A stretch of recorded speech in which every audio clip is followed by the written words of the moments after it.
yet again be debated this afternoon. It is taking priority in the order paper this afternoon, but away from the social protection bill that aims at taking care of the elderly in the society, being the aspect of reducing poverty and vulnerability and improvement of well-being of people, and providing assistance, services, and programs that build human capital and cushion people against risks and contingencies throughout their life cycles. The House will this afternoon resume debate. And this is a debate that was interrupted on the 17th of April 2025 on the county government's additional allocations bill. This is a bill from the Senate, Bill number 1 of the year 2025 by the Chairperson Budget and Appropriations Committee. The value added tax, this being the Value Added Tax Amendment Bill, National Assembly Bills number 11 of the year 2025, is currently at the second stage. And what we anticipate at this juncture is that members of parliament will be debating the various amendments that have been proposed in the Tax Amendment Bill number 11 of the year 2025. The business of the National Assembly is just about to commence. And remember, our dear viewers, you can watch this live broadcast courtesy of our YouTube channels, that is Parliament of Kenya, and on KBC Channel 1. And you can also follow up on this live broadcast courtesy of our Signet channels. And you can watch the live broadcast of the National Assembly this afternoon, courtesy of Bunge TV on Signet. The Speaker of the National Assembly is in the chambers this afternoon, ready to preside over the business.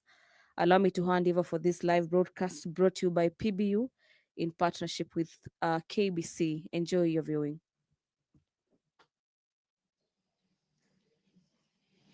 Waheshimiwa, tuombe. Ewe Mwenyezi Mungu ambaye kwa hekima na wema wako umetoa nyadhifa za viongozi na mabunge kwa ustawi wa jamii na watawala wa haki wa wanadamu, tukusihi utazame kwa neema nyingi sisi watumishi wako ambao ameridhika kutuita ili tutekeleze shughuli muhimu za jamhuri yetu.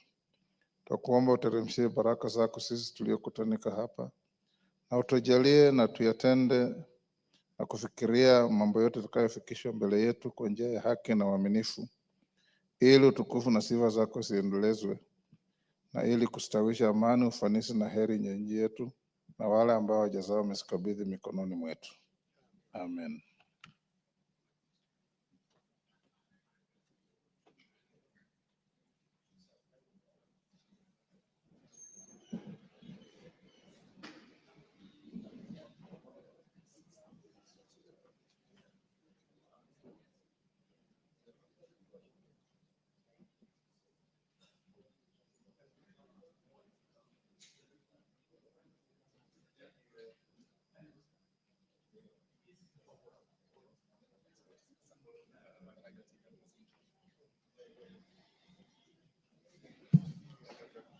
Sergeants, we only need 4 extra members. If they are out there, don't ring the bell. We now have quorum.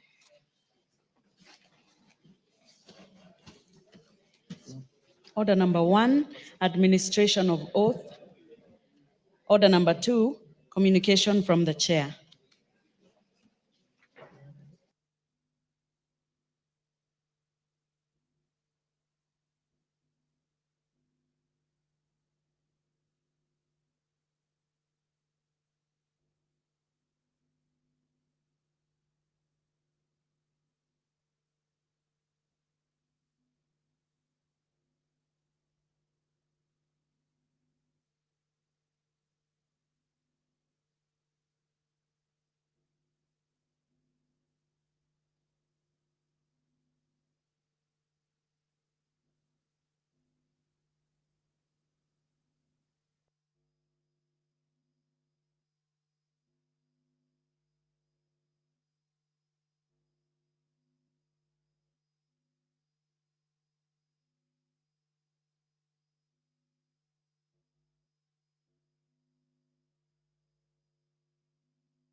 Order, members on their feet, take your seats. Kiborek, tafuta kiti.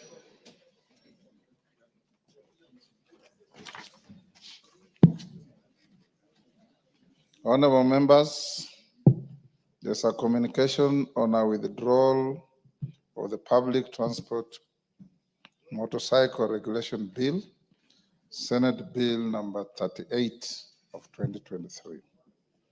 Honorable members, you recall that on Wednesday, 12th February 2025, I reported to the House that I had received a message from the Senate on the passage of several bills, among them the Public Transport Motorcycle Regulation Bill, Senate Bill number 38 of 2023, sponsored by the Senator for Kakamega County, Senator Dr. Boni Halwale, CBS MP, who is also the majority whip in the Senate. The bill seeks to establish a legal framework to regulate the use of motorcycles, commonly known as border borders, in the country by introducing new provisions for their registration, operation, and safety at the county level. Following the conveyance of the message from the Senate, the bill was read for the first time on Thursday, 13th February 2025, and committed to the Departmental Committee on Transport and Infrastructure for consideration in accordance with the provisions of Standing Order 127. I am aware that the committee had begun engaging stakeholders on the bill. This notwithstanding, honorable members, have since received a letter from the Speaker of the Senate informing that the sponsor of the bill in the Senate requests its withdrawal and cessation of further consideration. In the letter dated 7th March 2025, the Speaker of the Senate conveys the request, noting that the Senator for Kakamega County cited widespread public outcry regarding some of the provisions of the bill. This request presents a novel procedural scenario, as this is the first time that such a request has been received in the bicameral processing of bills in the Houses of Parliament. Notably, our standing orders only provide for the withdrawal of a bill whose sponsor is a member of this House, and also provide for co-sponsorship in the case of a bill originating from the Senate. For clarity, honorable members, Standing Order 141 provides, and I quote, before commencement of business or on the order paper of the day for any stage of the bill being read, the member in charge of a bill may, without notice, claim to withdraw the bill. Members at the bar, take the nearest seats. Take the nearest seats. Arico, take the nearest seat.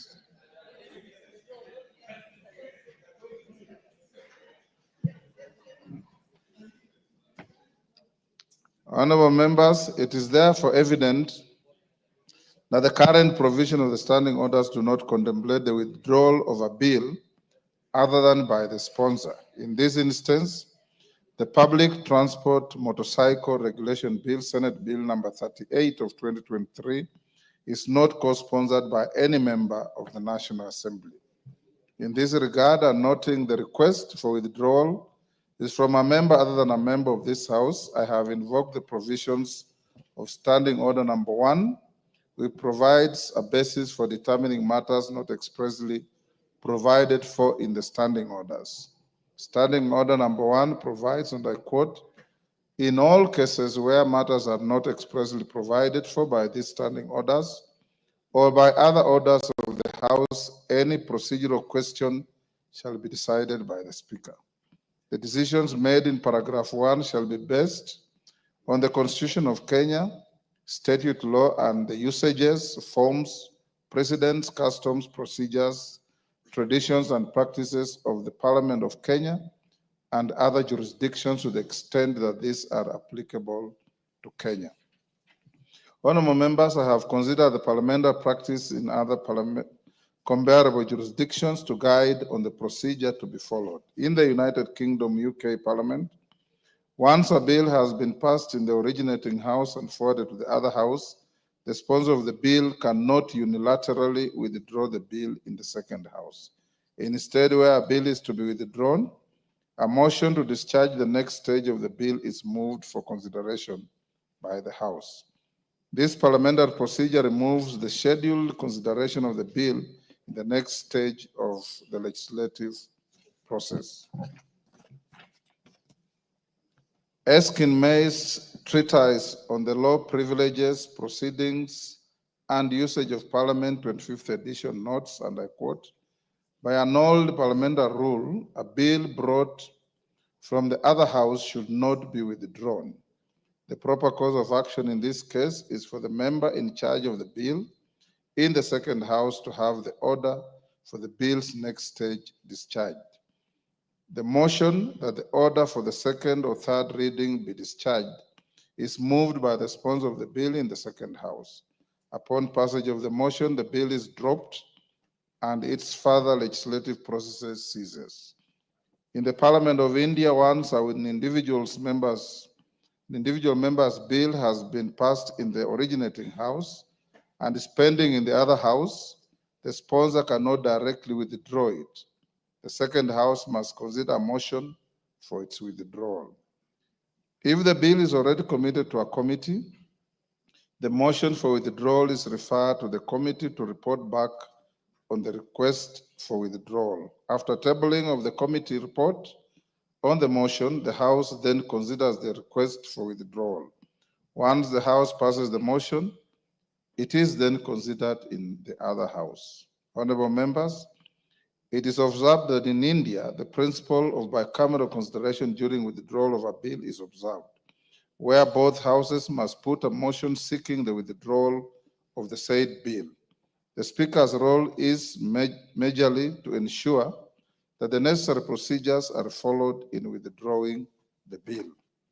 Honorable members, having considered the various practices in other jurisdictions, I hereby guide as follows with regard to the request for withdrawal of the Public Transport Motorcycle Regulation Bill 2023 as submitted by the Senator for Kakamega County, Senator Dr. Boni Halwale, CBS MP, through the Speaker of the Senate.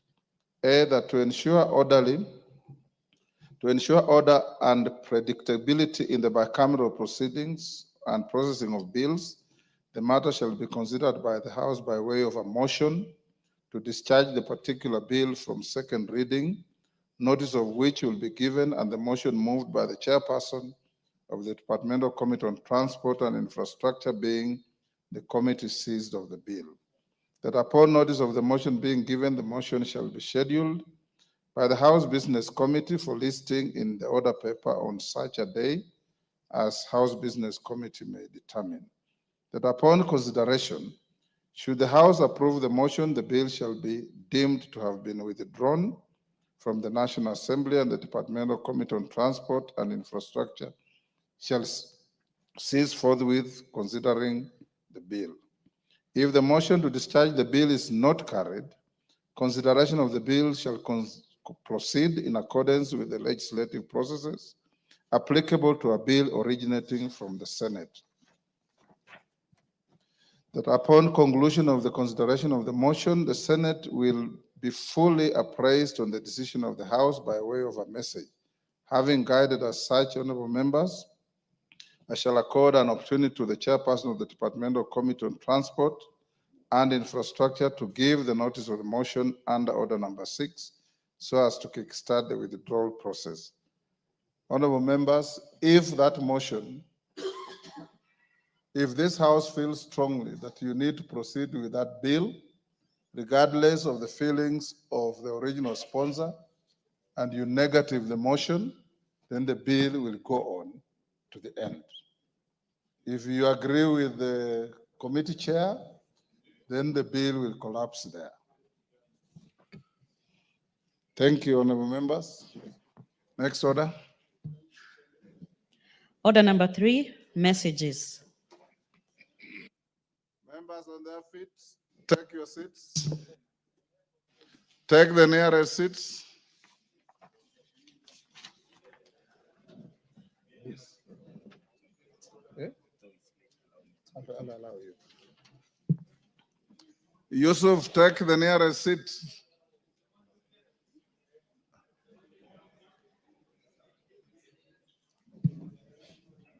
Honorable members, I have a message from the Senate on the passage of 3 bills by the Senate.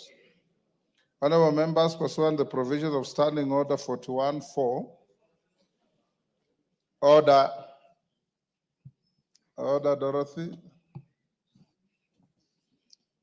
Honorable members, pursuant to the provisions of Standing Order 41-4, I wish to report to the House that I've received 3 messages from the Senate regarding the passage of the following 2 Senate bills and 1 National Assembly bill.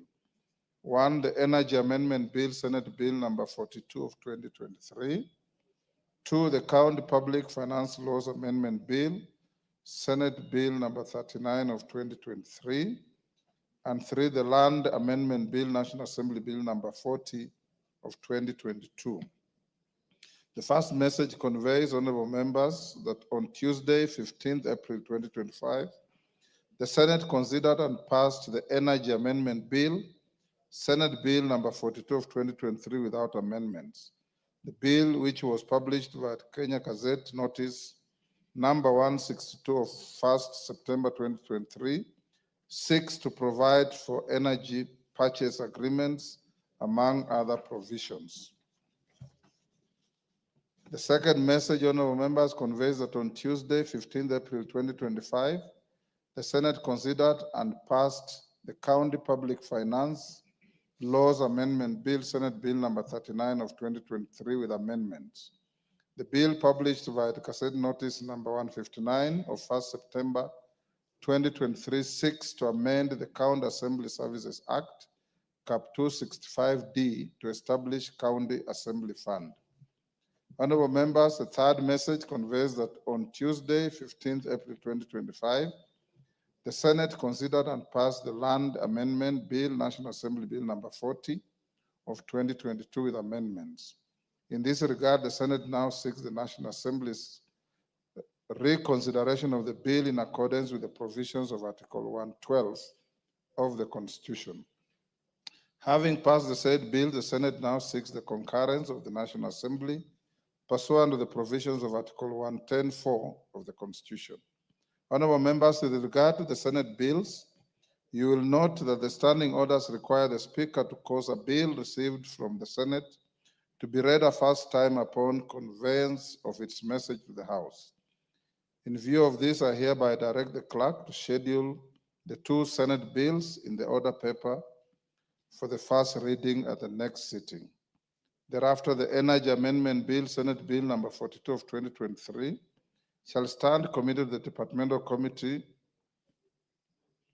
to the Department of Energy, and the County Public Finance Laws Amendment Bill, Senate Bill number 39 of 2023, to the Departmental Committee on Finance and National Planning for consideration.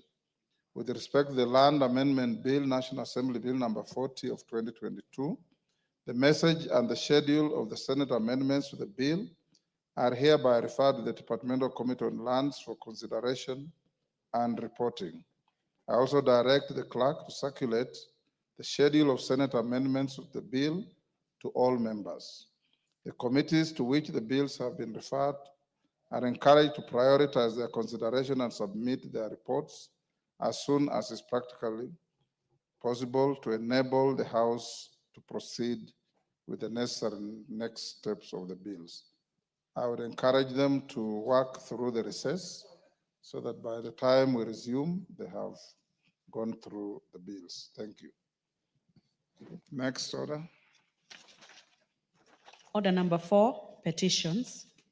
Order number 5, papers. Majority Leader. Yes, Milemba. What's your point of order? Honorable Speaker, I've been following the communication from your desk, especially on bills from Senate. And you notice that, Honorable Speaker, The Senate can even afford to bring a bill here and again withdraw it. And more than many times, we are giving the Senate bills more time as compared to the honorable members' private bills, which could be very, very important for this country. Honorable Speaker, with a lot of humility, I want to beg you that the private members' bills be given more seriousness and time as we move forward. Thank you, Honorable Speaker. Thank you, Honorable Speaker. I would like to join the leader here and the trade unionist to say this, Honorable Speaker, that I noticed on the order paper we have a lot of Senate bills, and Senate bills be given priority in this chamber. But members here, including myself, have always prepared bills tediously, and they send them to legal teams, and we take a lot of time to ensure that we have prepared bills. But Honorable Speaker, those bills hardly find their way to the floor of the House. But yet we give a lot of preference to Senate bills, which are actually private members' bills. Private members from Senate get a lot more time in the National Assembly. Honorable Speaker, we need to give priority to these members. I remember the 12th Parliament actually prepared very many bills, but only one found its way and it was not even completed. And at the end of the session, Honorable Speaker, this Parliament, you will read a long list of bills that have been prepared by members, over 200, I think it was over 200 last time, which never found their way here. But the bills at the Senate find their way here, and they even have the temerity to want to withdraw them. Honorable Speaker, we need to give members of the National Assembly an opportunity to have a bill in their name passed in this chamber. But if we continue, Honorable Speaker, members will feel discouraged. They will stop legislating and concentrate on oversight and other matters. Honorable Speaker, I beg of you that you need to make a fundamental ruling on which bills get preference in this chamber in terms of private members' bills. Honorable Speaker, I beg. Thank you. Speaker, I think I must admit that the Mwalimu Omboko Milema has raised a very fundamental issue and also reminded me the trepidation some of us have gone through in the process of presenting bills that come all the way to the floor of the House. Honorable Speaker, I have a living example. My bill went all the way to the second reading and the question was put, and so almost I think 4 or so months, it has never found its way in the committee of the whole House. As much as there could be other external forces, indeed, Honorable Speaker, Parliament should be an independent institution. To the point that is switched on and off the external forces that prevent members of bills being progressed, it does not fairly. Order, Oundo. You are making a very outrageous allegation without evidence. There is no external force that presses buttons on this House. And you know that.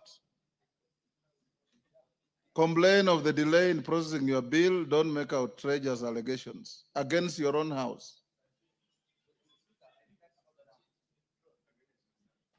In fact, you must withdraw those remarks. I don't want to go in the history like Martin Shikuku. Let me withdraw that particular aspect. And apologize to the House. Fine, let me withdraw and apologize because I don't want the Martin Shikuku way. But the fact remains, Honorable Speaker, members are being frustrated. The good thing is nobody remembers what Martin Shikuku did. Dr. Kainan can... Dr. Kainan can inform. But go on. Honorable Speaker, you must protect the members. You must encourage members. And the only way you can encourage members is to allow members push through their bills to the end. In addition, Honorable Speaker, bills are taking unnecessarily too long to be processed even in our own committees. For example, I don't know if the Budget Appropriation Committee is overwhelmed by work. You find that some bills stay there for almost 6 months before you are even invited to come and present the bill. Something seriously is not, don't want to say something's wrong, but something is not working the correct way. You made your point. Thank you. Thank you. Yes, Bokose. Honorable Speaker, Honorable Oundo knows very well that he appeared last week before the Budget and Appropriation Committee On a his bill. on his bill. And we processed it, yeah, and we gave him an opportunity to be able to make his statements, and therefore I think he needs to withdraw. He can't make that kind of remark in the floor. Yes, It's unfair. Atandi. Honorable Speaker, thank you very much. I also would like to associate myself with the sentiments expressed by various members over delay of bills by members and even motions. Honorable Speaker, this is really frustrating. I am a victim. I moved a motion last term. I wasn't able to process it because of delays. Again, in this session, I have also moved 2 motions. They have not been processed here on the floor of the House. Honorable Speaker, I think we need to give priority to motions and bills by members of this House, as opposed to giving priority to those ones from the Senate.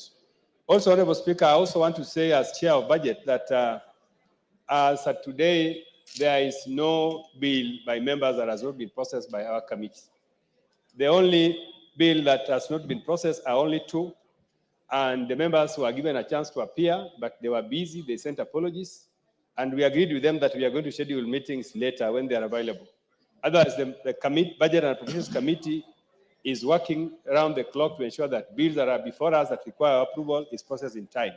I want to urge members that if there's any bill that is before us that has not been processed, please feel free to contact me so that we be able to fast track all those bills. Otherwise, Honorable Speaker, let us give members bills belonging to our members priority, because those are the bills that really go into our names. And today, members are being castigated that they have not been able to move bills and to make laws in this House. I think this is the time, Honorable Speaker, that even the fact that on Wednesday mornings, we sometimes stand down bills by members to give priority to bills from government. I think it's something that I think as a policy we need to stop it, and so that we can serve members. Thank you, Honorable Speaker. Honorable members, this point was canvassed in the House Business Committee yesterday, raised by Honorable Owen Bayer and supported by the entire committee. We did agree that from now going forward, we are going to give priority to private members' bills. I encourage committees where bills have been held for a little while because of a backlog of work to ensure that the bills are processed quickly and go to the next stage. 2, honorable members, I have directed the clerk's office, after looking at several of the bills that passed through my office, that we have about 3-4 bills touching on the same issue. And there are many where you find 5 members have sponsored different bills trying to amend the same existing statute. I have directed the clerk's office to reach out to members who have sponsored those bills to find a way of amalgamating those bills and still achieve the same intent. Thirdly, I have talked to the leader of majority, and Owen, you are part of the leadership, that we'll get to some point where you lend government time to private members' bills to be prosecuted before this House, because we have an inordinately large number of private members' bills that are pending. I have also been informed that there are many occasions also where members with bills have their bills listed for debate and they don't show up. This has also been happening. So members, if you have your bills, you also have a duty to do a follow-up at the table office and the clerk's office to ensure that they move to the next stage. When they come to House Business Committee, we'll give them utmost priority. I do agree that there is absolutely no sensible reason for you to continue prosecuting bills of private members from your sister house and put your own bills from your private members in abeyance. They must all move together. If anything, you should have yours given priority. And we'll do exactly that. Thank you. Honorable members, before we call the next order, allow me to acknowledge in the public gallery Kisii County University Students Association from South Mugirango, Kisii, Osen Mixed Day Boarding Primary School, Day and Boarding Primary School from Baringo North, Baringo. I have been requested by Honorable McClap. I'll give you 1 minute, Osoro 1 minute, to welcome the students from your respective jurisdictions. McClap, there's a mic next to you. Thank you, Mr. Speaker. I want to take this opportunity to join you in welcoming Hussein Day and Boarding Comprehensive School. The students in Parliament are the JSS classes of Hussein Comprehensive School. And to report to this House, this is one of the best public day boarding primary school in Baringo North. And they have students that have excelled to join various national schools in Kenya. And even this JSS class, we are very optimistic that they will join senior secondary school come next year. I want to encourage the students, this is the House of Parliament. If you work hard, you will be able to join Kenyans who are debating and making laws in this country. And even some of you could be members of Parliament in this particular House. Hussein, bravo, give it up. You are welcome to the House of Parliament together with the children from South Mugirango. You are now together in one place, chambers of the House and the Gallery of Parliament, and you will meet as Kenyans going forward. Thank you so much, Mr. Speaker.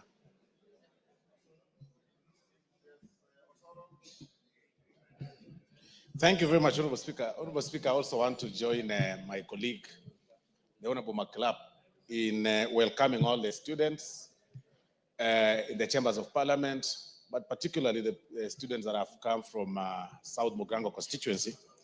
Honorable Speaker, I must confess that I just heard you mention that my students are here, and I'm very happy. But it's the spirit in our people that form ni kujituma. So they've decided to bring themselves here and learn, and it's really quite encouraging. And I want to encourage them to pursue their education, to continue, learning more from those who are ahead of them, to continue, focusing on their future.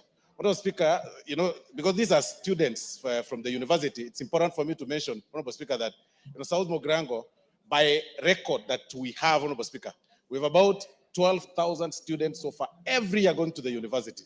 So really that is encouraging because the constituency is quite diverse with about 120,000 registered voters. So it's quite encouraging, and we want to tell them to proceed and work very hard in their and focus on their life. Thank you very much. Thank you. I join both of you in welcoming the students and whoever is accompanying them to the House of Parliament. Call out order number 5 again.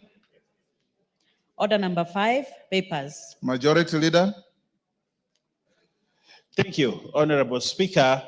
I beg to lay the following papers on the table of the House today, Wednesday, April 23rd, 2025, in the afternoon sitting. A, report of the Auditor General and financial statements of Eldas Technical Vocational College for the year ended 30th June 2023 and certificates therein. B, reports of the Auditor General and financial statements for the year ended 30th June 2024 and the certificates therein in respect of the following. 1, Chama cha Mashinani. 2, Coast Region Water Security and Climate Resilience Project Credit Number 5543 KE 740 KE State Department for Irrigation.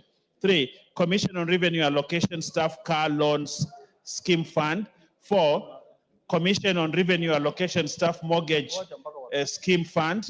5, Consolidated Fund Services Public Debt, the National Treasury. 6, Devolution Empowerment Party. 7, Kaiboi National Polytechnic. 8, Kenya Institute of Curriculum Development Mortgage and Car Loan Scheme. 9, Cochin Technical Training Institute. 10, Laikipia East Technical and Vocational College. 11, Laikipia West Technical and Vocational College. 12, Meru Technical and Vocational College. 13, Moi Teachers Training College, Baringo. 14, National Council for Children's Services. 15, National Council for Law Reporting. 16, National Government Affirmative Action Fund. 17, Northern Water Works Development Agency. 18, Omuga Technical and Vocational College. 19, Orange Democratic Party. 20, Petroleum Development Levy Fund Holding Account. 21, Receiver of Revenue Statements, State Department for Irrigation and Citizen Services. 22, Revenue Statement of the Business Registration Service. 23, Revenue Statement of the Pensions Department, the National Treasury. 24, Revenue Statements for Department for Internal Security and National Administration. 25, Samburu Technical and Vocational College. 26, Sports Kenya. 27, the Kenya Academy Sports. 28, Tinderet Technical and Vocational College. 29, United Democratic Movement. 30, University of Nairobi Enterprise Limited. 31, University of Nairobi Press Limited. 32, University of Nairobi. 33, Uriri Technical and Vocational College. And lastly, Honorable Speaker, at number 34, Ziwa Technical Training Institute, Wasigishu County. I thank you, Honorable Speaker, and I beg to lay. Next order. Next order.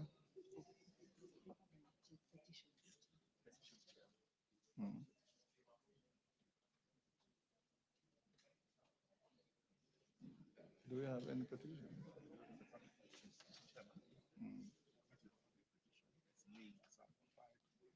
Then call out petitions. Where do you call out?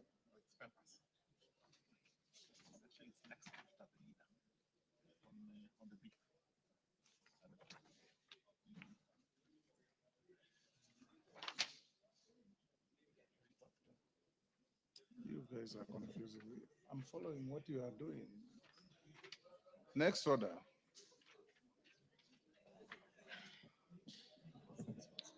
Order number 6, notices of motion. Why do you want to do that? Yes, Chair, Transport.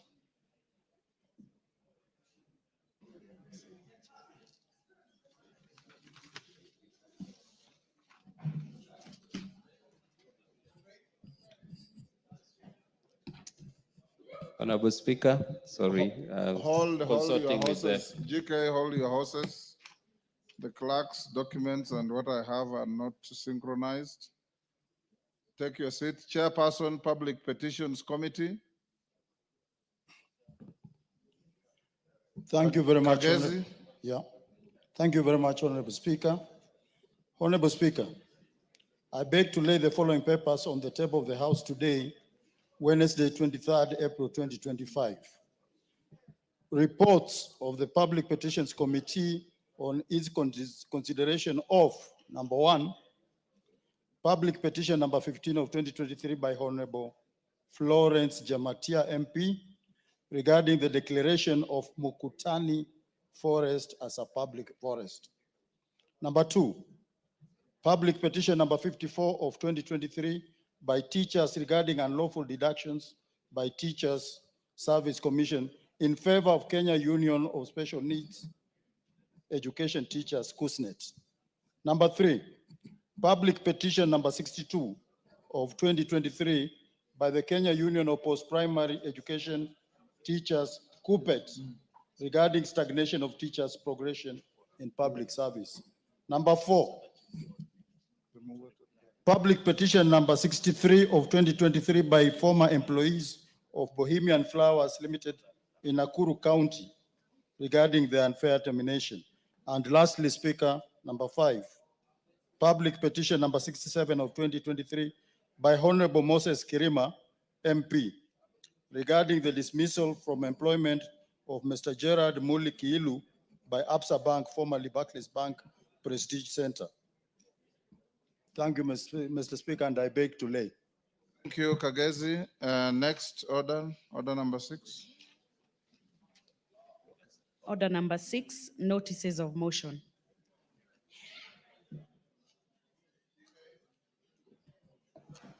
Honorable GK, Speaker, I beg to give a notice of the following motion, that this House resolves to discharge the second reading of the public transport, that is motorcycle bill, Senate Bill number 38 of 2023. Thank you, Honorable Speaker.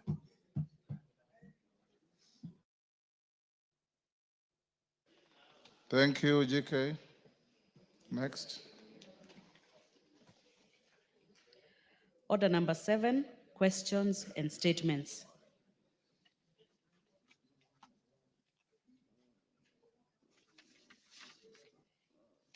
Yes, honorable members, we have first, today we were supposed to have the Minister for the Cabinet Secretary for Roads and Transport. I received a letter this morning that the CS is away in China with His Excellency the President for important national business, and is requested that time allowing and subject to the organization of work by the majority leadership, is available to appear next Wednesday or any other day that the Parliament may decide. You will be notified accordingly. So the questions that are listed to the Minister for Roads and Transport will be stayed until then. On the formal order paper, we have no listed statements, but I've been visited by several members who wanted to respond to statements or make statements or request statements. I will allow Dr. Mutunga. I'm not calling you to start yet. Dr. Nyikal, Mandazi, Karemba, Murugara, those are the ones who have talked to me. Don't raise your hand simply because I've said we don't have a list.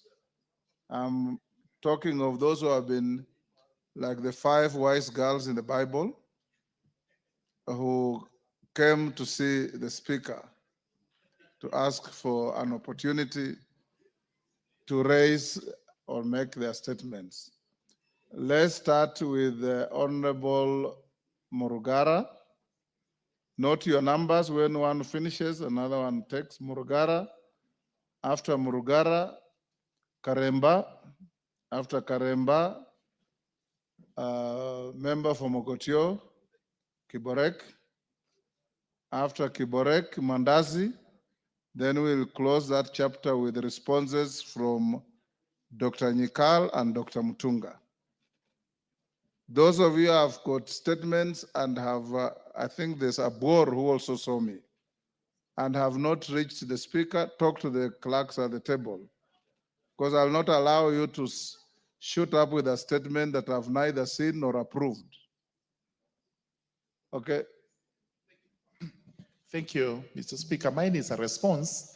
I think let them request for statements. Yours is a response. It's a response. So start with the turbaned man next to Yes, you. my neighbor. Yes. Yes, the one and only. Thank you, Honorable Speaker. Honorable Speaker, pursuant to the provisions of Standing Order 44-2C, I rise to request for a statement from the chairperson of the Departmental Committee on Health regarding the challenges faced by teachers and police officers in accessing medical services arising from their medical cover.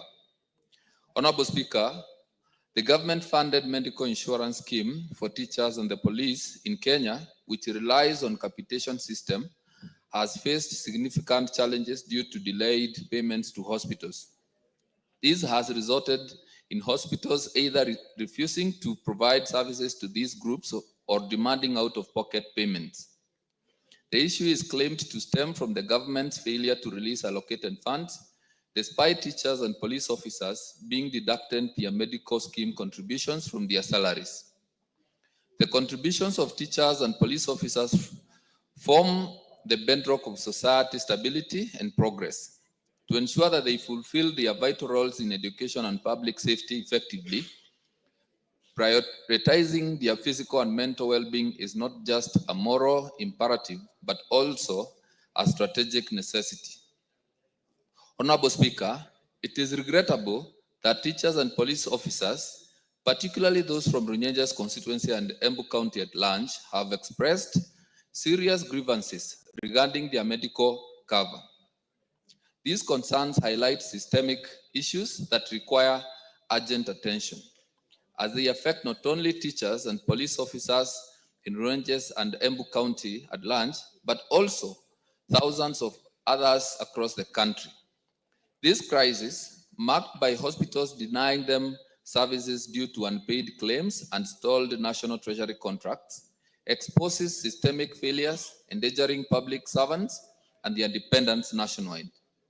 Addressing these challenges is therefore critical to ensuring that these essential public servants receive the healthcare they deserve, for them to continue serving our communities effectively. Honorable Speaker, it is against this background that I request for a statement from the chairperson of the Departmental Committee on Health on the following challenges. 1. Plans put in place by the ministry to remit the medical capitation funds to hospitals and the timelines for the implementation. 2.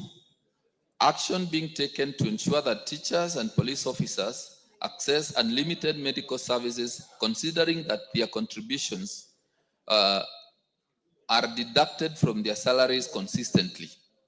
And lastly, efforts being made to address the challenges relating to medical insurance and the health service delivery for public servants, particularly police officers and teachers. I thank you, Honorable Speaker. Thank you, Karemba. It was to which committee? Departmental Committee on Health. Dr. Nyikal, can you respond within the first week of resumption from recess? Thank you, Mr. Speaker. We will be able to give a report within the first week after recess. Thank you. Mandazi?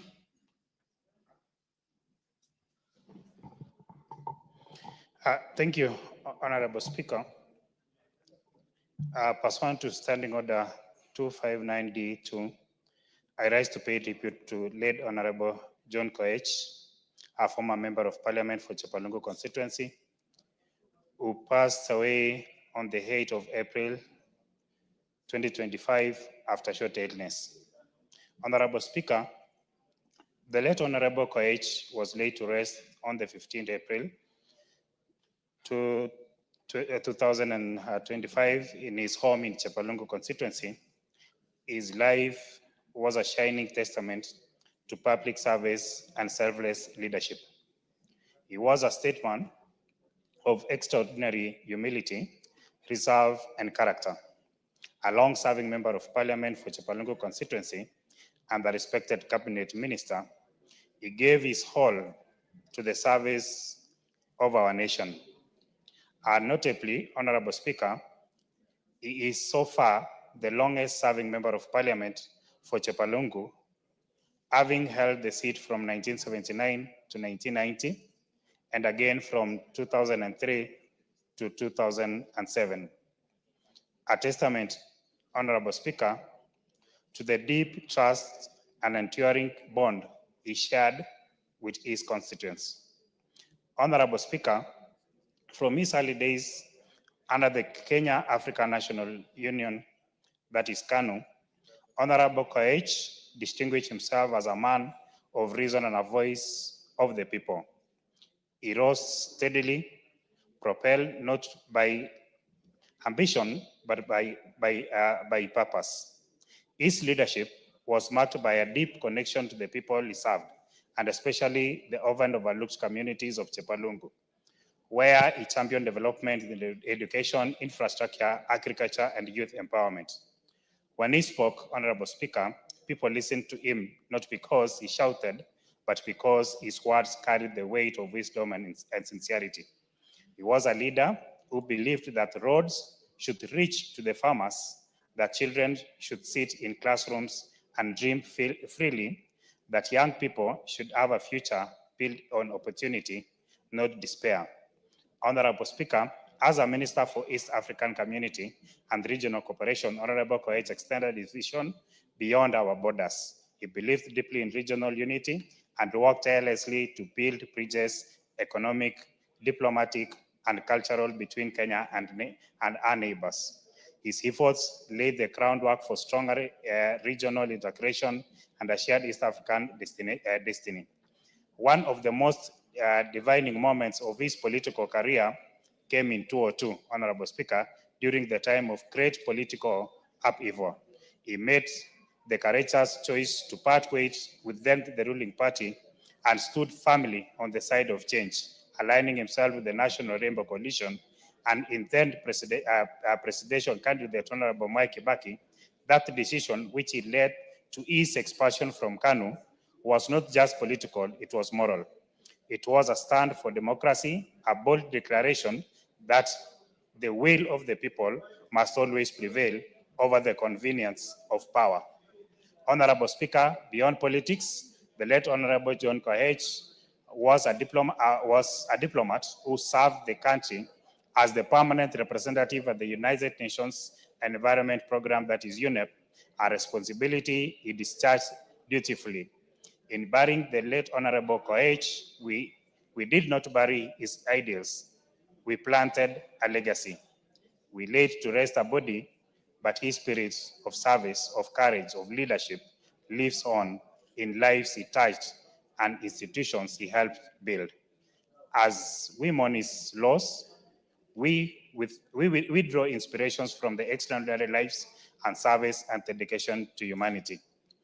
Allow me, the Speaker, may his soul rest in eternal peace. May his family, the loved ones, find comfort in deeply legacy he leaves behind. Honorable Speaker, allow me to recognize the support that you gave to the family, together with honorable members from this House. We were so privileged as a constituency. And equally, Mr. Speaker, allow me to register the support given to the family by His Excellency the President of the Republic, CS Chirchir, CS Murkomen, and all the support that we got in paying his last respect. I thank all of them on behalf of the family and on behalf of the constituency. Thank you so much, Speaker. Thank you, Honorable Mandazi. I can see you are very selective. You as truly here also send support to the family. Honorable members, Honorable John Koech served this House with absolute distinction, served the country with distinction, a man of great resolve and principle. We served in cabinet of Mzee Kibaki with him, and he served in various capacities, even in the days when it was difficult for members to say no to the establishment. He did, and his departure leaves this country the poorer. In honor of Honorable Koech, and I did, as your speaker, send a written message to the family on your behalf as a House. I request us to be upstanding to observe a minute's silence in his honor.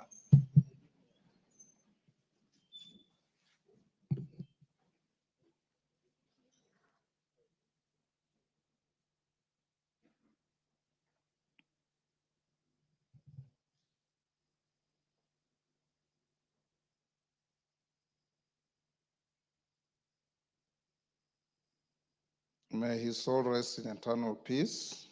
Amen.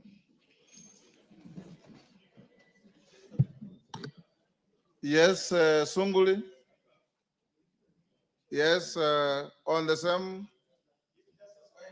Okay, let's start with Sunguli. I'll not give many of you. I'll give Sunguli Karoli, Mr. Speaker, and the last governor of Rift Valley.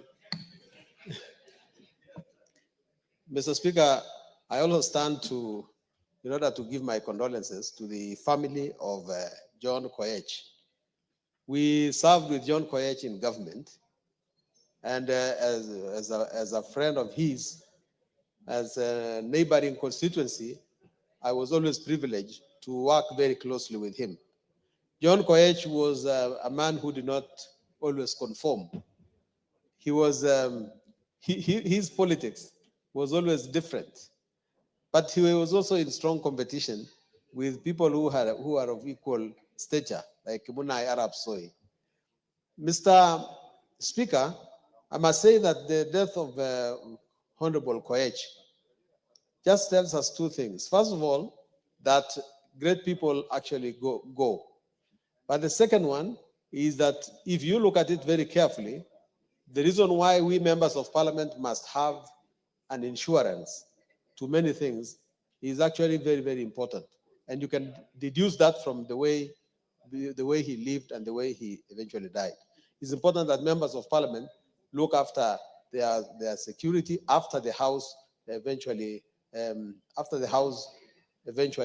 leaves you, or when you leave the house. Mr. Speaker, with those remarks, I must say. Karoli Omondi. Thank you very much, Right Honorable Speaker. I just wanted to make a small suggestion. I didn't know Honorable Koech, but I think maybe we should have a tradition in the House that when we want to honor a past member, we invite part of the family to be in the gallery. I think that's what I see in other jurisdictions, so that they feel and they understand the appreciation that we are extending to them. I think because maybe Koech's family is not even aware. Yes, thank you. It's a valid Thank you, Honorable point. Speaker. Those who prompt the House to honor our departed colleagues, sometimes logistics allowing, we don't mind a part of his family in the Speaker's gallery when we are doing so. Yes, Honorable Sirma. Yes, Mr. Speaker, thank you for the opportunity you have given me. Honorable John Koech served with me in the year 2002, 2007 in this House. Mr. Speaker, I had known John Koech because I was a person following politics from way back until even when he was expelled, Mr. Speaker. And he was a person with a position in what he believes in. Even by being expelled in Kanu, it was about drama of what has happened in the country, and even the change which was required at that time, Mr. Speaker, was John Koech's vision, because he didn't believe in dictatorship. He believed in being a Democrat and making things work in this country. Mr. Speaker, when I was with John Koech, unfortunately, we were in the opposition at that time.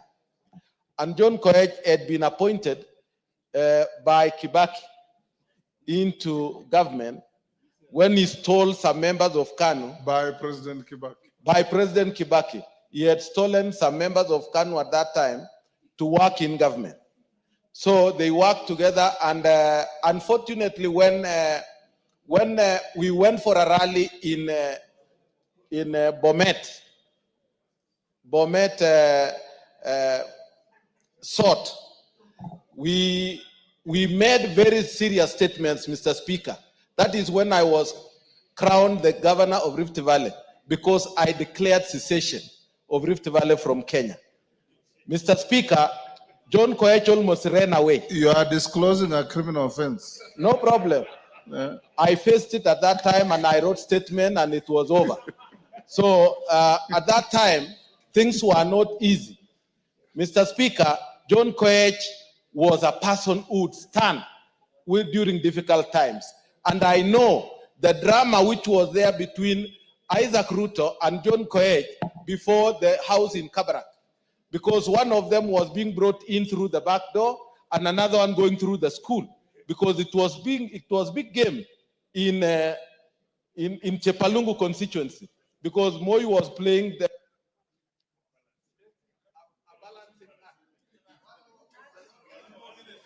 Give him a minute. Mr. Speaker, there was a balancing act which was being played on them. And finally, that is when Ruto, also Isaac Ruto, was removed out of parliament, and then John Koech came back again. So, Mr. Speaker, he has faced the difficult times of his life in politics, and also sweet times. Mr. Speaker, may his soul rest in eternal peace. Thank you. KJ?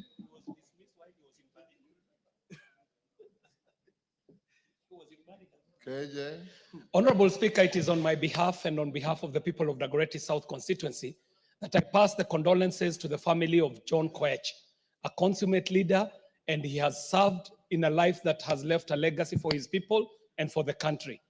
Mr. Speaker, as I pass these condolences, I also want to bring notice to this House that Nairobi City County has just lost a very young, a very passionate leader in the name of MCA for Kariobangi North, Honorable Joel Munuve. Joel Munuve is known to me for many years, Mr. Speaker. He first vied in 2007 when we were part of a big movement, the Gen X revolution. Back then, when we were clamoring for space for young people in leadership, I dare say that our movement was not faceless, it was not leaderless, it was not formless, and some of us ended up taking up positions, some of us in parliament, and people like Joel Munuve have ended up as MCAs in the Nairobi City County. But Mr. Speaker, the death of Honorable Joel Munuve is a curious death, especially at a time when he was raising very pertinent issues about the leadership and the goings-on in City Hall, Mr. Speaker. Only 3 days before his death, the Honorable Joel Munuve dared to first collect signatures for the impeachment of the governor of Nairobi City County. Secondly, he had said that he's going to reveal very damning information about the goings-on in City Hall, Mr. Speaker. So even as we are saying Paula to the family of MCA Joel Munuve, I wish that this House would stand up and call upon the investigative authorities not to gloss over this matter, because this matter might be having very serious interests that go very high up. Mr. Speaker, we would not want to place the blame anywhere. Let that be left to the investigative authorities. All we're asking, Mr. Speaker, is to ensure that the death of Honorable Munuve is investigated to the full and that no stone is left untouched. And let us not imagine that the issues that he was canvassing have no connection to a certain death of a very passionate leader who was serving Nairobi City Council with very good ideas, very reform-minded, transformative, and a seeker for integrity in Nairobi City Hall. I thank you, Mr. Speaker, for that opportunity, and may his soul rest in eternal peace. Kiborek? I'm giving you an opportunity to request for your statement. I know. Yes. Thank you, Mr. Speaker. Honorable Speaker, pursuant to the provision of Standing Order number 44, 2C, I wish to request for a statement from the chairperson of the Departmental Committee on Administration and Internal Security regarding a recent attack by armed bandits along the Marigan-Ginyang Road in Baringo County. Honorable Speaker, on 21st April 2025, armed assailants ambushed traders who were en route to Ginyang Market from Ogotio, resulting into a tragic death of Mr. Philip Kipchirchir and Mr. Peter Kingori, who are both driving to Ginyang Market. One other person sustained injuries during the attack. The victims were accosted in what escalated from a banditry incident to highway robbery with violence in broad daylight. The matter was formally reported to Marigat Police Station under OB number 20-21-04-2025, this attack raised serious concerns about the state of security in Baringo and in the northern part of the country and the Kerio Belt. It has disrupted daily life of the residents in Baringo, affected their economic activities and cause fear among the residents. Honorable Speaker, it is against this background that I request for a statement from the chairperson of the Departmental Committee on Administration and the Internal Security on the following issues. One, a detailed account of the recent attack and the current status of investigation into the matter, particularly the killing of Mr. Philip Kipchirchir and Peter Kingori, and the progress made in identifying and apprehending those responsible for the killing. Two, Mr. Speaker, the step that the ministry is making to disarm members of the public who own and license an illegal firearm in Baringo and Kerio Belt and northern Kenya. Three, the short-term and long-term measures the government is undertaking to curb recurrent banditry in the region, including thorough vetting of the already existing National Police Reservists, who they should be vetted. The National Police Reservists should be vetted, and we should get a statement about the same on the firearm which they were given without proper training like the police. Thank you, Mr. Speaker. And I beg to ask from the Departmental Committee on National Administration and Internal Security on statement on the same. Thank you. Raso, I don't see your chairman. Can you do so? Are you able to do so on Wednesday next week, being a security issue, or you do it after recess? Thank you. Thank you very much, Honorable Speaker. Honorable Speaker, with your facilitation, we were able to provide this House with a very detailed report. And currently, the area that is experiencing a lot of problem is Baringo. While in most of the regions, Turkana, Samburu, Isiolo, Marsabit, the guns are largely silent. Honorable Speaker will be able to give report to the House immediately after the recess. Thank you, Honorable Speaker. Thank you. In addition to that, Honorable Kiborek and your colleagues from Baringo, yourself, Maklap, Kamket, Musa Sirma,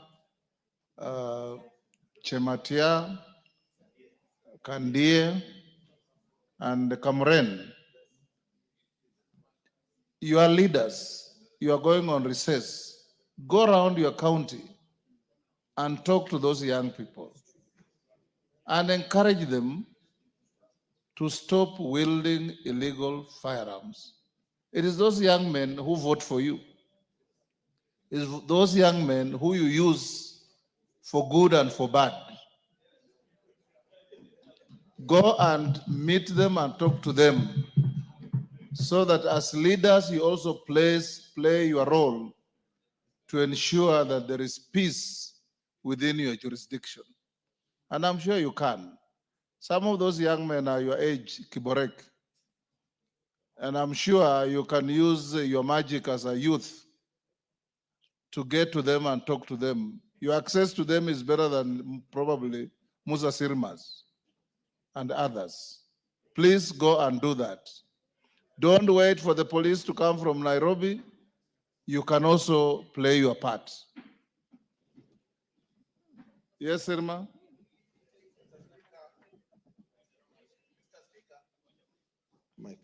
Mr. Speaker, we take your statement very seriously, and we want to promise that we shall do as said on behalf of all the members who are even here and those who are not here. We shall endeavor to make sure that we clean up what is the mess within Baringo. Thank you. Thank you. Make sure you include Kamket.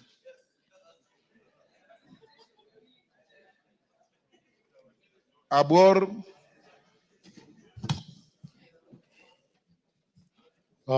Thank you, Mr. Speaker. Honorable Speaker, pursuant to provisions of Standing Order 44.2C, I wish to request for a statement from the chairperson of the Budget and Appropriations Committee regarding the status of implementation of the government's directive on to securitize a portion of the road maintenance levy. Honorable Speaker, the government through the Ministry of Roads and Transport advised the Kenya Roads Board to initiate the securitization of part of the road maintenance levy, RMLF, amounting to Kenya shillings 7 per litre, This directive was aimed at raising urgent funds to settle the mounting pending bills in the road sector, which have continued to stall key infrastructure projects across the country.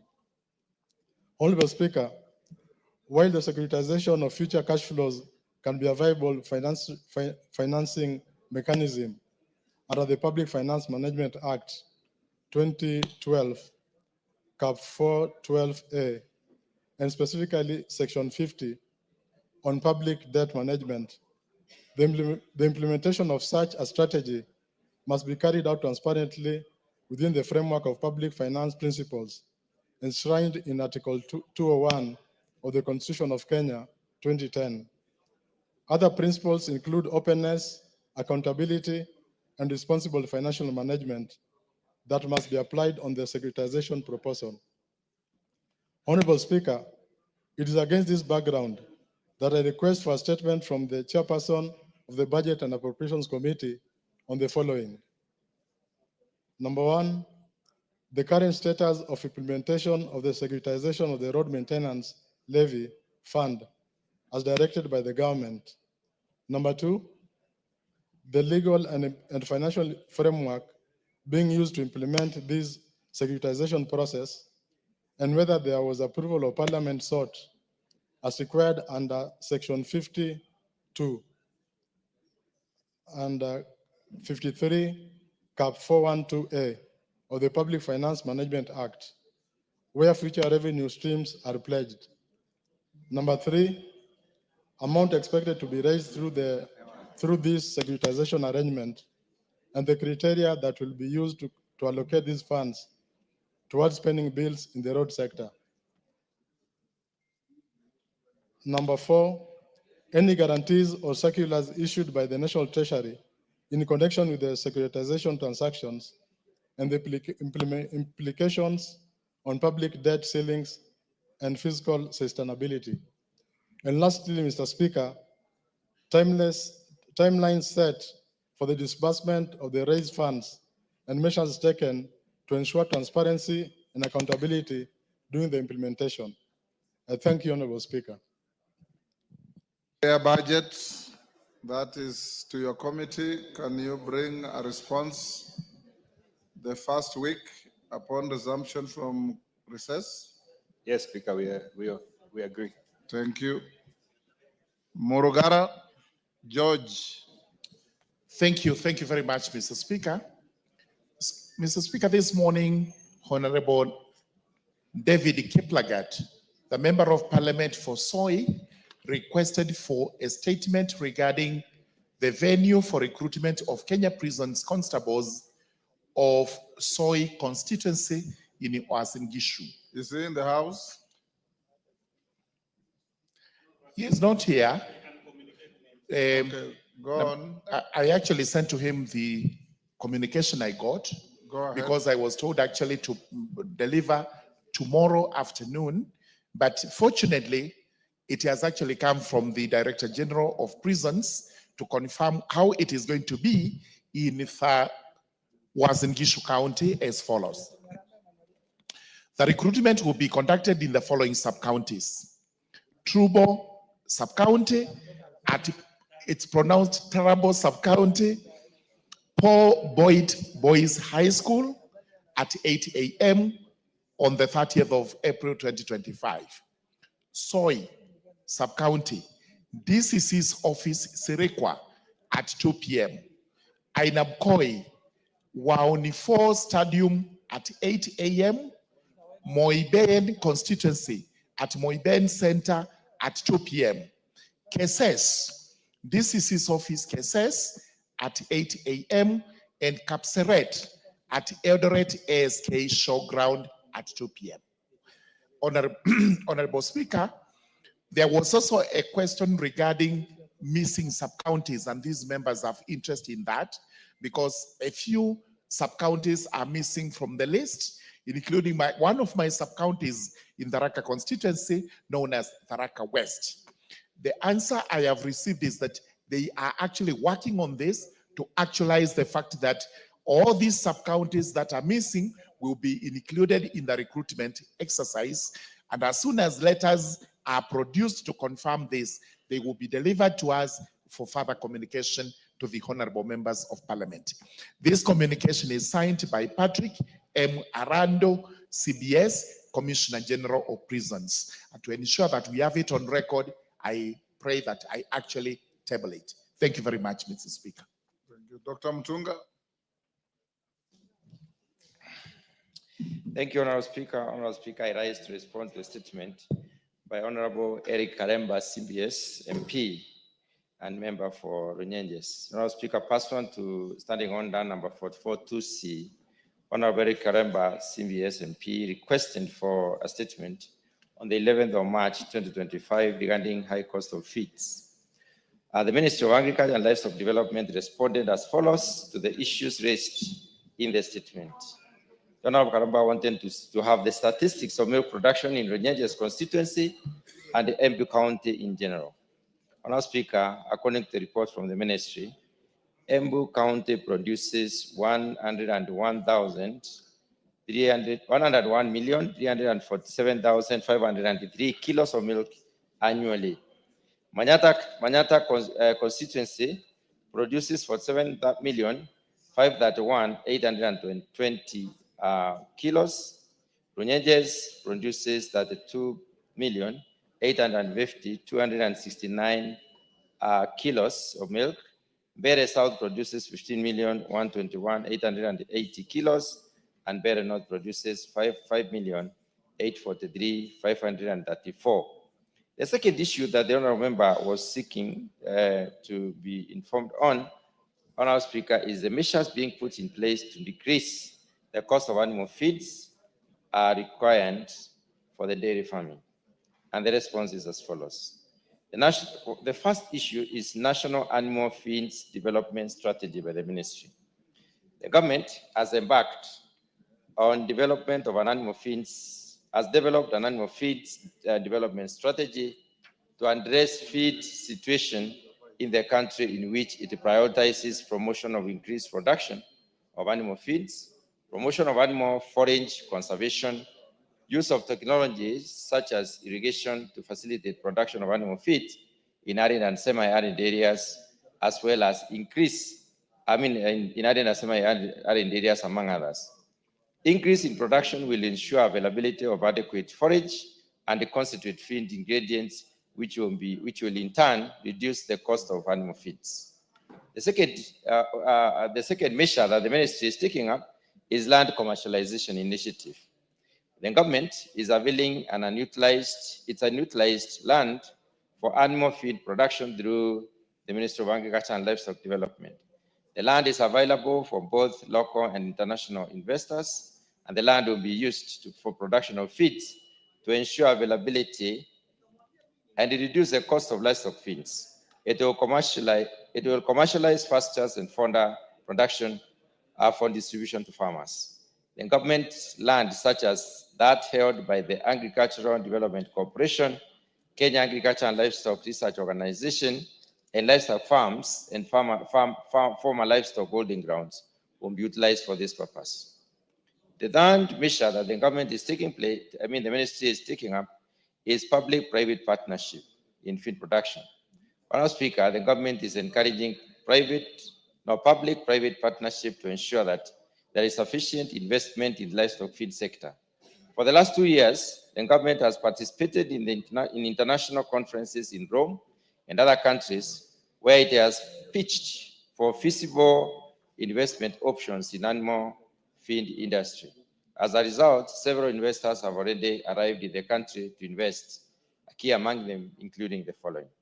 One is DHeuse Animal Feeds, a Dutch-based company who are investing a total of 300 million Kenya shillings to produce 200,000 metric tons of feed annually in a modern feed milling factory at Athi River, and the factory is set to open later in the year.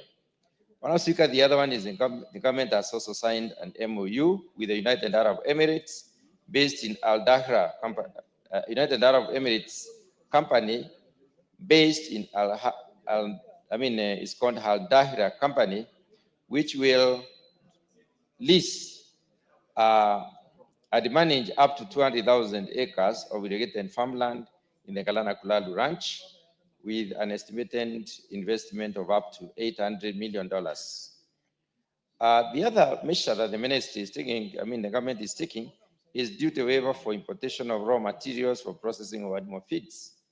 Honorable Speaker, the government has made deliberate efforts to allow duty-free importation of animal feed supplements and the ingredients, particularly the enzymes, amino acids, and protein concentrates in order to lower the overall cost of animal feed.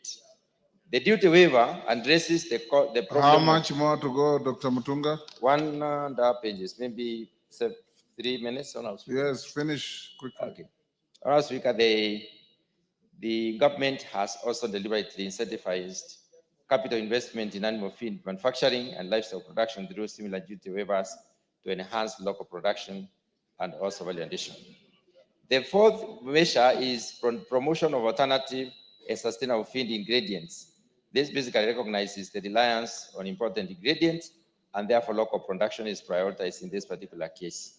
So the government is exploring possibilities for additional sources of proteins, which include alternatives such as fish and soybeans, and this further reduces the protein source of the animal feed, which is not in competition with the human beings.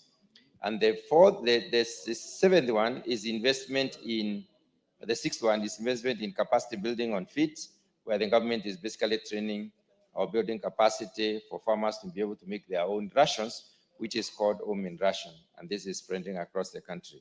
And the final measure that the government is taking, is implementing, is partnership with the other stakeholders in form of programmatic arrangement. We have several projects within the ministry, such as the National Value Chain Development Support Program and the Food System Resilience Program, which are covering all the counties, 47 of them, and these are aimed at availing animal feed at lower cost.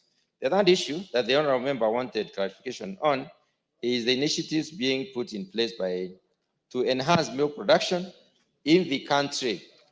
Honorable Speaker, the initiatives are as follows. I've basically mentioned them and briefly elaborate. One of them is enhancing production of livestock feeds to improve dairy feeding. That I have already gone into. I don't need to allude to it anymore. The other one is improving the quality and safety of the feed itself, where the ministry or the government came up with a legislation, which is the Kenya Fertilizer and Animal Feeds Act, Cap 345, that is being implemented currently to ensure that animal feeds are available, which are safe and also cheap. The third one is improving dairy genetics, and this is important, Honorable Speaker. On improving the genetics, the government has set up an additional semen production unit at ADC Endebess in Kitale. And this is under, and then the other one is the one at Kabete, Lower Kabete, which is the Kenya Animal Genetics Resource Center. The two of them are producing semen, and this semen has also been supported by distribution system, whereby there is production of liquid nitrogen in various parts of this country. And liquid nitrogen on our speaker centers are including the one in Eldoret, there's another one in Meru, another one in Kirinyaga and Kaimosi. These are supplementary centers where you can get liquid nitrogen, and therefore you can get semen stored for a very long time. The other initiative is also having a sexed semen production unit, where the government has invested in an equipment to have sexed semen, and it is possible for Kenyans to get semen to produce AFAs at affordable rates or female calves. The final, the second last initiative on our speaker is capacity building of farmers and other stakeholders, where various initiatives have been put in place to enable the Kenyan farmers to produce better milk, more milk, and clean milk for that matter at affordable rates. And the final one is implementation of key donor-funded projects that basically include the one I mentioned earlier and others that have got an entire country coverage to enable the Kenyan farmers to improve on the quality of the animals themselves in order to improve on the quality and the amount of milk that is produced. Honorable Speaker, I do submit. Thank you, Mutunga. Karemba. Thank you, Honorable Speaker. Well, I wish to appreciate the effort made by the chair in responding to my issue. Honorable Speaker, I would wish to mention and make it clear to the chair that there lies a huge potential in this country on the area of dairy production. And I would wish that the committee and ourselves also follow up to ensure that we exploit the benefits that we can get from the dairy farmers, because we have a huge demand for milk and products from dairy milk. And I believe that it is only if the government would go into ensuring that the feeds are not as costly as they are currently. Recently, Honorable Speaker, we witnessed a high, or rather a spirited campaign to have mass vaccination of animals, and that was targeting the beef, or rather the livestock that is reared for beef. But mostly, if you go to our region, which is in Embu, you will find that we have many cows which are were not reared for beef, but for dairy. And I believe that whereas we are not opposed to the mass vaccination, we believe that there is also enormous potential in the dairy sector, and we would get a lot of help if the animal feeds can cost lower. Thank you, Honorable Speaker. There's nothing to respond to Mutunga. He has just complimented what you said. Dr. Nyikal? Thank you, Mr. Speaker. In response to a request for statement by Honorable Anna Kainan, CBS MP, before the Departmental Committee on the status of Kalaza outbreak in Wajir County. Honorable members, I wish to bring to the attention of this House the current situation regarding the outbreak of Kalaza, also known as visceral leishmaniasis in Wajir. Kalaza is a life-threatening parasitic disease caused by a parasite. It is transmitted through the bite of infected sandflies and remains a serious public health concern, particularly in Kenya's northeastern, Rift Valley, and eastern regions. If left untreated, the disease has a fatality rate of 95%. Common symptoms include prolonged fever, weight loss, diarrhea, fatigue, anemia, darkening of the skin, swollen glands, and enlargement of the spleen and liver. Kalaza status in Wajir County. Kenya has, over the past 6 years, consistently reported between 500 and 1,300 cases of Kalaza annually, largely concentrated in 11 endemic counties. Since September 2024, however, a significant surge in reported cases has been observed in Wajir County, emerging as the epicenter. To date, Wajir has recorded 672 confirmed cases, the highest among affected counties. Of these, 85% of patients have been successfully treated and recovered. 11% are undergoing treatment, and tragically, 29 lives have been lost, representing a case fatality of 3.8%, which means out of 1,000 people, 38 people have died. The most affected sub-counties are Wajir East, Wajir West, and Elders. Currently, 86 cases are on treatment across the various sub-county health facilities. In Wajir County Referral Hospital, 55 cases, Grift Sub-County Hospital, 22, Elder Sub-County Hospital, 8, and Bule Sub-County Hospital, 1. Leishmaniasis transmission in the affected region is predominantly driven by the presence of and proliferation of a sandfly known as phlebotomas, which thrive in arid and semi-arid areas commonly found in northern Kenya. Human infections typically occur when individuals are exposed to these vectors while residing or moving in those endemic areas, particularly near termite mounds, animal shelters, and cracks in walls in abandoned buildings. The risk of infection and disease is severely and significantly heightened by underlying vulnerabilities like malnutrition, weakened immunities, comorbidities like people who are infected with diseases like HIV, and delayed health-seeking behavior. The disease disproportionately affects marginalized populations living in remote, underserved areas where access to timely diagnosis and treatment is limited. Environmental and socioeconomic factors further exacerbate the outbreak. These include poor housing conditions that offer little protection against sandfly, water scarcity, and increased population mobility, displacement due to conflict or climatic factors. Additionally, low community awareness combined with high levels of cross-border movement complicates surveillance, control, and case management. Without sustained multi-sectoral interventions, including vector control, early detection, and continuous health system strengthening, the risk of recurrent outbreaks and higher mortality remains significant.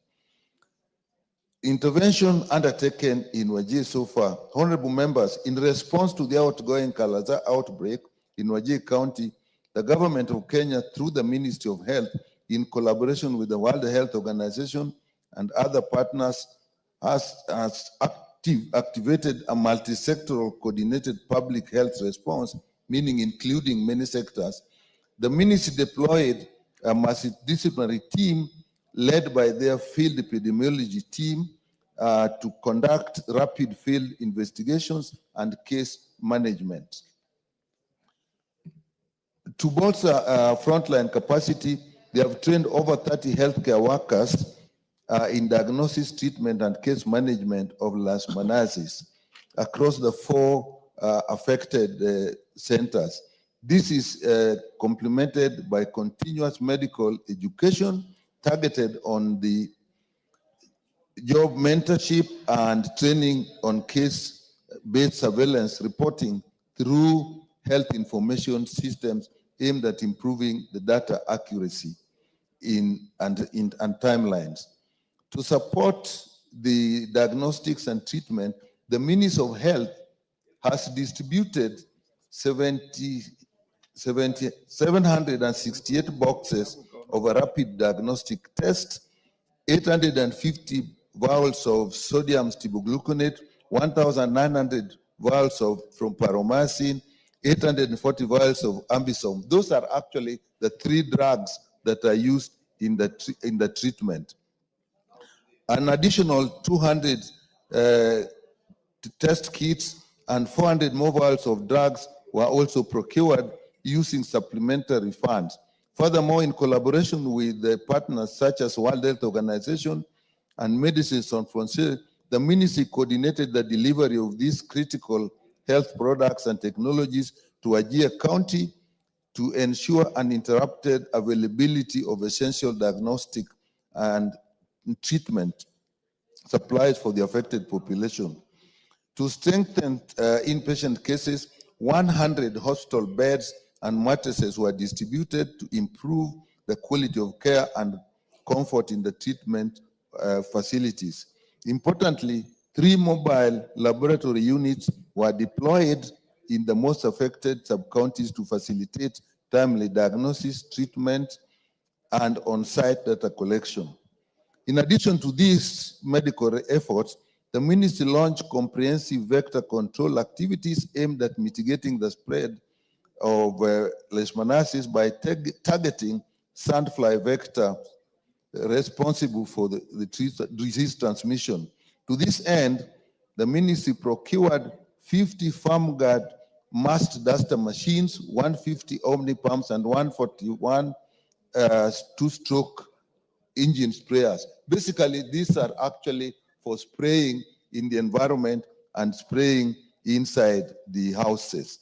And also 1,000 sachets of insecticides for the same. These integrated vector management strategies are crucial to reducing vector density and lowering transmission. Also, on the long term, the ministry has continued in the recognition of the current nature of visceral leishmaniasis, the broader and more resilient public health systems in the ministry has initiated long-term measures aimed at sustaining progress and preventing future outbreaks. These include a national strategic plan. They've also provided resources through the supplementary budget, and this has been useful in containing the outbreak. Honorable members, looking forward, the ministry has worked out a plan with KEMSA to distribute the required drugs and equipment in the affected areas. And also, Mr. Speaker, in the long term, Kenya Medical Research Institute has played a central role and will continue to play a central role to actually monitor the disease outbreak, monitor responses for a long. This is not only for the regions affected, but for the country as large. So the ministry remains available to provide any further clarification that this Honorable House may require.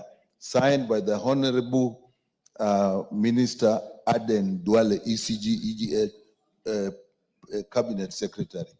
Thank you, Mr. Speaker. Kainan.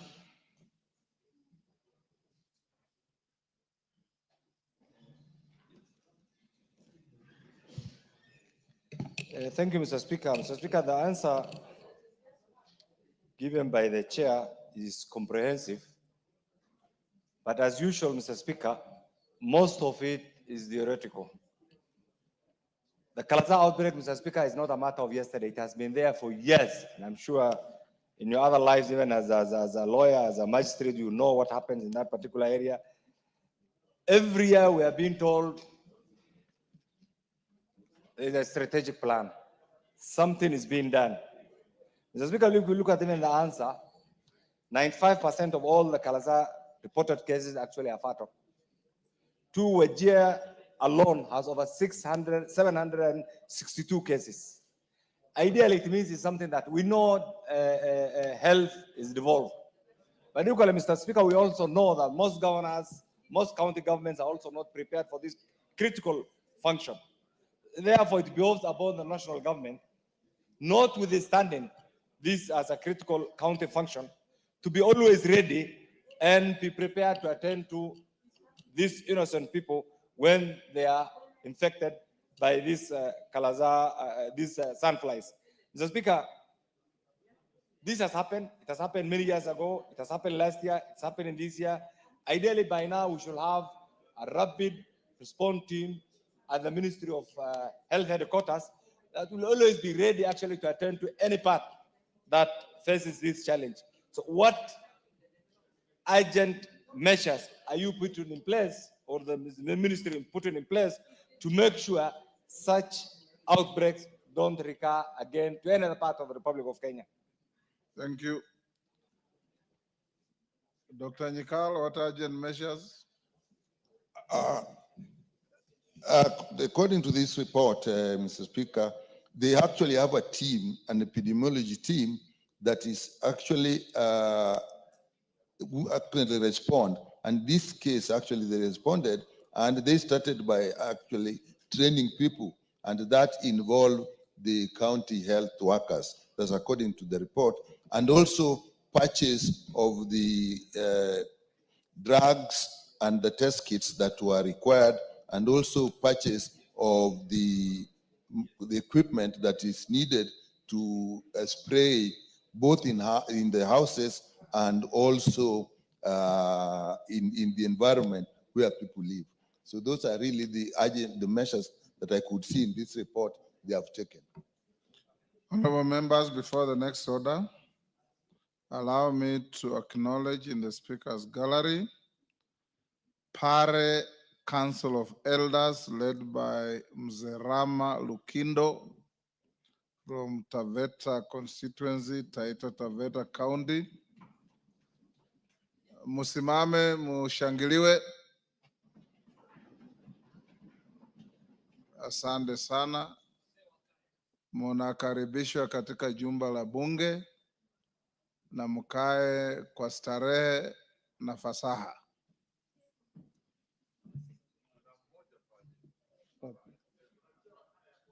Yes, Bwire.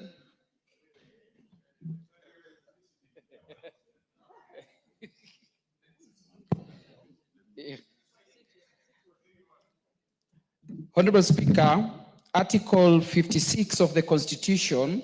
Si usungumuze Kiswahili wageni wako wakusikie. Asante Mheshimiwa Spika. Mheshimiwa Spika, kifungu cha 56 cha katiba ya Kenya ya mwaka 2010 inatoa mwelekeo kwamba serikali itafanya mipango ya kutambua jamii ndogo Kenya, na hiyo mipango itaongeza mambo ya utawala, mambo ya kazi, mambo ya kutambua mila zao na desturi zao. Mheshimiwa Spika, nakumbuka ukija kwa constituency yangu mwaka 2023, wazee hawa ambao wako mbele yako leo walikueleza kwamba wangetamani sana watambulike kama moja ya kabila la Kenya. Nakumbuka fika Mheshimiwa Spika, ulieleza hiyo siku kwamba kuchelewa kwa kutambulishwa kwao ni kinyume cha katiba, na kwamba kama jamii zingine, kama jamii ya Wasomali kwa mpaka wa Somali na Kenya, kama jamii ya Wajaluo katika mpaka wa Kenya na Tanzania sehemu za Mwanza, kama jamii ya Wakuria kwa mpaka wa Kenya na Tanzania, pia Wapare ambao wako kwa mpaka wa Kenya na Tanzania kule Taveta watambulike. Leo hii Mheshimiwa Spika, nakuja hapa kutoa shukrani kwa niaba ya kamati ya wazee wa Kipare na kwa niaba ya jamii ya Wapare ambao wanaishi Taveta na sehemu zingine za Kenya, na kwa niaba ya eneo bunge la Taveta kukushukuru Mheshimiwa Spika na kushukuru bunge hili la kitaifa kwa kuwapatia nafasi kuleta malalamishi yao bungeni leo. Wamesikilizwa na wamepatiwa uhakikisho kwamba petition yao itaenda kuangaliwa na itahakikishwa. Na Mheshimiwa Spika, niseme tu jambo moja nikiketi. Mwaka 2022 mmoja wa jamii hii alikuwa amependekezwa kuwa nominated councillor kwa chama cha Wiper, member of county assembly kwa chama cha Wiper. Hiyo nafasi ikachukuliwa, na baada ya kwenda kotini, koti ikasema kwamba kwa sababu Wapare wanatambulika kama stateless, basi wao sio minority, na kwa hivyo waliwekwa vibaya kwa ile kategori ya minority tribe. Kwa hivyo hatua hii ambayo imechukuliwa na bunge la kitaifa leo ni hatua ya kipekee sana, na nataka nichukue nafasi hii kuwashukuru Mheshimiwa Spika na kuwashukuru wajumbe wenzangu kwa kuwapatia Wapare nafasi ya kufika kwao bunge leo. Wengine wao wameniambia hawajawahi kutambulika kwa bunge la kitaifa, na hata kuwatambua leo. Mheshimiwa Spika, asante na Mwenyezi Mungu aendelee kukubariki. Asante sana. Asante Mheshimiwa Bwire.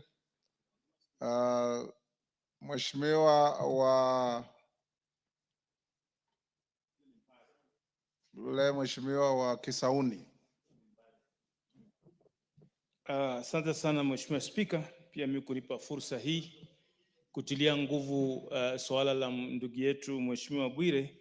Pia mimi niwapongeze wazee wa Kipare waliopata nafasi ya kufika katika bunge hili, na pia nitie mkazo na nguvu kwamba waweze kutambuliwa, kwa sababu kule chini wanapata shida kubwa, kuanzia wao wazee mpaka watoto wao. Inakuwa hata shule za msingi siku hizi mpaka wana stakabadhi ya kuzaliwa ndio uweze kusajiliwa kama mwanafunzi.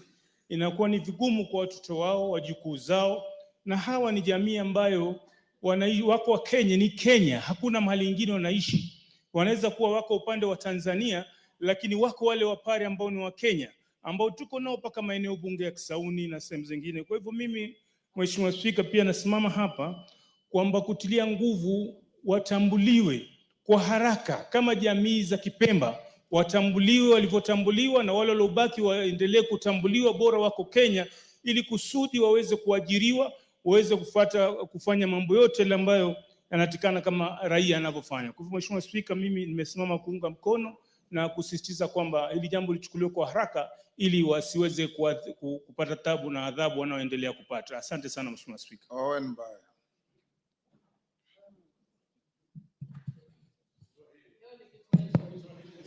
Honorable Speaker, allow me to express myself best in English. I want to address a broader issue, Honorable Speaker. And I want to say this, Honorable Speaker. As a country, we must end... Yes, Honorable Millie Odiam.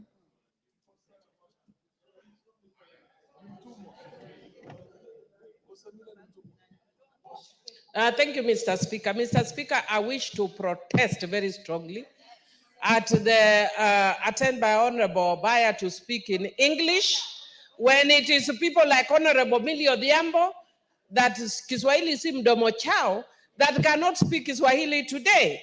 But when he's here, Mr. Speaker, we would like to sit here and get mesmerized and to learn and to be experts. When we get such an opportunity, can he at least speak Kiswahili so we learn? When we were in primary school, Mr. Speaker, my school, we spoke English throughout in primary school, except Wednesdays, when we were told to speak in Kiswahili.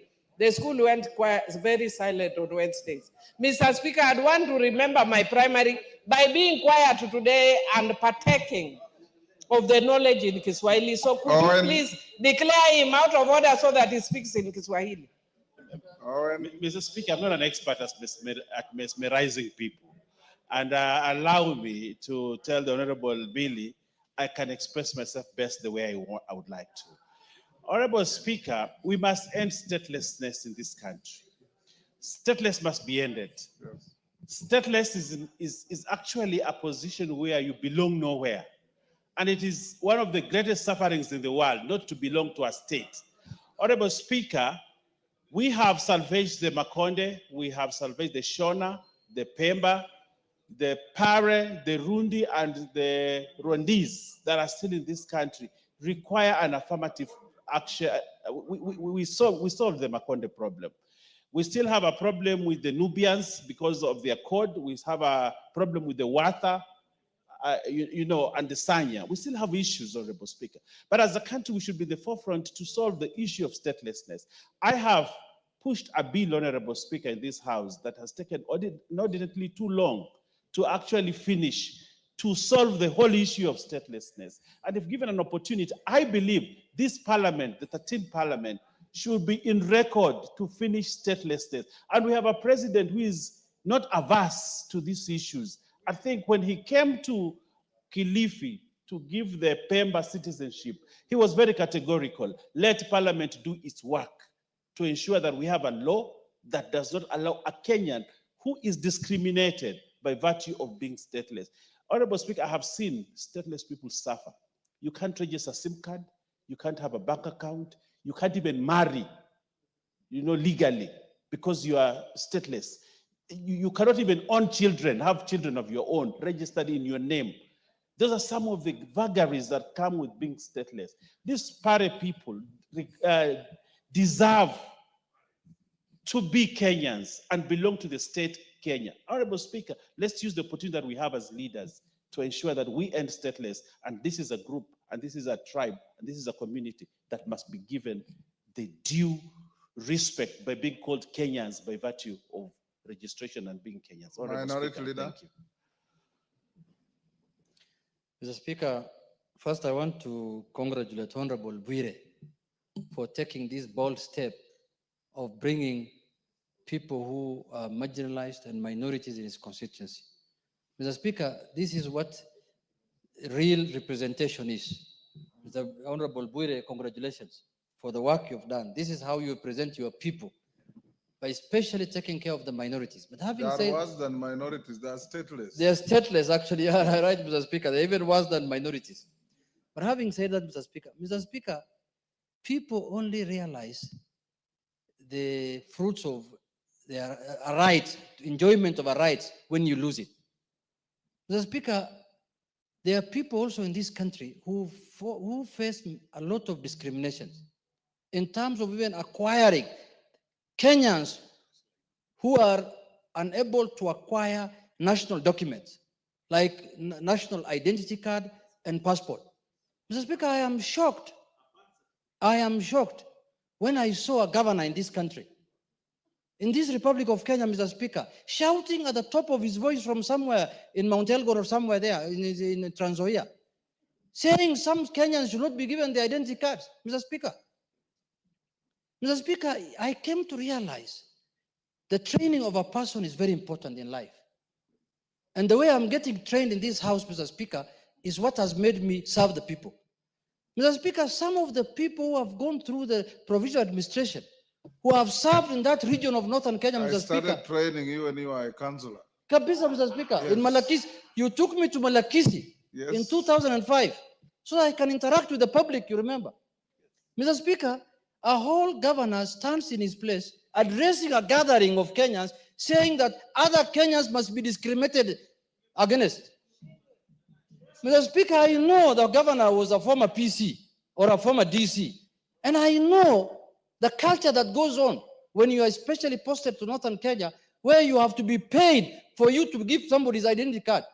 And that's how some of them have made their money, Mr. Speaker. That is a colonial mentality. That man does not deserve to lead anybody in Kenya, Mr. Speaker. It is very, very heartening, Mr. Speaker. It's heartening. He does not even be a village elder, Mr. Speaker. When you can come openly and say that certain Kenyans should not be given an ID because they are bordering another country. Even him is running a county that is bordering Uganda. Shame on him. Shame on him, Mr. Speaker. Mr. Speaker, I know that community is discriminating against live in Trans Nzoia, Mr. Speaker. And you know you are their leader, Mr. Speaker. You come from there also. I can assure you they will never vote for him again. He has lost those votes. His name is Honorable Nakimbia or Nakimbia. Nakimbia too. He's just running everywhere, Mr. Speaker. Mr. Speaker, I was taken aback, Mr. Speaker. I know what discrimination people go through in that region. There are many children in Northern Kenya who have finished schooling, they have finished colleges, they have finished universities, they cannot get employment because they don't have an ID. They cannot even get admission to university because they don't have an ID. That is the kind of leaders nowadays we have in Kenya, who is openly saying in a public forum that let us discriminate against this community. And you are calling yourself a governor who's supposed to be leading a multi-society, multi-ethnic, multi-religious county, Mr. Speaker. Mr. Speaker, this is where I know tomorrow he'll be shouting in a burial there in Bukusola and in Trans Nzoia, abusing me. I don't care. This is where I will speak. People of Suna, who I represent, who include Luos, Koreas, Subas, Somalis, lawyers, Guerrilla, everybody have told me to speak here and tell that governor that he's wrong. He cannot discriminate against other Kenyans. Who is he, Mr. Speaker? What the hell does he think he is? Keep on, talking open. And I don't know why NCIC is no longer functioning. I thought the first person they will arrest or they will summon is that governor, that rogue governor is actually the rogue governor. Mr. Speaker, bordering another county does not mean you must be discriminated against.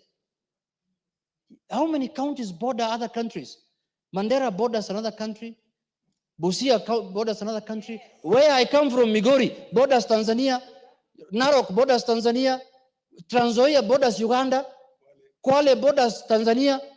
That does not mean that you have to discriminate against Kenyans who are staying in those counties. If he's fearing that that community is going to have numbers in the next election and they may vote for in a certain way, let him tell his community to give more back to more children. Mr. Speaker, I am taken aback, and I'm going to bring a petition, by the way, to discuss that matter in this house. Mr. Speaker, a national leader who is running a county, I repeat again, that's multi-ethnic, multi-religion, denomination. Mr. Speaker, that cannot be left.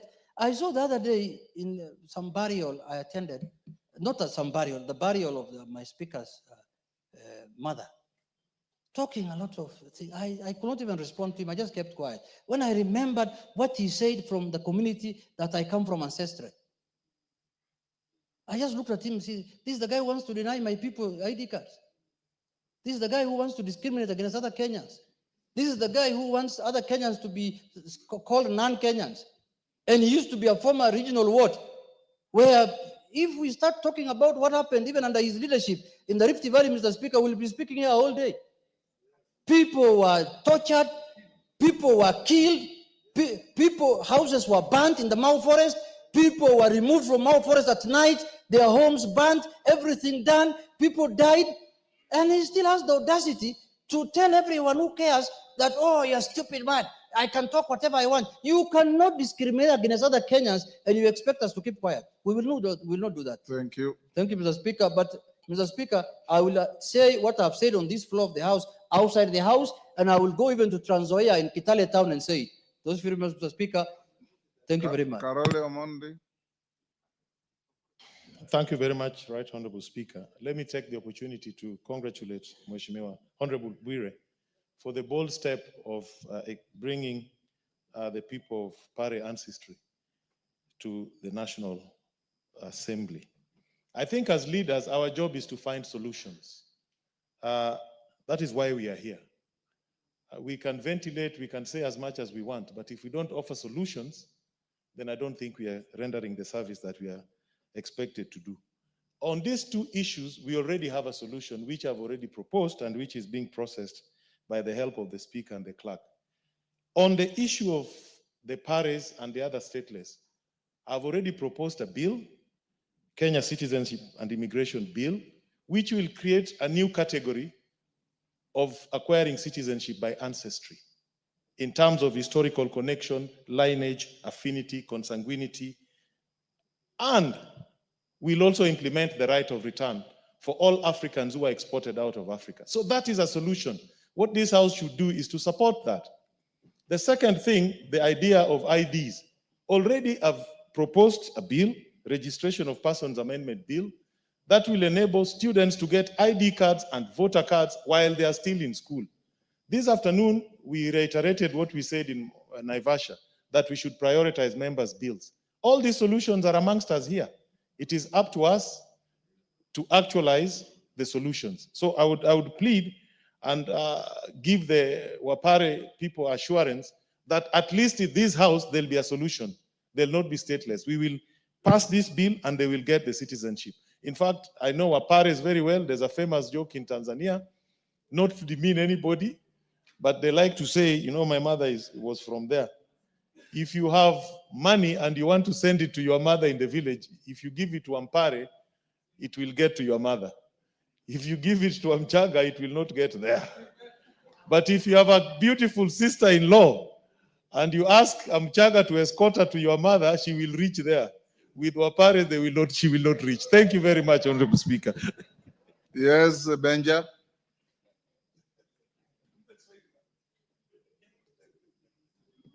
Mr. Speaker, thank you for giving me this opportunity. Chukua dakika moja moja. Thank you. Mr. Speaker, let me first of all welcome the guests in your gallery, Mr. Speaker. And I think their visit will go down in history as having brought the necessary changes in this republic. Mr. Speaker, to be a stateless person is the worst discrimination that you can ever be. Mr. Speaker, I'm talking as a former ambassador of Kenya to the Republic of Namibia. And Mr. Speaker, sometimes you find Kenyans who have found themselves in another country without the necessary documents. And the treatment they get, Mr. Speaker, is very bad.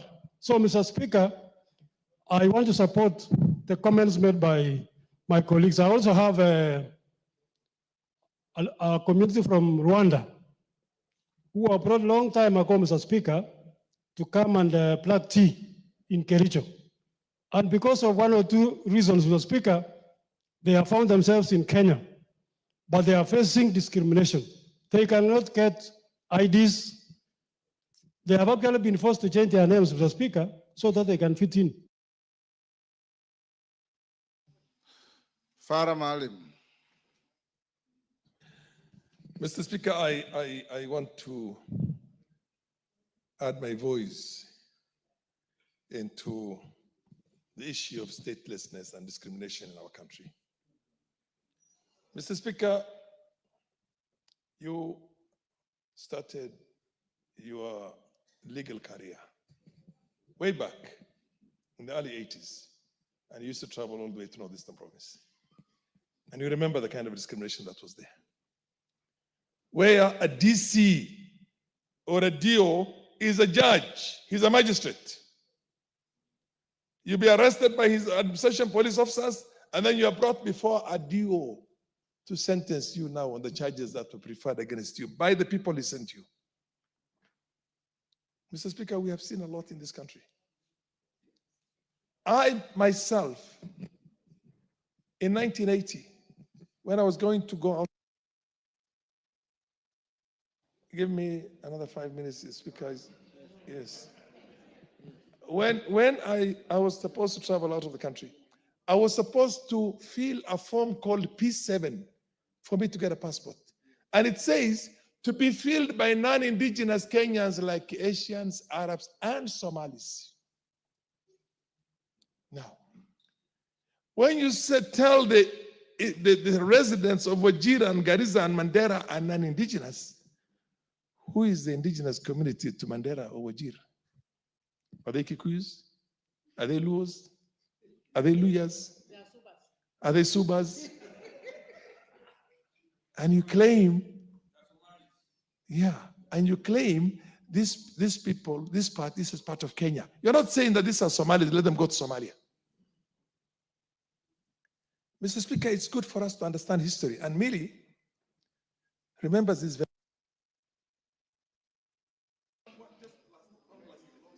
Give him 1 minute. Finish up. Mr. Speaker, the DRC has suffered more than 6 million people dead. That problem started with the Banyamulenge, if you remember very well, when Mobutu Sese Seko said, you are not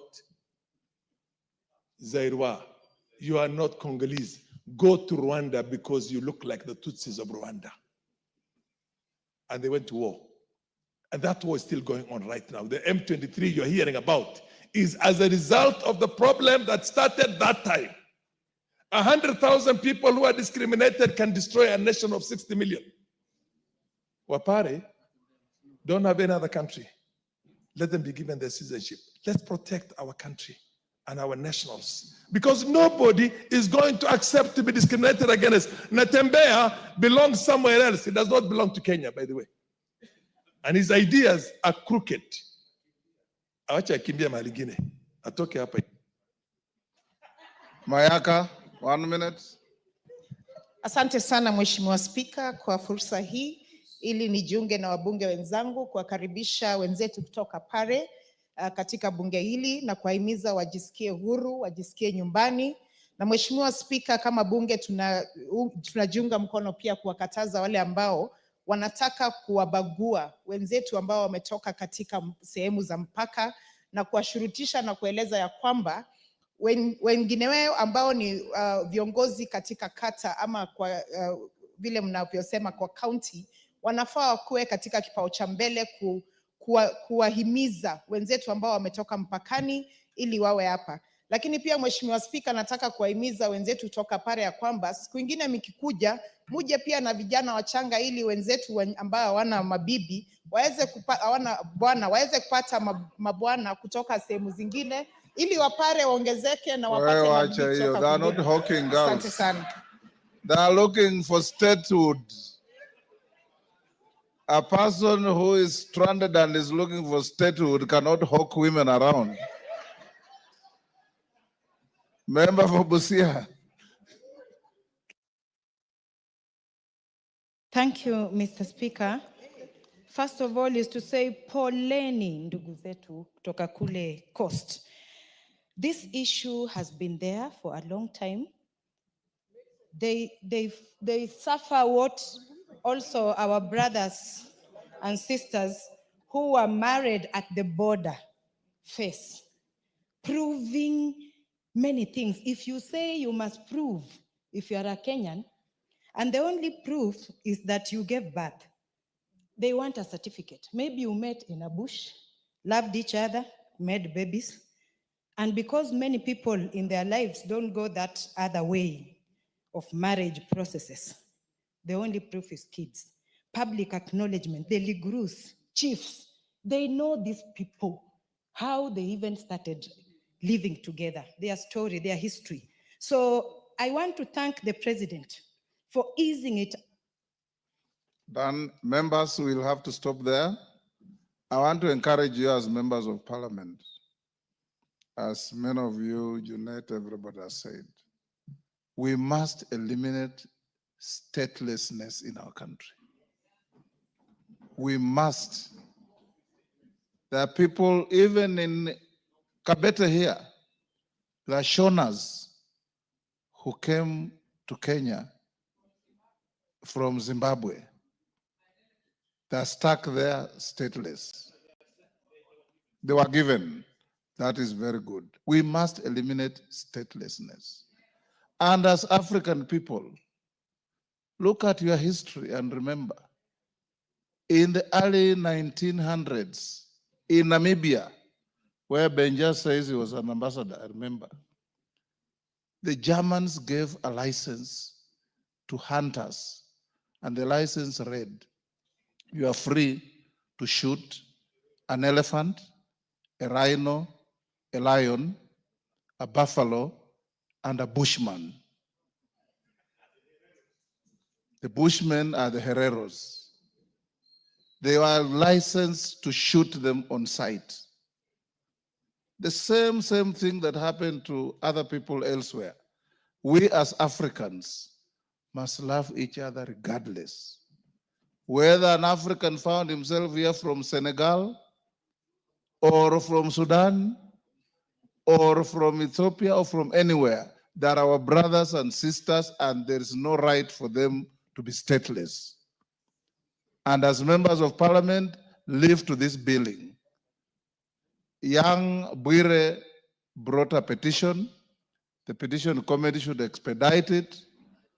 And these para elders have the same right as any one of us to be in this country and to enjoy the benefits of citizenship.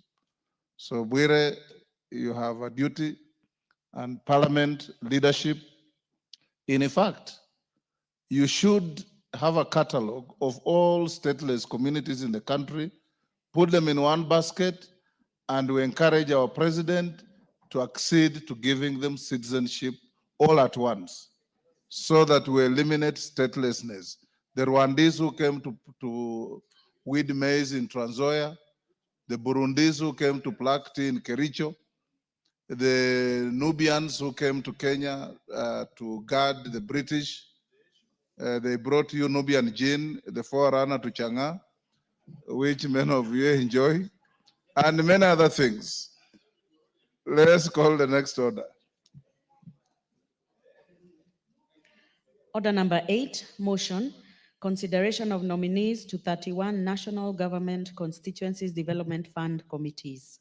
As I invite Sirma to move that motion, it's a very quick motion. Move second. I don't think there's much to debate there. I want to advise the House that order number 10 is stood down to tomorrow afternoon. I'll invite Honorable Junet to say something to that so that you understand why I'm stepping it down. Junet and Baya, I'll give you 2 minutes each. Then Sirma will move his motion. The county government's additional allocations bill is being stepped down on the understanding that you had in the morning, and as leaders, you have a duty to tell the House. Yes, Junet, start. 2 minutes.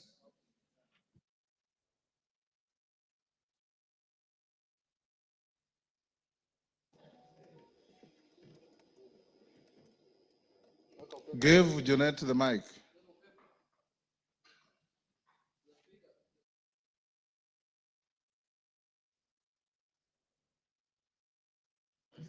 Hello. Mr. Speaker, as you are aware, members are aware, this has been a very contentious bill.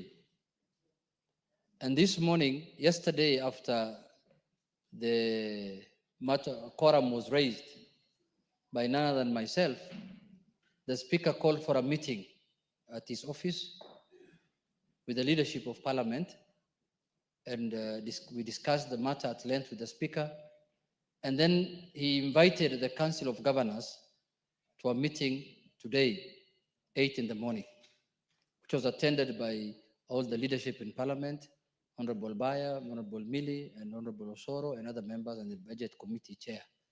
So the Council of Governors was represented in that meeting by their chairman and their legal, chairman of the legal committee, I think, Governor Mutula Kilonzo Jr. And we discussed the matter at length, and they were compromises that were made that they should do, and on our side also we will do. And one of the issues that we agreed was that the matter that is in court, the matter that is pending in court was, I think, coming up for judgment on 28th. So we agreed in the meeting that that judgment should be arrested, should be pended.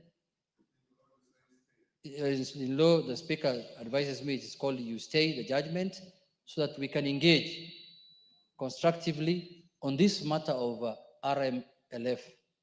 And once that judgment is stayed, on our part also as a House, we now pass the bill, because the bill does not contain RLMF also. It majorly contains donor-funded projects and those kind of things.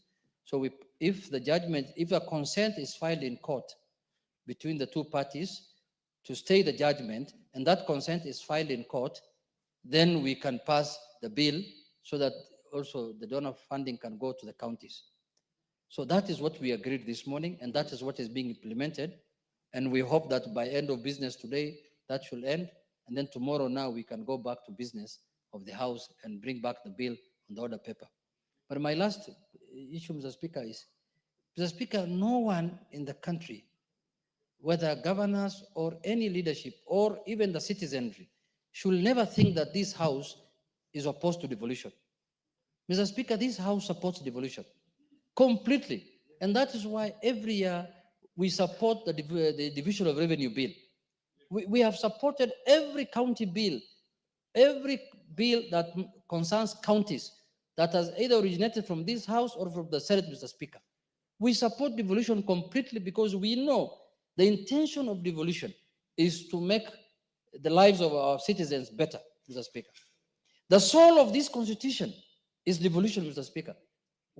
Because there are counties that will not have received 1 billion shillings in their lives if devolution did not happen, Mr. Speaker. So nobody should send any notion that National Assembly is against devolution. We support devolution, and we will make sure devolution thrives in our country, but we want to have the Constitution respected holistically so that the National Assembly can do their work, the Senate can do their work, and the counties can do their work, so that we have a win-win situation for the country, Mr. Speaker. Mr. Speaker, you remember we used to have a tug of war with the Senate on issues of functions. Which house is upper, which house is lower, which functions belongs to this house, which functions belongs to the Senate. Luckily, the senators on their own volition went to the court. They filed a case to nullify 23 statutes that was passed by this House, Mr. Speaker. And they went to the High Court. I think they lost in the High Court. They went to the Court of Appeal. They lost in the Court of Appeal. Then they went to the Supreme Court. And in the end, Supreme Court rendered a judgment 3 weeks ago. And it brought clarity that the functions of the Senate is this, and the function of the National Assembly, there is no ambiguity anymore. The issue of money bills have been sorted. The Supreme Court, in its own ruling, said that money bill is in the domain of the National Assembly.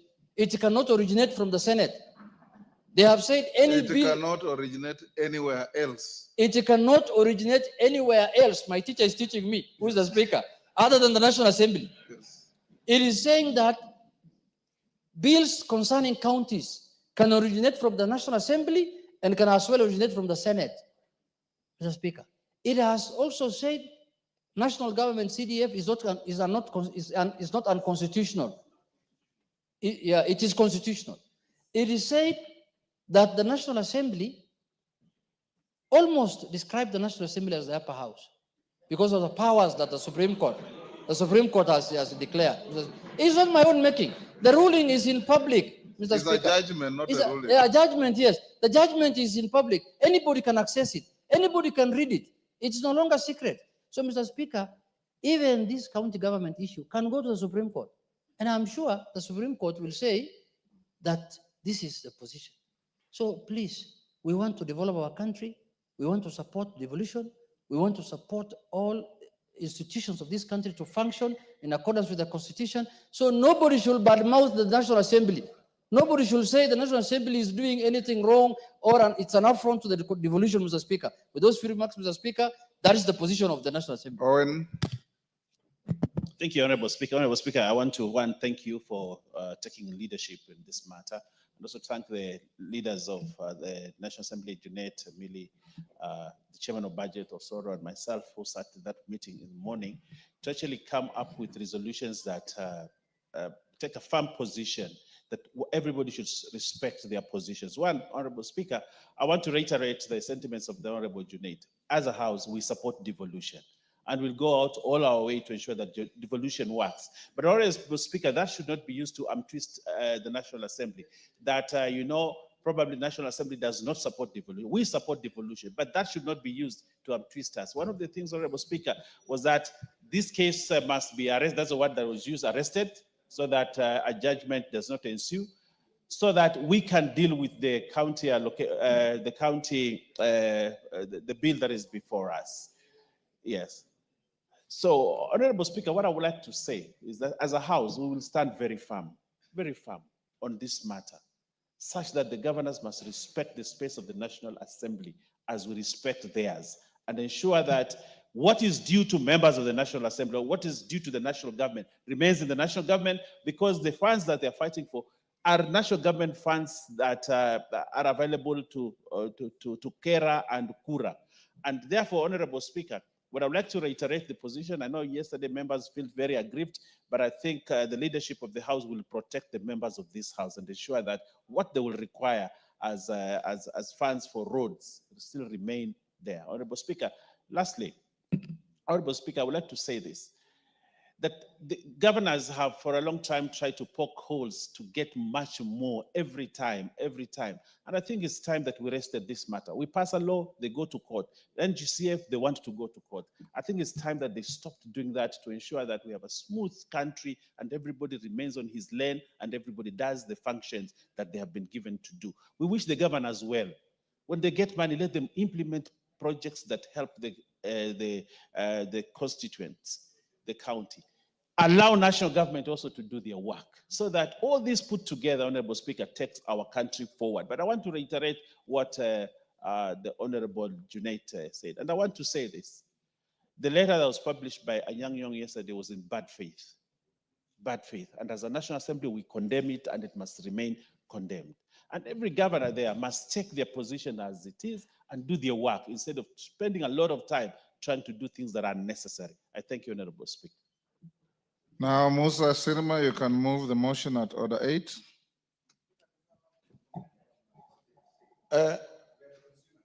Mr.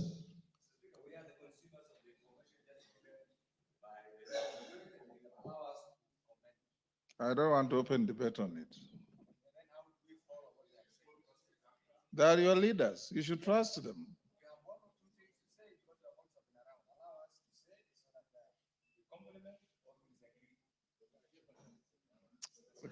Kainan, let Musa Sirima move his motion. Mr. Speaker. Take your seat.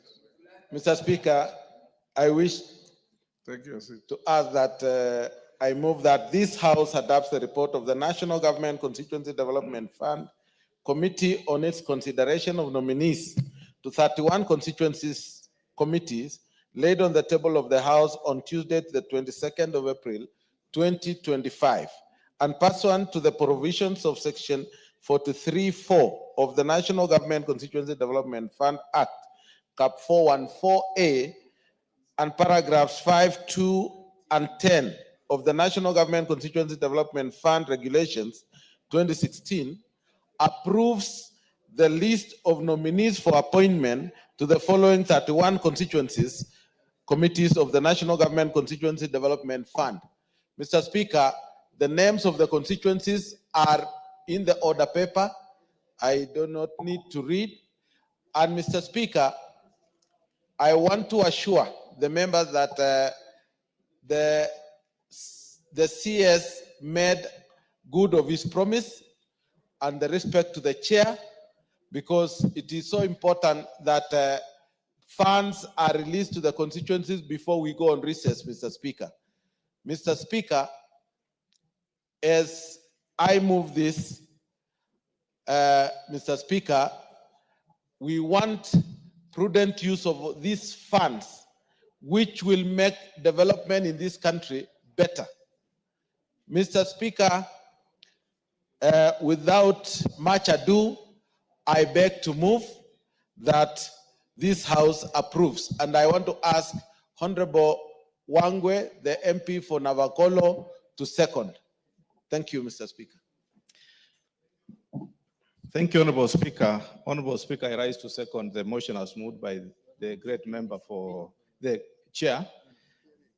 And mine, Honorable Speaker, is just to emphasize on one point, which I would want to bring to your attention and the attention of the House. That, Honorable Speaker, as we approve the names, the next stage is normally gazettement of the names. And colleagues, as we sit here today, most of the constituencies that so far have been approved are yet to be gazetted. Meaning, Honorable Speaker, it's a delay that is being caused on the gazettement side. Whoever is concerned, Honorable Speaker, whom I believe is the Attorney General, my request to you, Honorable Speaker, and the House, is that we come in, or you come in, Honorable Speaker, so that the Attorney General moves with the speed, gazettes the names, and let our constituents enjoy the funds that we have been pushing to get to the ground. Thank you, Honorable Speaker. I beg to second. Member on his feet, take your seat. Is that Sunguya? Take your seat. Honorable members, I now propose the question, which is that this House adopts the report of the National Government Constituency Development Fund Committee on its consideration of nominees to 31 constituencies committees laid on the table of the House on Tuesday, 22nd April 2025, and pursuant to the provisions of Section 43(4) of the National Government Constituency Development Fund Act, Cap 414A, and paragraphs 5, 2, and 10 of the National Government Constituency Development Fund Regulations 2016, approves the list of nominees set out herein on the order paper for appointment to the following 31 constituencies committees of the National Government Constituency Development Fund. Do we put the question?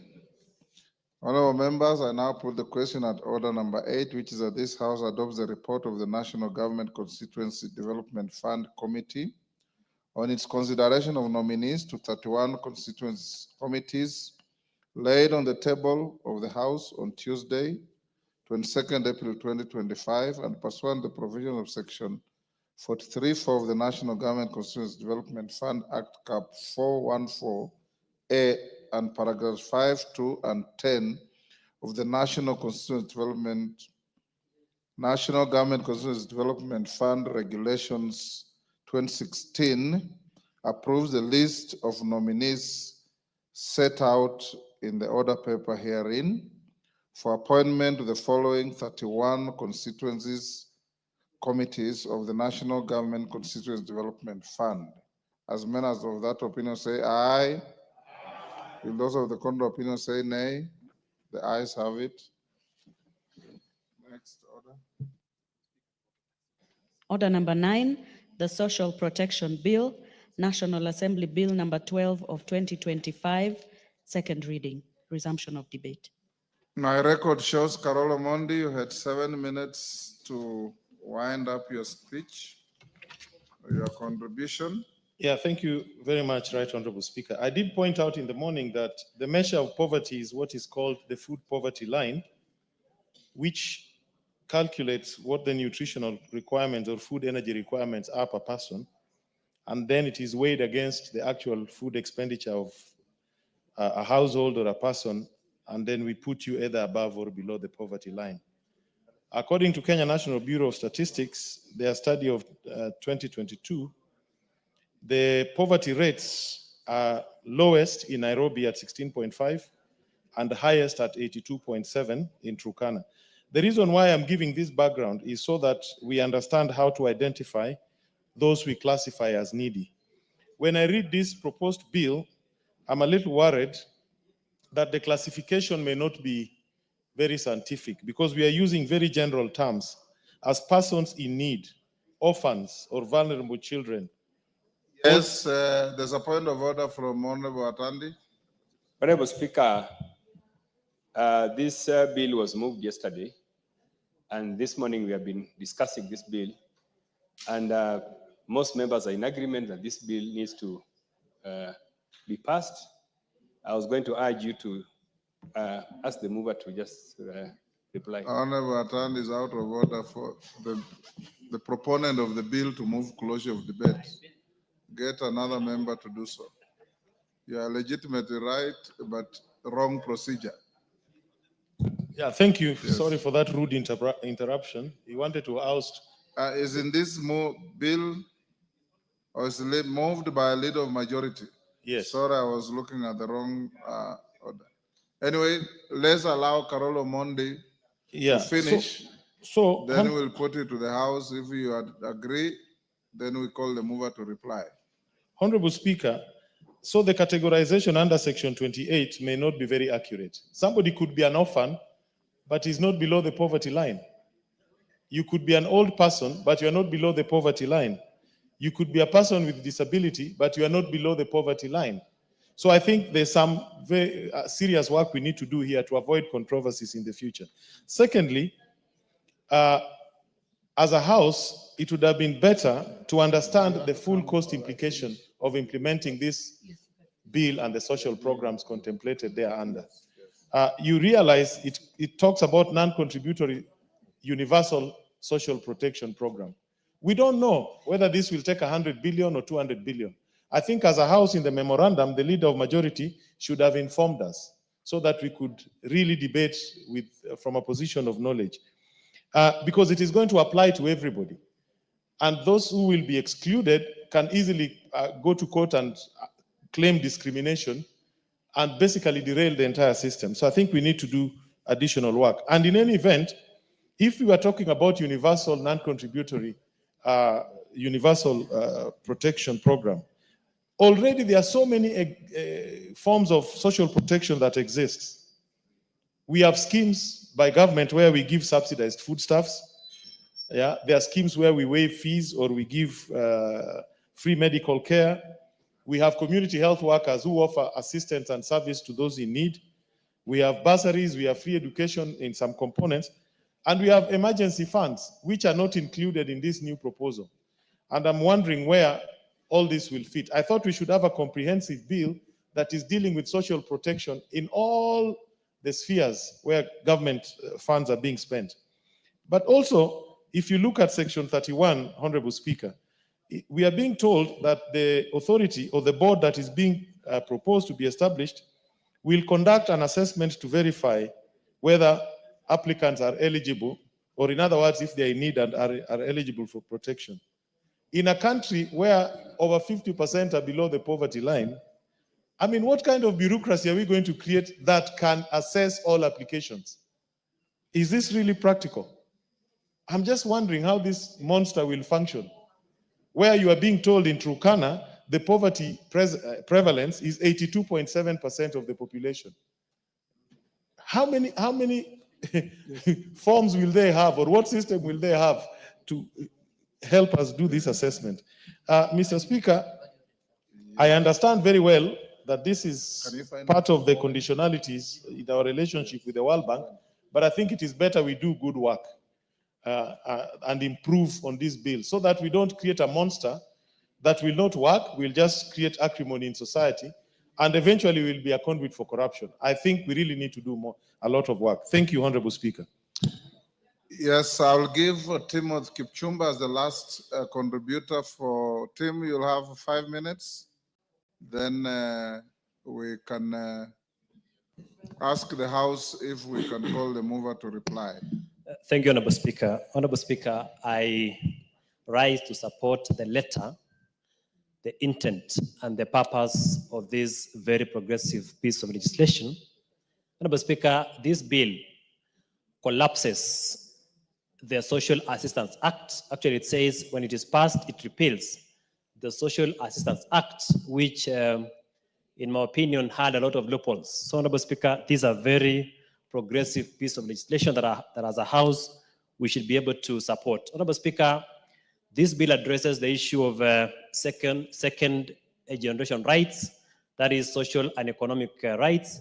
Honorable Speaker, those are rights that are provided for by the Constitution, and therefore we cannot ignore as a nation. Honorable Speaker, if you read clause 28.3 of this bill, it actually widens the scope of those who are entitled to social assistance and financial assistance at the age that they attain. Honorable Speaker, it expands that scope to include orphans and vulnerable children, poor old members of society, persons with disabilities, persons in extreme poverty, and persons affected by shocks. Honorable Speaker, that category of persons were not able to be assisted under the Social Assistance Act, which shall now be repealed once this progressive piece of legislation is passed. Honorable Speaker, apart from that, if you read clause 30 of this bill, it also includes a category, a very special category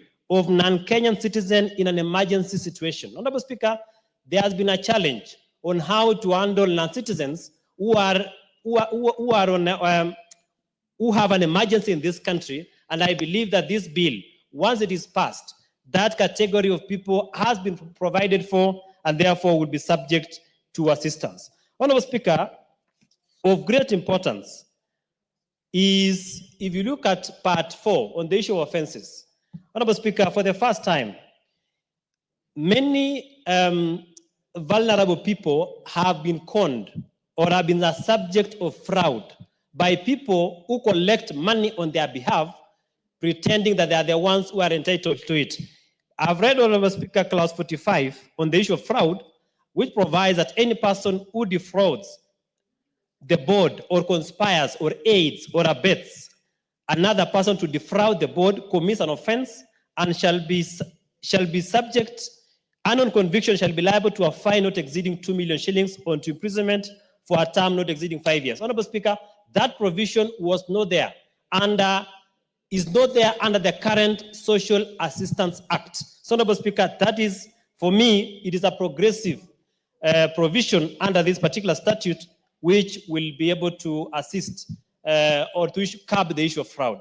Finally, Honorable Speaker, in terms of transition, under Part 6, there is a provision on repeal savings and transition provisions. Honorable Speaker, since we are repealing the Social Assistance Act and replacing with this the Social Protection Bill of 2015, it provides very clearly that any person who immediately before the coming into force of this act was an officer or member of staff of the Directorate of Social Assistance of the National Social Protection Secretariat, not being under a notice of dismissal or resignation, shall upon commencement of this act become an officer of the board. Honorable Speaker, many other times as a House that we've passed legislations that have ignored the issue of transition. Honorable Speaker, remember the issue of SHA. We passed a bill here, but we were not very clear on the issue of transition, such that officers from NHIF would have been taken to work under SHA. But because there was no clear transition provisions, those officers who are under NHIF were not transitioned to SHA. So, Honorable Speaker, this is progressive because officers or any person who had been appointed to work under the Social Assistance Act that we shall repeal shall now work under this particular statute. So, Honorable Speaker, I submit, I second this bill, and I urge the House to proceed to pass this particular piece of legislation. Thank you, Honorable Speaker. Thank you, members. Order Mawade, take a seat. Following the request by the Honorable Atande, I now put the question to the House that the mover be called upon to reply. As members of that opinion say aye. Those of the contrary opinion say nay. The ayes have it. Mover.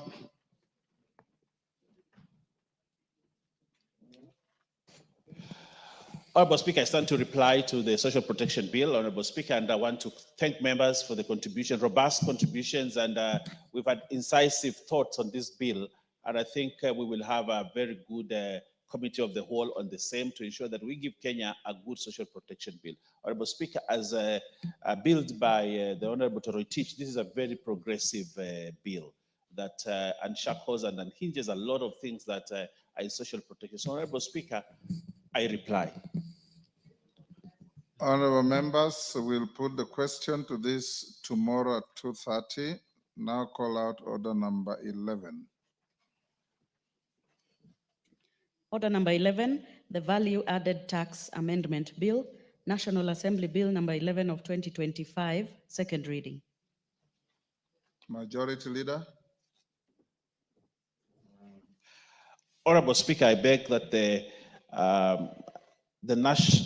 value added tax amendment bill 2025 be read a second time. Honorable Speaker, this is a very short piece of legislation, a small amendment that is required to ensure that we remove some ambiguities in the value added tax. And as I do that, I want to prepare the Honorable Junet to second.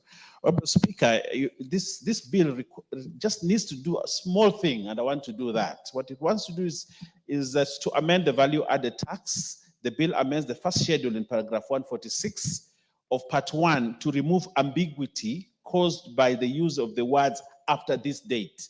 When this bill was passed, there was that element that was put there that after this date. This created ambiguity in such a way that it was not clear which date the bill would take effect. And because of that, therefore, we want to substitute that small bit with the exact date of when the bill takes effect. So, Honorable Speaker, during the implementation of the Tax Laws Amendment 25, it became evident that the changes introduced ambiguity.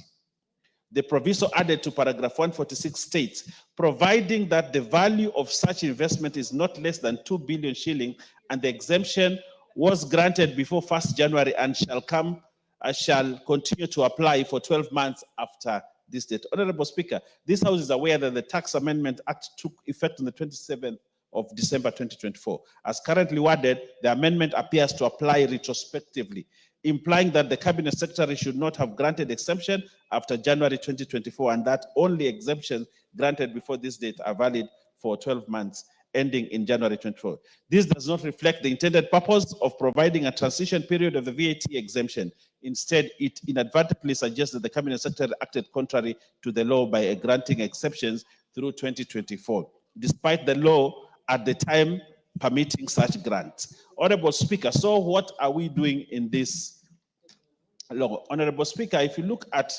the law, therefore, what we are trying to amend is this, that the first schedule to the value added tax is amended in paragraph 146 of part 1 by deleting the words 12 months after this date and substituting therefore the words 12 months from the date of commencement of this act. That is what we are doing. Just putting the words, substituting 12 months after this date to 12 months from the date of commencement of this act.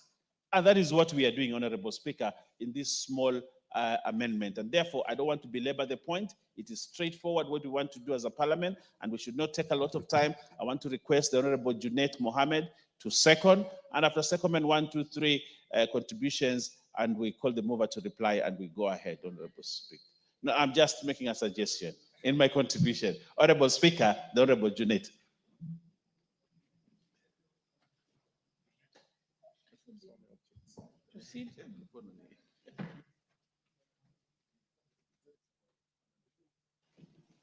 Honorable Junet, you may proceed. Thank you, Madam Speaker. Madam Speaker, I stand to second the bill on the VAT Amendment Act, Madam Speaker. Madam Speaker, this is a very small amendment rectifying what happened in the tax amendment laws that we passed in December. It's a very controversial one, but Madam Speaker, is also a necessity because it is helping manufacturing, big investors who have, who has put faith and decided to take risk in investing in our country, Madam Speaker. So it is part of the incentives that is being offered to big investors who have invested huge sums of money so that they can put up industry in our country. Madam Speaker, manufacturing is not doing very well in the country at the moment. It's about 3%. So with these kind of incentives, we expect manufacturers to be enticed so that they can put more money to create jobs for our people. So, Madam Speaker, with those few remarks, I second.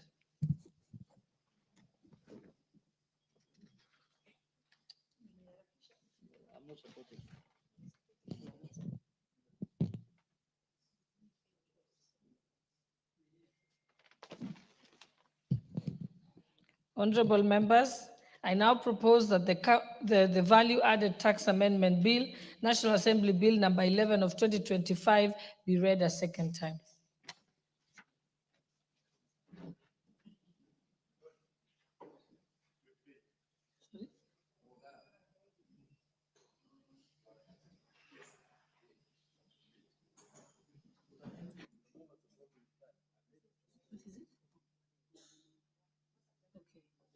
Yes, Honorable Mulugara, what would you like to say? Yes.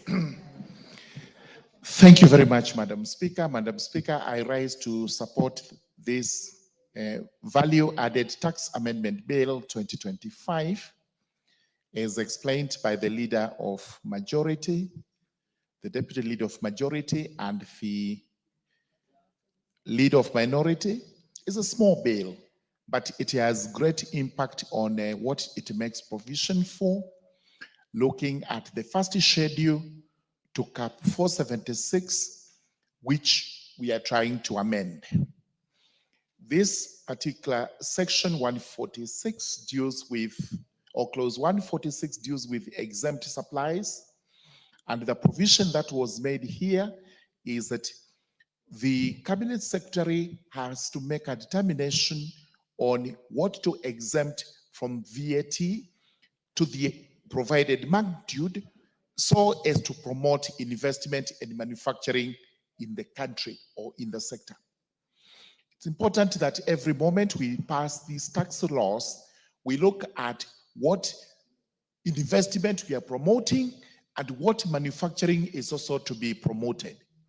And for purposes of legislation, it is vitally important that pieces of legislation have to be clear so that everyone reading the law understands exactly when that law is going to affect the person. So the provision to the act is that provided that the value of such investment is not less than 2 billion shillings and the exemption was granted before 1st January 2024 and it shall continue to apply for 12 months after this date. And this is where the proposed amendment comes in, that we now have to substitute 12 months after this date, which is the 1st of March, the 1st of January 2024, with 12 months from the date of commencement of the Act. The date of commencement of the Act is actually most important in that by the time the bill is or was accented to, the 1st of January 2024 may have actually been eaten into, and therefore the new date of commencement would actually give the relevant 12 months, which have to be considered as concessionary. Therefore, this is a good amendment and I support.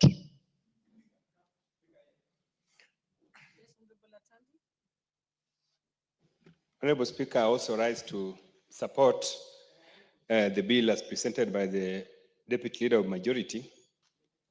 Honorable Speaker, there are many ways of growing the economy.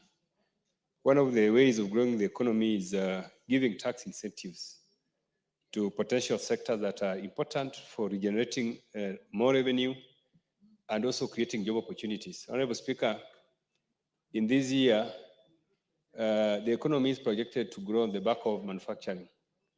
And we are projecting that manufacturing is the one that is going to help us to collect more taxes and also create job opportunities. Therefore, Honorable Speaker, the incentive that will be given to manufacturers in the steel sector to be able to defer taxes, VAT on their products is something that we really need to support as a House.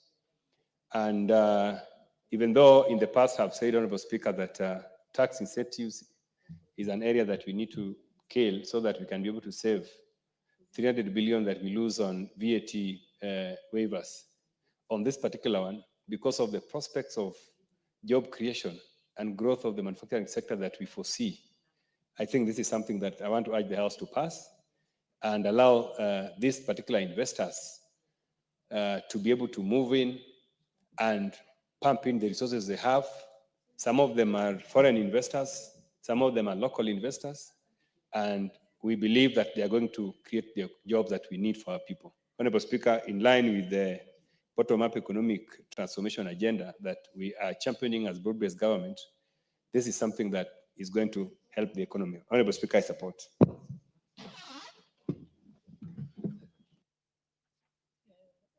Honorable Amase, you can see she's pressed the intervention button. She's not here. Honorable Sunkuya. Honorable Irene Mayaka. Okay, Honorable Ounda. Thank you, Honorable Speaker. Let me also stand here to support this value tax amendment bill, but that basically tries to rectify the error or the omission that was occasioned when we passed the Business Laws Amendment Bill, NAMI Tax Laws Amendment Bill, and typically we should have picked this one out, but normally things here are rushed, in the syllabus normally get rushed, so some of these basic things are left out. Honorable Speaker, what the bill is actually proposing to do is to extend tax incentives to investors. Typically, Honorable Speaker, in such an arrangement, this actually amounts to tax expenditures, whereby a country forgoes revenue with this hope that the investment will result in higher revenue. Honorable Speaker, I have attended so many forums on this subject matter, but the truth of the matter, it hasn't made any significant changes.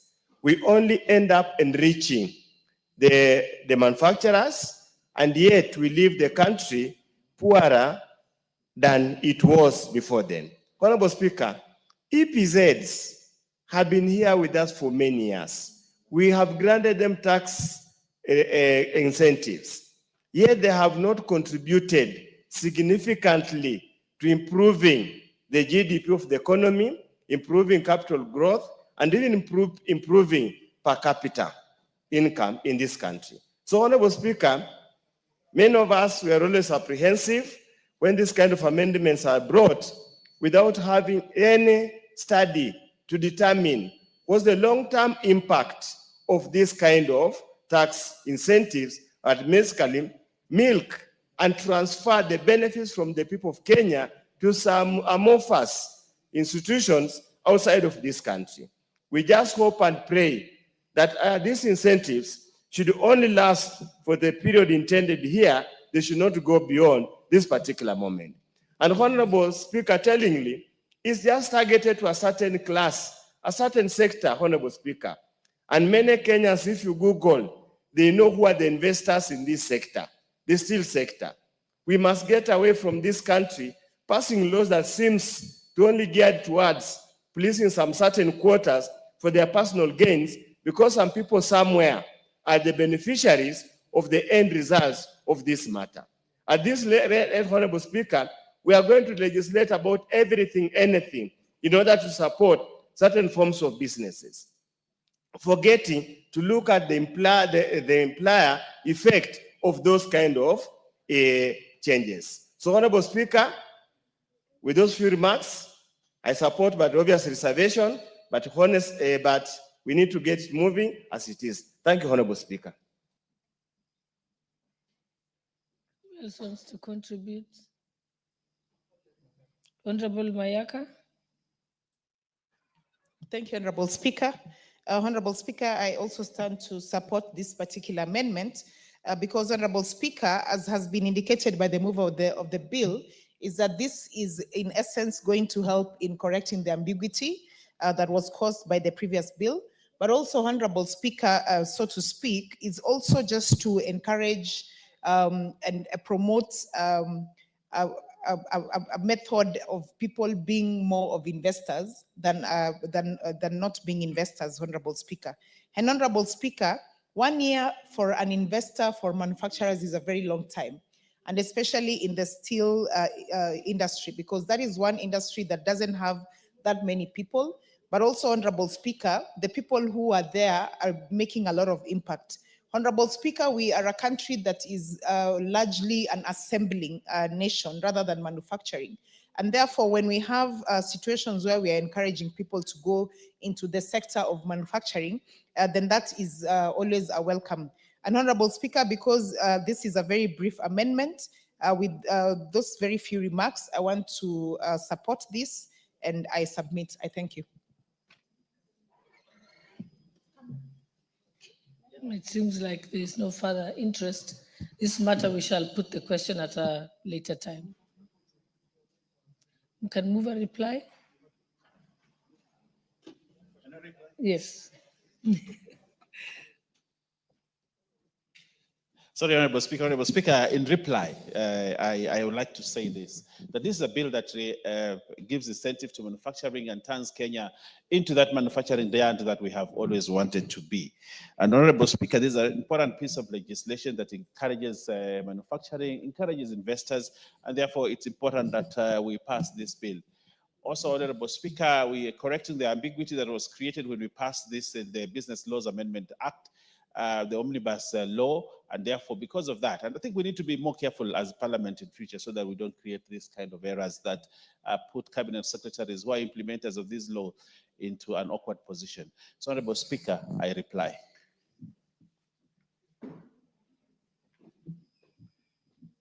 Thank you.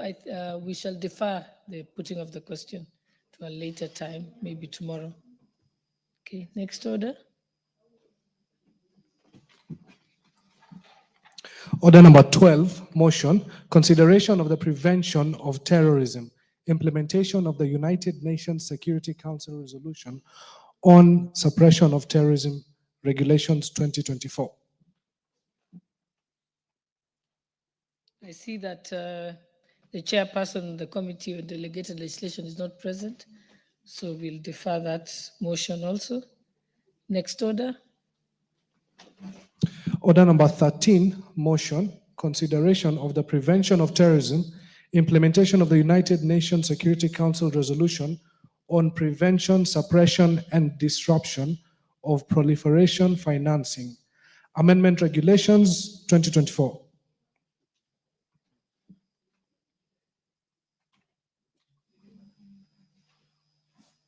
Okay, I also see that the chairperson still, so supposed to be the chairperson Committee on Delegated Legislation, is still not present, so we shall proceed to the next, we'll defer it and proceed to the next order.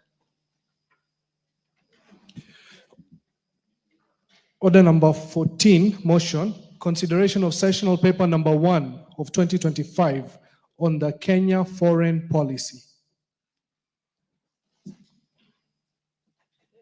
You may proceed.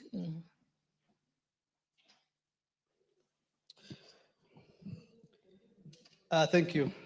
Honorable Speaker, I beg to move that this House adopts the report of the Twelve Committee on Defense, Intelligence and Foreign Relations on its consideration of the sessional paper number 1 of 2025 on the foreign policy of the Republic of Kenya, laid on the table of the House on Tuesday, 22nd April 2025, and approved sessional paper number 1 of 2025 on the foreign policy of the Republic of Kenya. Honorable Speaker, Kenya's place in the world is neither accidental nor static. It is shaped by a deliberate, constitutionally grounded foreign policy. Sessional paper number 1 of 2025 on the Foreign Policy Republic of Kenya was laid on the table of the House on Thursday, 13 February 2025, and thereafter committed to the Departmental Committee on Defense, Intelligence, and Foreign Relations for consideration.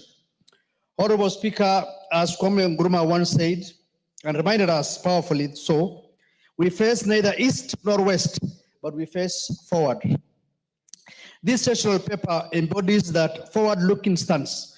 It provides a bold, coherent, and adaptive roadmap for Kenya's foreign policy, anchored in our history, aligned with our developmental aspirations, and calibrated for a rapidly shifting international landscape. With strategic themes such as digital diplomacy, science and ocean diplomacy, and multilateral engagement, it positions Kenya not only as a defender of its own interests, but as a credible global voice for Africa's collective future. Honorable Speaker, Kenya's foreign policy was consolidated into a single framework in 2014, bringing together provisions from various sources, including the Constitution, treaties, and political pronouncements. The sessional paper updates this fundamental document to reflect the evolving global and domestic context, climate change, geopolitical shifts, digital disruption, and pandemics. It aligns Kenya's external relations with the national agenda like Vision 2030 and the bottom-up economic transformation agenda better, while modernizing the foreign service and broadening engagement in emerging diplomatic spheres. Structured across 8 chapters, the policy outlines Kenya's diplomatic history, key influences, thematic priorities, institutional frameworks, and strategies for effective implementation and evaluation. Honorable Speaker, the sessional paper addresses gaps in coordination, funding, and risk management that hindered the 2014 framework. It proposes institutional reforms, legal adjustments, and new focus areas to ensure responsive and inclusive diplomacy. Emphasis is placed on integrating diaspora, environmental, and digital initiatives to better Kenya's influence and protect its interest in an unpredictable global arena. Honorable Speaker, to ensure transparency and results, the committee observed that the paper is anchored in a rigorous results framework. This includes both midterm and end-term reviews aligned with the National Integrated Monitoring and Evaluation Systems, ministerial strategic plans, and annual performance contracts. These tools will only ensure institutional accountability, but also allow Parliament to track the implementation of foreign policy goals in measurable terms. Honorable Speaker, legislatively, the policy calls for updates to the Foreign Service Act, Cap 185E, and Privileges and Immunities Act, Cap 179, to institutionalize professionalism, enhance Nairobi's role as a diplomatic hub, and align Kenya's diplomacy with international standards. Honorable Speaker, in line with Articles 1181B of the Constitution, the committee ensured robust public participation in its review of the sessional paper. A public call for memorandum published on 19 February 2025 yielded 6 submissions from key stakeholders. While some proposals echoed existing policy provisions or lay outside the sessional paper scope, all contributions enriched the committee's deliberations, reinforcing transparency, accountability, and institutional integrity in Kenya's foreign policy making process. Honorable Speaker, the committee observed that the policy is forward-looking and constitutionally grounded. It positions Kenya as a strategic global actor anchored in peace and security, economic diplomacy, oceans and blue economy, multilateralism, climate action, innovation, diaspora engagement, and social cultural diplomacy, all aligned with our constitutional mandates. However, Honorable Speaker, the committee noted the implementation hurdles of this sessional paper number 1. Weak legal frameworks, institutional inefficiencies, underfunded missions, lack of labor migration policies, and poor strategic communication hinder its impact. These gaps undermine Articles 10, 16, 19, and 232 of our Constitution, calling for reforms, increased funding, and coherent public diplomacy strategy to protect national interest. Honorable Speaker, in conclusion, The committee urges the House to adopt this report and approve sessional paper number 1 of 2025 on the foreign policy of the Republic of Kenya as Kenya's alternative foreign policy blueprint. Its adoption will ensure coherent across all diplomatic legislation and initiatives, fortifying Kenya's voice on the global stage and advancing national interest and anchoring international engagement in constitutional values and strategic clarity. Honorable Speaker, this sessional paper, actually it is the first time that we have a sessional paper that talks about the Kenya's foreign policy. It's the first of its kind. And as a committee, we looked at it, we engaged all the stakeholders, and we had a retreat with the Ministry of Foreign Affairs on the same. And we are actually agreed as a committee that this is the right way to go. And I think when you look at that document, it's a bit voluminous, and I'm sure from time to time, Kenyans and even members of parliament have been talking about where is the Kenya's foreign policy? Is it documented? Is it in writing? Is it anchored in the constitution or something like that? Now we have a document that's well grounded with a sessional paper so that any person who wants now to discuss Kenya's issues on the foreign policy will be able to refer back to the sessional paper. And I think it's something that we are looking at. People have been talking about Kenya. Where do you lie? Do you look east? Do you look west? Or so? But I think the best way, as Komen Nkrumah has said, and I mentioned before, we're neither looking east or west, but we are looking forward. That means we're able to engage as a country with any country that has the interest of Kenya at heart, and equally we also have their interest at heart. That means our interests come first so that we can serve the Kenyans, whether they are in Kenya or they're in the diaspora. So with that few remarks, I want to beg to move and equally ask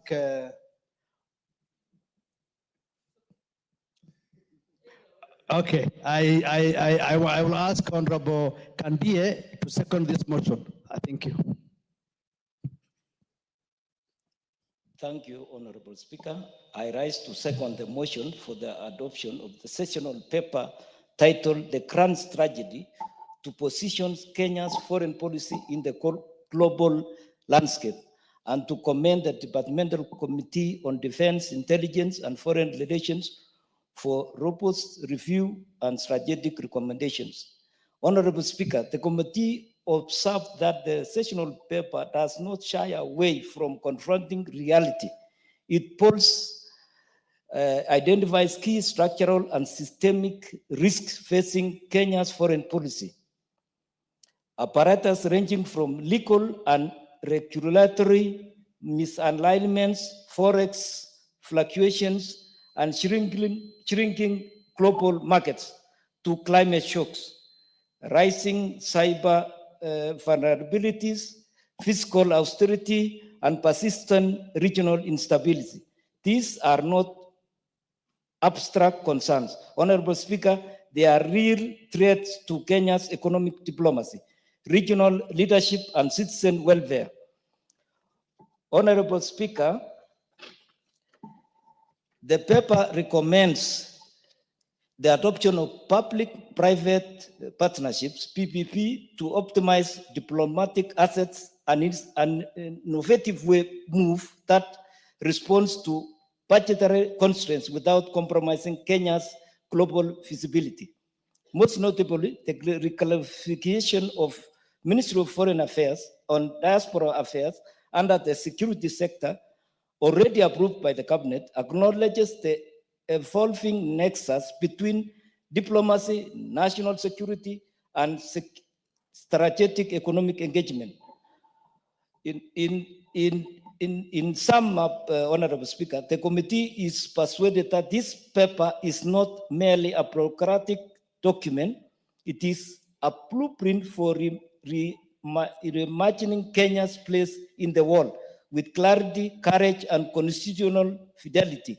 It lays the foundation for foreign policy, and this is principled, pragmatic, and future-proof.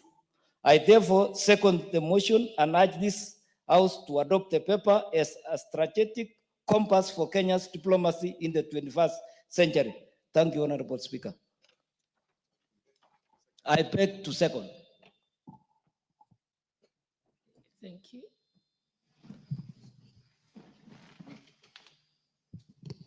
Honorable members, I now propose the question that this House adopts the report of the Departmental Committee on Defense, Intelligence and Foreign Relations on its consideration of the sessional paper number 1 of 2025 on foreign policy of the Republic of Kenya, laid at the table of this House on Tuesday, 22nd April 2025, and approves the sessional paper number 1 of 2025 on the foreign policy of the Republic of Kenya. Honorable Murugara. Thank you. Thank you very much, Madam Speaker. Madam Speaker, I do support the report of the Departmental Committee on Defense, Intelligence and Foreign Relations as regards this sessional paper, which has been brought to the House. Honorable Speaker, sometimes the country is taken aback when we discuss the sessional papers because they are not well versed with them, they're not well informed, and sometimes we have also not done much public participation regarding the same. I give an example of the sessional paper number 1 of 1965, which was on African socialism. The paper was actually laid by the then Minister for Economic Planning, the late Joseph Thomas Mboya, and it outlined how the country was to move forward as regards African socialism vis-a-vis its economic development. And it was a good paper. It has brought us quite far, but just because it was not well elaborated on, one opposer of that paper was actually the late J.M. Kariuki, who in his debate in this House made a point that that paper was creating 10 millionaires amongst 10 million poor Kenyans. And that was taken to be the gospel truth, and it was an act of misinformation. As we debate this paper today, we must admit that we have not had a good policy on foreign relations, and especially a sessional paper on it. And this is what this paper tries to do, to govern how this country would proceed with its foreign relations vis-a-vis the constitutional provisions and the statutes that relate to various acts on foreign matters. It comes sometimes as a surprise when we have even our own foreign relations persons who do not know what our policy is. And this cannot be encouraged. And I believe this paper will now form part of the education to be given to those who are appointed to serve in our foreign missions out there as ambassadors, high commissioners, and attaches.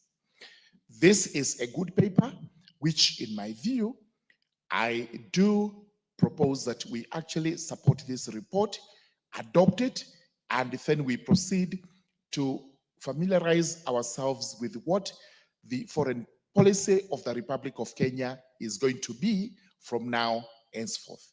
With those remarks, I beg to support.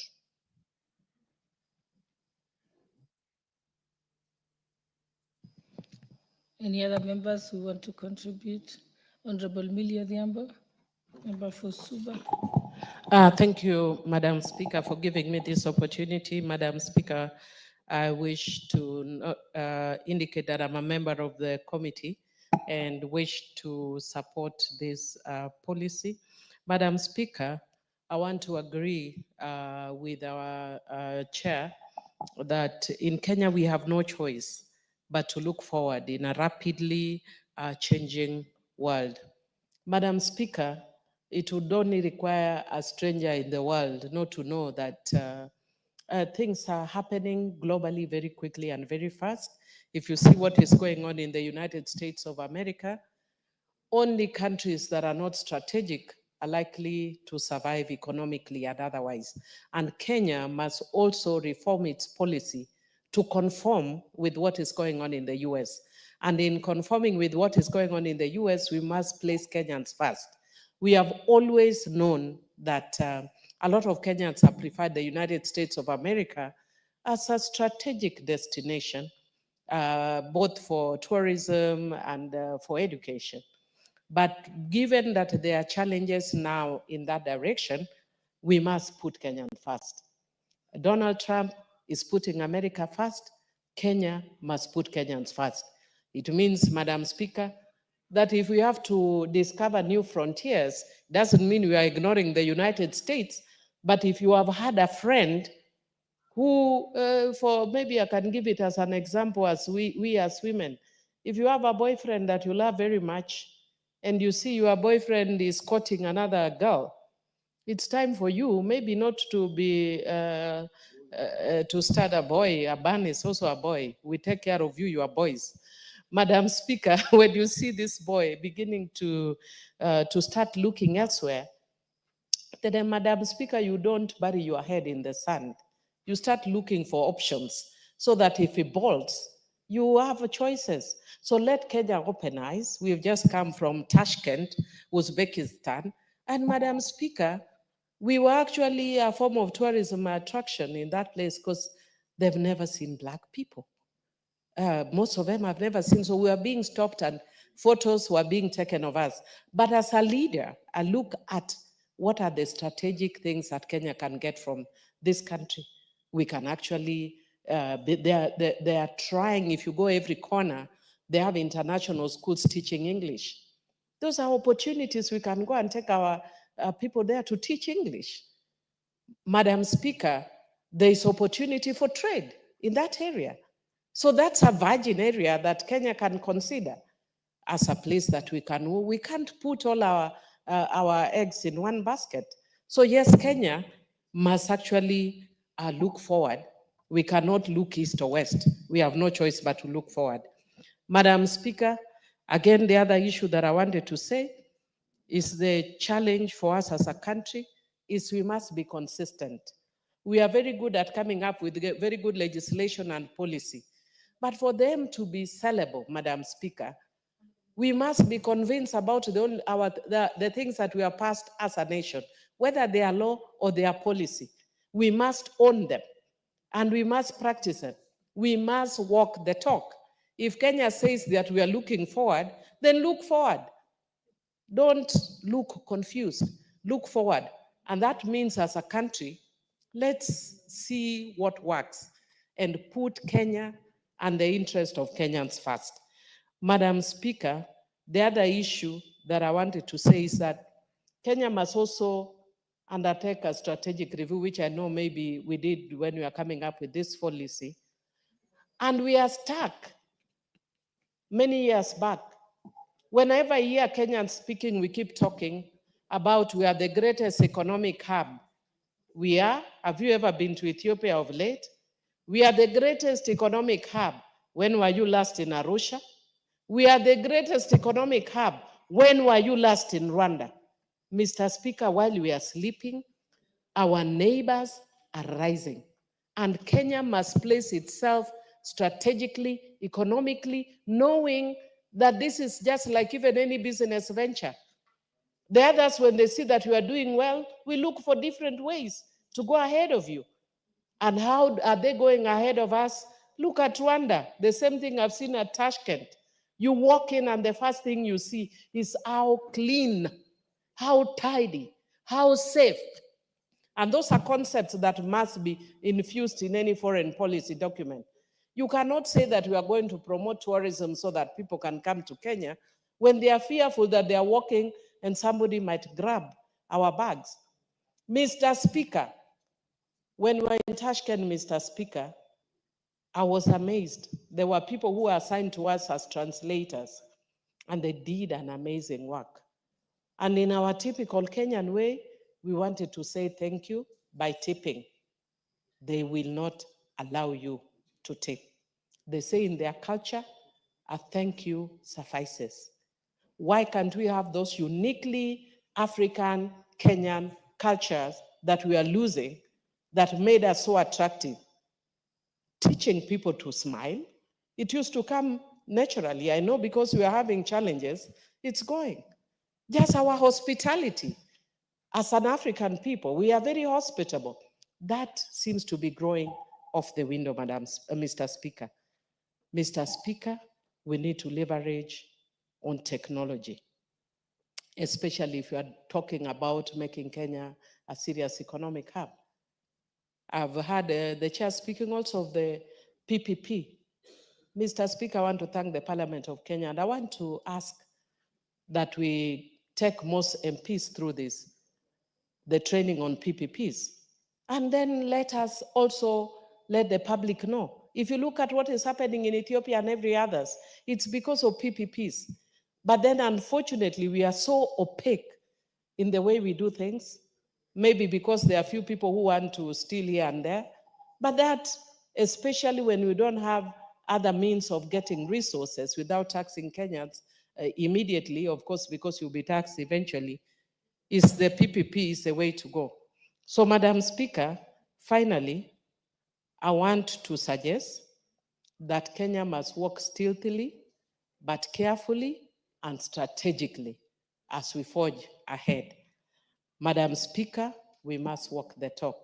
I was giving an example here to Honorable Junet as we are seated here, that there's a lot that is changing in the world and we don't realize it. Honorable Millie, I am here. It's not Madam Speaker. Oh, sorry, Mr. Speaker. It's good once in a while for us to discriminate. You are always discriminating against us. So, Mr. Speaker, now that the Madam Speaker has left, I want to say that I was talking to Honorable Junet here earlier. And I was telling him that when I studied my master's in New York University, I had to go physically to the university library and study. And when I was in Nairobi University, or the University of Nairobi, we would go to the library and we get the books and you open a page and discover some malicious guy had chopped off the relevant pages you are referred to. And then you spend all your entire life finding out, did anybody make a copy? Mr. Speaker, right now I'm doing my PhD at Data University on leadership and governance.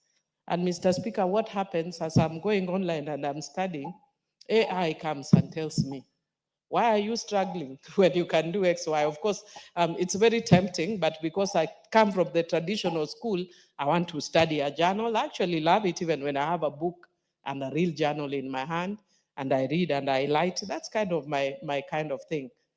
But now the library has come to me. I don't have to go to the library and look for those pages. But our mind as a country is still where we were going to the library to read journals in the library, where somebody has plucked off. We cannot say we are technological as a country, but our psyche is still very analog. We must know the world is moving extremely fast. When I was in New York University, Mr. Speaker, if you referred to any study that was like now season are there, they're in the spring, and you made reference to a study in last summer, it was outdated.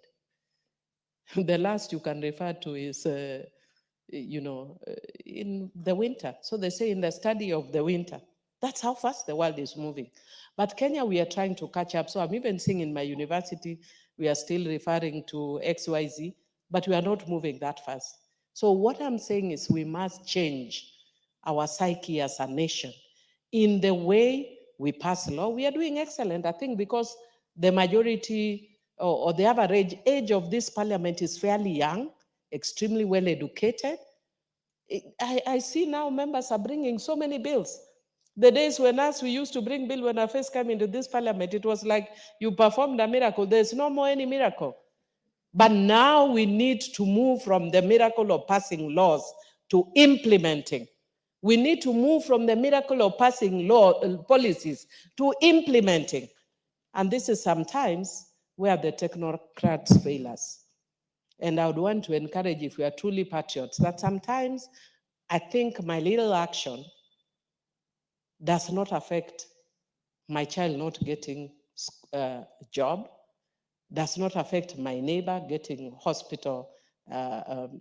hospital's bill sorted out. But I broke a piece of the complete whole when I did one wrong thing. So let's all learn to do things in the right way so that we can move the country forward. With those many remarks, Mr. Speaker, I do support. The Honorable Wilberforce Oundo. Thank you, Honorable Speaker. Let me also stand here to support sessional paper number 1 of 2025 on Kenya's foreign policy. Honorable Speaker, as a country, we must leverage on a strategic location. We must leverage on our history. We must leverage on our connections. Our foreign policy, Honorable Speaker, should first and foremost be for the benefit of the people of Kenya. We must see results, we must see benefits, and we must guard against any form of subjugation of the people of Kenya simply because pursuing a certain foreign policy. Honorable Speaker, ordinarily when a policy is being developed, I hope and believe there is abundant public participation. There is adequate public participation where issues are deliberated, discussed, and basically sorted out. Honorable Speaker, I remember when I was personally involved in developing the national land policy and the housing policy, we went all over this country. We did a lot of desk research to find out the best practices that we put up together to provide a roadmap on how to proceed and deal with the things.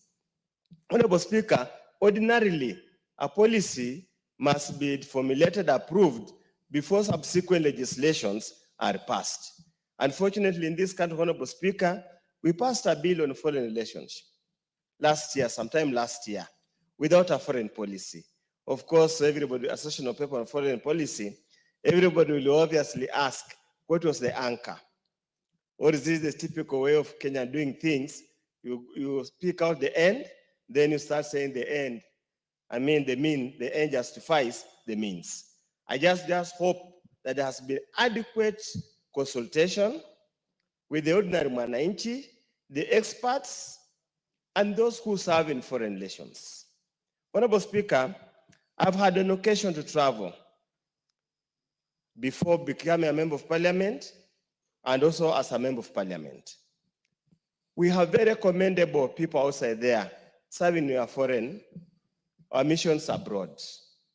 And Honorable Speaker, one of the greatest challenges they go through is inadequate funding.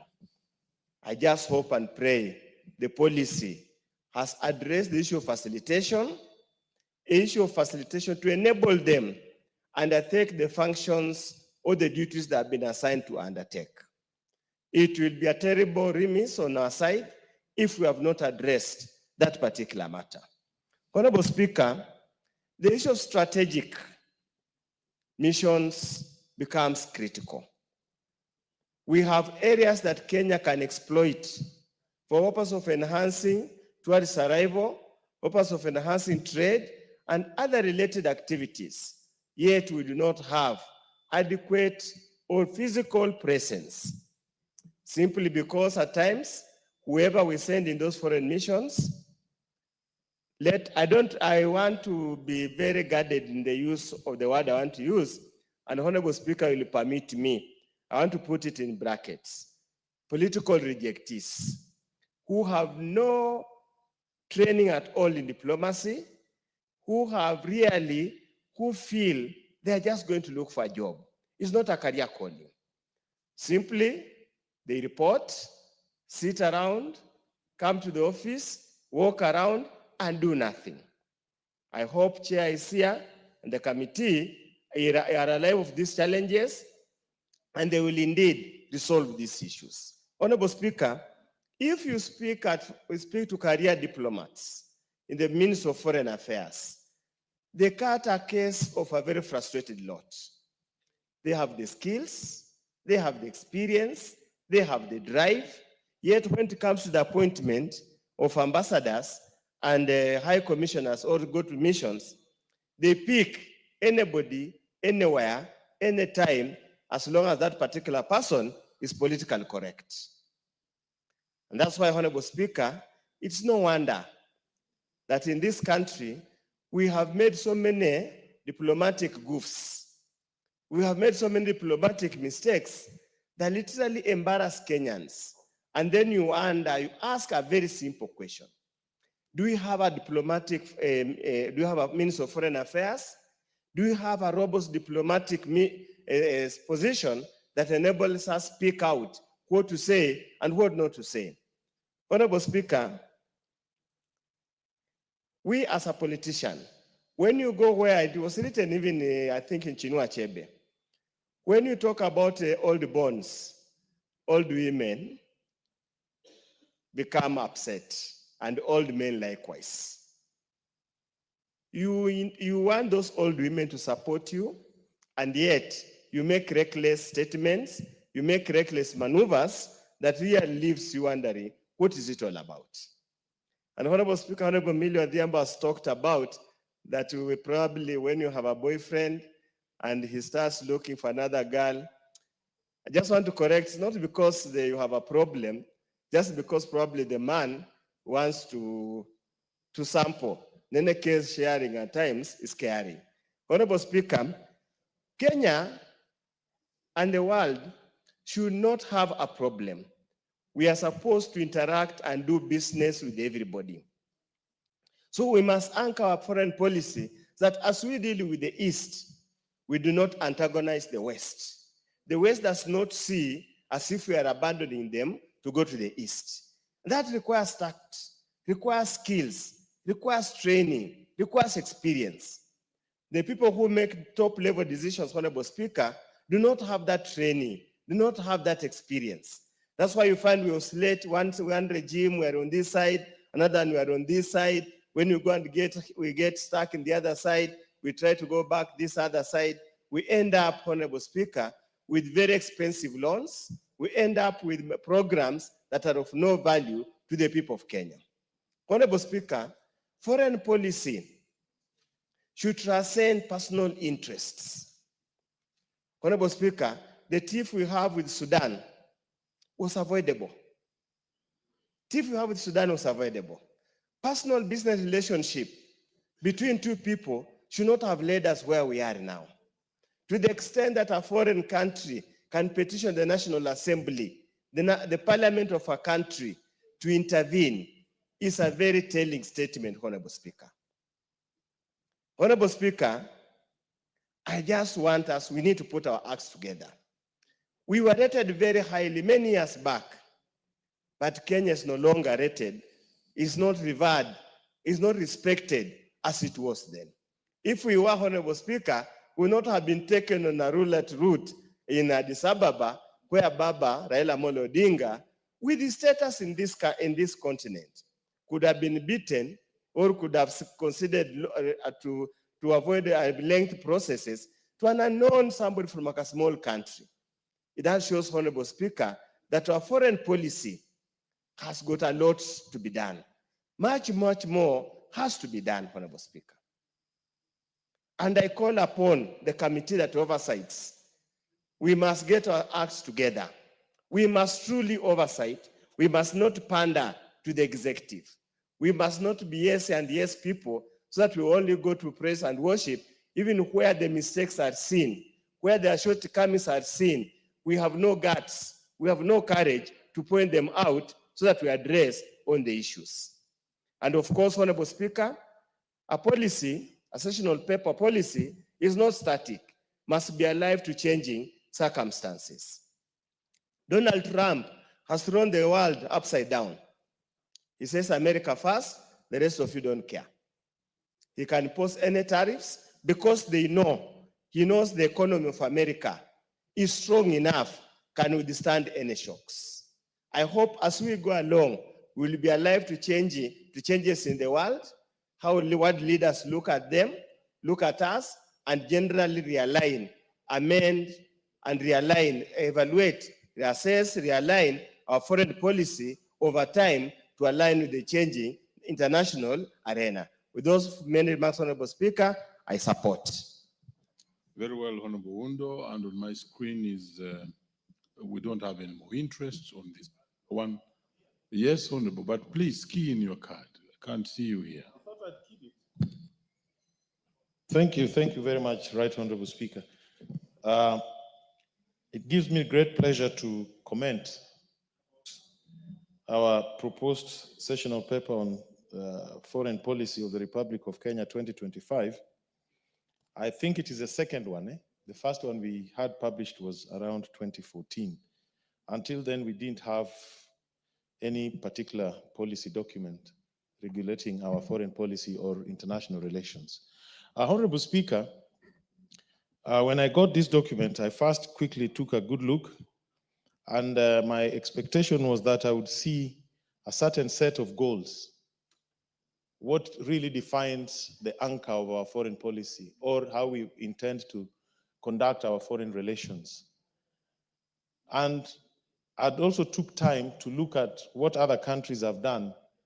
For example, Americans were among the very first in 1918, when President Woodrow Wilson published the first 14 points of US foreign policy. So when I looked at this, I saw it was a very large document, and reading it is very difficult to try and understand what the core pillars of our foreign policy is. Honorable Speaker, foreign policy is simply a set of principles, objectives that will guide the conduct of a state in terms of relations with other states or with other organizations, meaning at bilateral level or multilateral level. So my proposal would be, we need to do a bit of refinement. It is a very lengthy document, but if you look at it keenly, the core, the key objective of our foreign policy is basically the pursuit, protection, and promotion of the national interest. Be that interest could be military interest, it could be economic interest, it could be political interest. But that is the overarching objective. And if you read this document, you clearly see what you may call the traditional values that have anchored our policy from independence. And those traditional values are reciprocity, non-alignment, Pan-Africanism, non-interference, and good neighborliness. But modern foreign policy has adopted, if you study what other countries have adopted new non-traditional values and principles upon which they anchor their foreign policy. For example, I'll just give a few examples. Today, countries anchor their foreign policy on certain values like democracy. You are not going to associate with pariah states that kill their citizens, stifle democracy, don't respect human rights, don't respect the rule of law, countries that don't pursue peace and peaceful resolution of conflicts, that are always at war, countries that dismember our environment, countries that don't respect international law and international decisions, and countries that undermine multilateralism. Why am I saying this? Our foreign policy should not just set the objective, which is the promotion, protection, and pursuit of national interest. It must set a very clear light. What is our value system as a country? What is it that we want to promote in relations that we have with other countries and other organizations? So I think we need that clarity in this sessional paper. We must clearly state what the objective is and what the values are. Secondly, I want to make some comments just to observe what is happening around lately in our country. Number one, Nairobi is supposed to be a hub of a diplomatic hub. We host a lot of international organizations. But there's a trend where we are not respecting what are called diplomatic privileges and immunities for the international organizations that we host. In particular, there's the question of tax. A lot of these international organizations, by tradition, if you look at the Vienna Convention on diplomatic immunities and privileges, extend certain privileges to these organizations. Because the money that they bring into this country is collected from several countries, tax exemption is granted. Today, we are harassing a lot of international organizations. Some are just established by African countries, others are international, more global in nature. Yet we are bringing in a lot of conditionalities around them that is making Nairobi not attractive to host international organizations. And I think Ministry of Foreign Affairs should get its hands on this. These international organizations not only bring multiculturalism in Kenya and create Nairobi as a good center for people of the world to come and do work, but they bring jobs and money. We get more out of hosting them than tax collections from members of staff, where we even harass members of staff in those organizations from Kenya. We insist on taxing them. But when you tax them, it is the organization that will compensate them for the tax. And if other countries are putting their money in that organization, they don't want to be paying your tax. So I think there's a lot of work we need to do, Foreign Affairs needs to do, to maintain the status of Nairobi as a diplomatic hub. Secondly, I'm a little disappointed that Ministry of Foreign Affairs has literally remained mute on the impact of Trump-related policies on our diaspora. Today, Kenyans are being harassed in United States of America. Others are facing deportation. Others are hiding in churches. They don't even go to pray for fear of deportation. I've not had any comments. I've not had any interventions. I've not had any, but when you read this, there's a lot of talk about diaspora. You will see on the element of diaspora, we are talking about Kenyans who are outside sending money. We are not talking about other people who could become Kenyans, who are also Kenyan diaspora. This is what we talked earlier when we were discussing the issue of the Wapare, the right of return. Those people in the Caribbean, in America, in Latin America, who have ancestry in Kenya, who left here as slaves, whose descendants left here, whose ancestors left here as slaves. It is now recognized under international law, including agreements signed at the AU, that we should give them a right of return if they so wish to become citizens. So I think this paper, when dealing with diaspora diplomacy, should extend to that particular angle. And finally, I just want to associate with what my good brother, Honorable Oundo, said. Good diplomacy requires competent diplomats. I think we are beginning to undermine that very much. There's a problem. Even when we were in the Grand Coalition, we did agree with the Ambassador Mudaura that we will never dilute the presence of career diplomats in our foreign service. There's a lot of political convenience today where we are putting people who are not qualified to handle even stations that require highly trained diplomats with the necessary sophistications and domain knowledge of what goes on there. So I think this policy should come also with clear indication that foreign service or certain foreign stations shall be reserved for career diplomats or people who truly meet the qualifications. Because you have no point sending somebody to a station that is so important, but without the necessary qualifications or domain knowledge. Thank you, Honorable Speaker. Mover. Where's the mover? We call upon the mover to reply.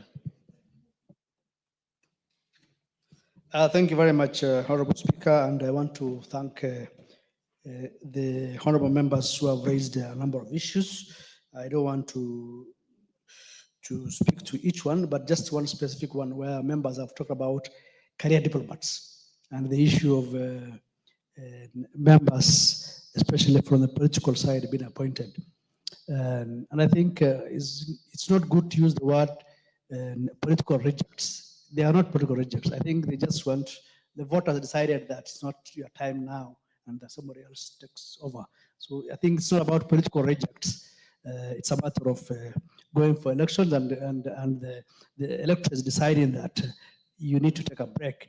And if you look at Honorable Oundo, there's no point of order on that. It's just speaking, putting language. That is I'm trying to put in a language. Order, member. Remember, Honorable Oundo, even you yourself, you were reluctant to use that word, and you knew very well it was not admissible. Proceed. Thank you. Honorable Speaker, when you look at the Foreign Service Act now, it talks about a ratio of 70-30, 70 for career diplomats and 30 from outside. Initially, it was actually like almost 40 career diplomats and 60 outside. But with the Foreign Service Act that we have in place now, and actually is also tabulated in this central paper number 1 of 2025, it talks about 70-30. And I think that probably cures the issue of saying that we need to have career diplomats in most of the stations. So I think it's something that is looking forward. We are trying our level best to ensure that this foreign policy is a living document. Members have talked about that it's a living document. That means it's not cast in stone. It's something that is changing in realities. So I think, thank you very much. We have taken note of that for your contributions, and I beg to reply. Honorable members, we shall put the question in the next sitting. Next order.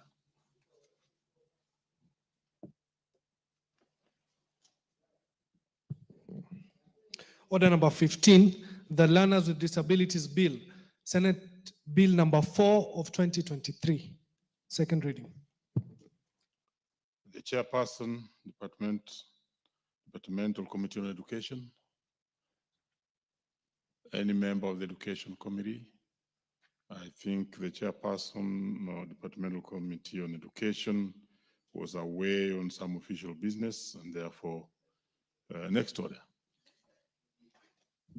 Order number 16, the Treaty Making and Ratification Amendment number 2 Bill, National Assembly Bill number 9 of 2024. Second reading. The chairperson, Departmental Committee on Justice and Legal Affairs. Proceed. Thank you. Thank you very much, Mr. Speaker.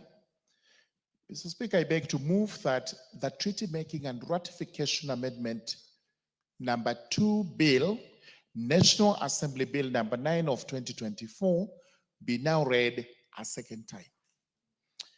Honorable Speaker, the principal object of this bill is to amend the Treaty Making and Ratification Act, Chapter 4D of the laws of Kenya, to include a special enactment procedure for economic treaties to strengthen the participation of the National Assembly in the treaty-making process and to enhance efficiency in the treaty-making process. Honorable Speaker, as the House is very much aware, all international treaties, conventions, and agreements that our country ratifies actually become part of our internal laws, domestic laws. And they become part of the domestic laws because they have to be brought to Parliament for purposes of ratification or approval, so that once the country signs a treaty out there, it is then brought into the House, it is ratified, and it becomes part of our domestic law. The problem we have had is that even those treaties that we ratified since independence, upon commencement of the new constitution, became part of our domestic law. And after the commencement of the new constitution, all treaties now must be brought to the House for ratification.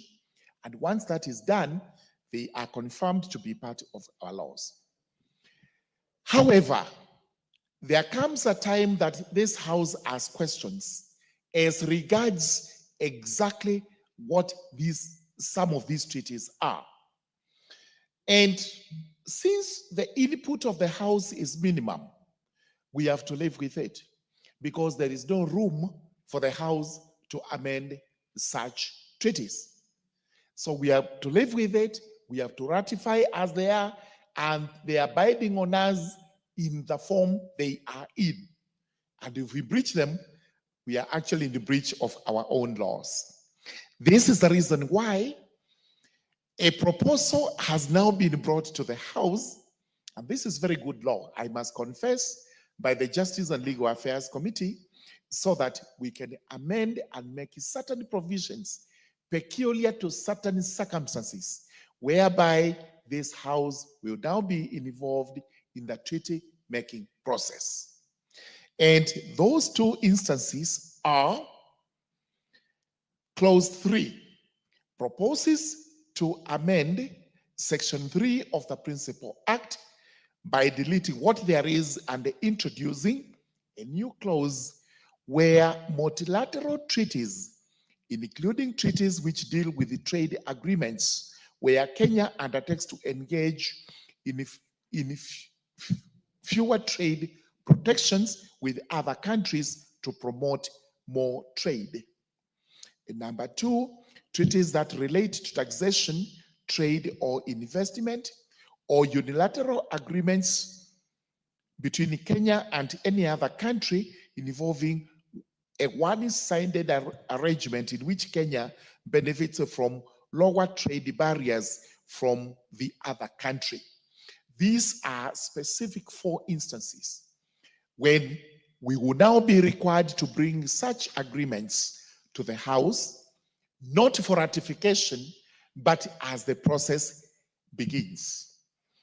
I will take you to clause number 4, which makes a provision that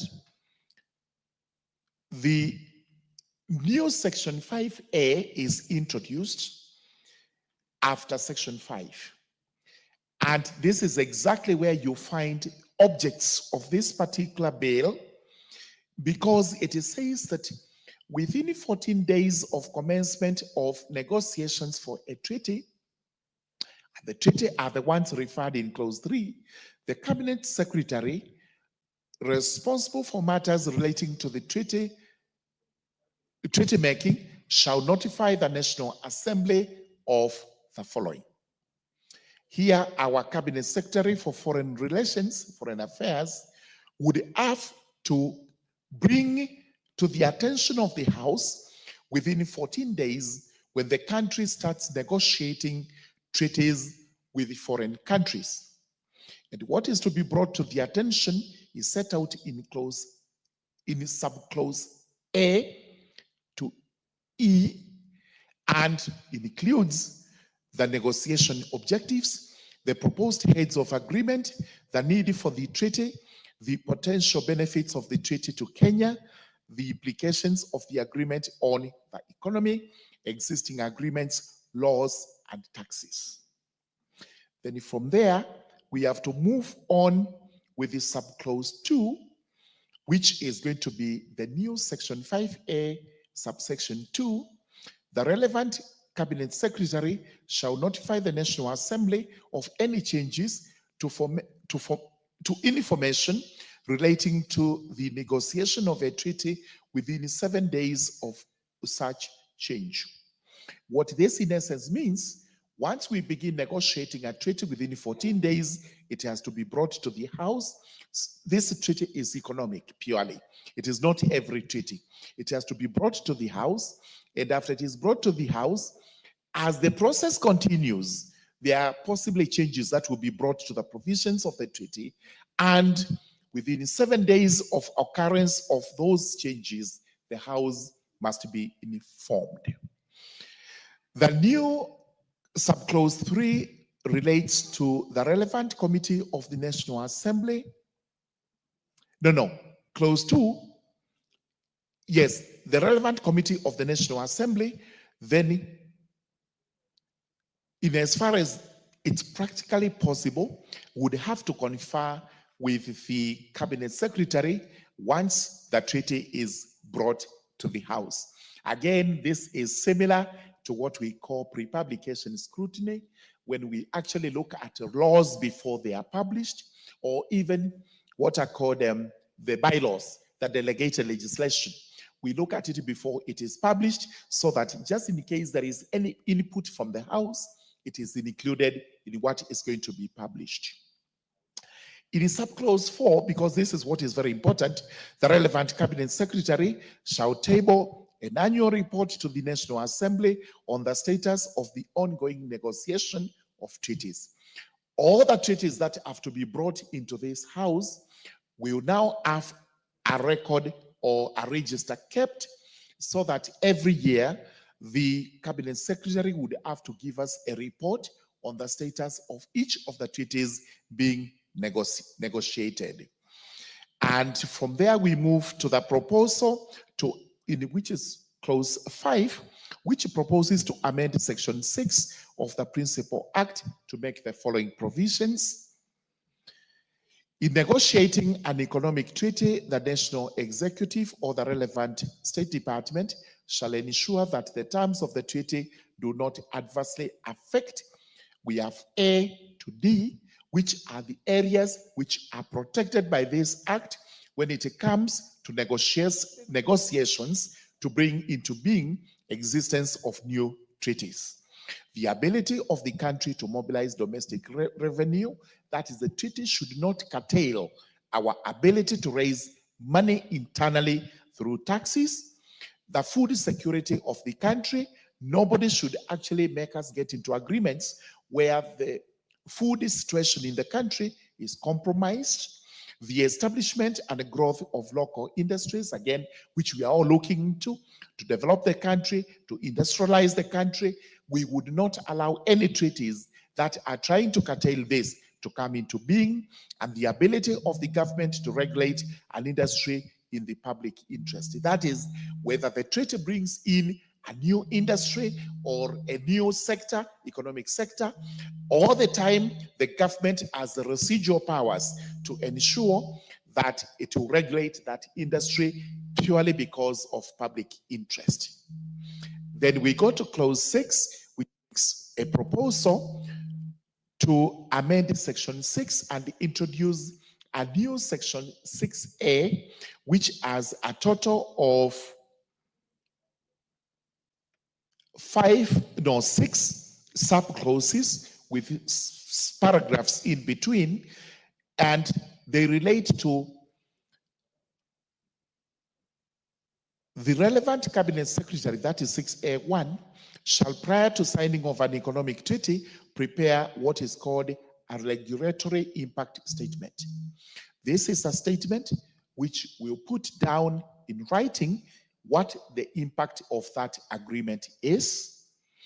And we are told in clause 2, the impact statement shall contain information in respect to the proposed economic treaty in clear and precise language, including the various areas that are set out in A to E. What we are saying is, what is the economic effect of this agreement to the country, and how will the country benefit from such a treaty? From there, we move to a proposal to bring in 6B, which provides that the notification of the regulatory impact statement would actually be gazetted. This means the public would be informed of what we are negotiating on, and the impact of that treaty is to have upon the country. This is taken to be information to every Kenyan as regards that particular treaty. And we go on with what is required in the regulations, including the consultations that are necessary to bring into effect that particular treaty. We go to clause 7 that proposes to amend clause 8 of the Principal Act. And the provision here is that the National Assembly may introduce any reservations as a provision into a treaty. It opens up the process of negotiating treaties to the National Assembly. It means our hands are not as tied as they are today when this act comes into force.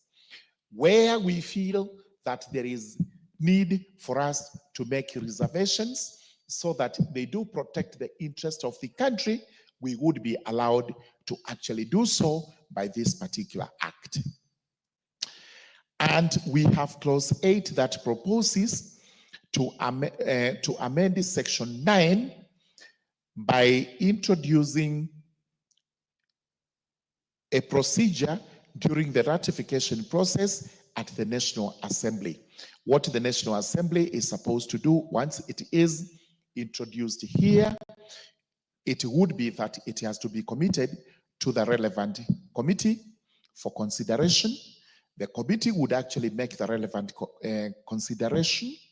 And in addition to the information prepared and submitted to the National Assembly under the written law, the committee may actually require the relevant cabinet secretary to submit further information relating to what the treaty is all about, and specifically what is set out in paragraph A, and B. Once that is done, a report is prepared, it is brought to the House. The House would actually adopt the report, in which case then the treaty would come into force. Now, we have clause 9 that makes a provision to amend section 10 of the Principal Act. And this is the new provision that we actually intend to introduce, which is that the relevant cabinet secretary may, at the point of ratifying a treaty under this act, be accompanied by the leader of majority and the leader of minority party of the parties forming the government or their representatives. I think that is purely formal as the conclusion towards ratification is made. And with those remarks, then we have made a statement on what this bill is on. And in a nutshell, we have to ensure that, especially where we are protecting the economy of the country, National Assembly as the house charged with all the economic matters of the country, right from budgeting to taxation to appropriation, everything else needs to be actually involved in the making of those treaties. This is purely because of public interest, sovereignty of the country, to ensure that the laws that we domesticate here, the laws that we make and the laws that are made out there are all in conformity with our constitution, with our statutes and regulations that we make as a house. With those very many remarks, I beg to move the second reading and now invite the minority whip, the gracious lady, the Honorable Millie Othiambo, assistant lawyer, who is now doing a PhD in something very serious, which is relevant to what she's going to do here and to say here. I now request you to second the motion.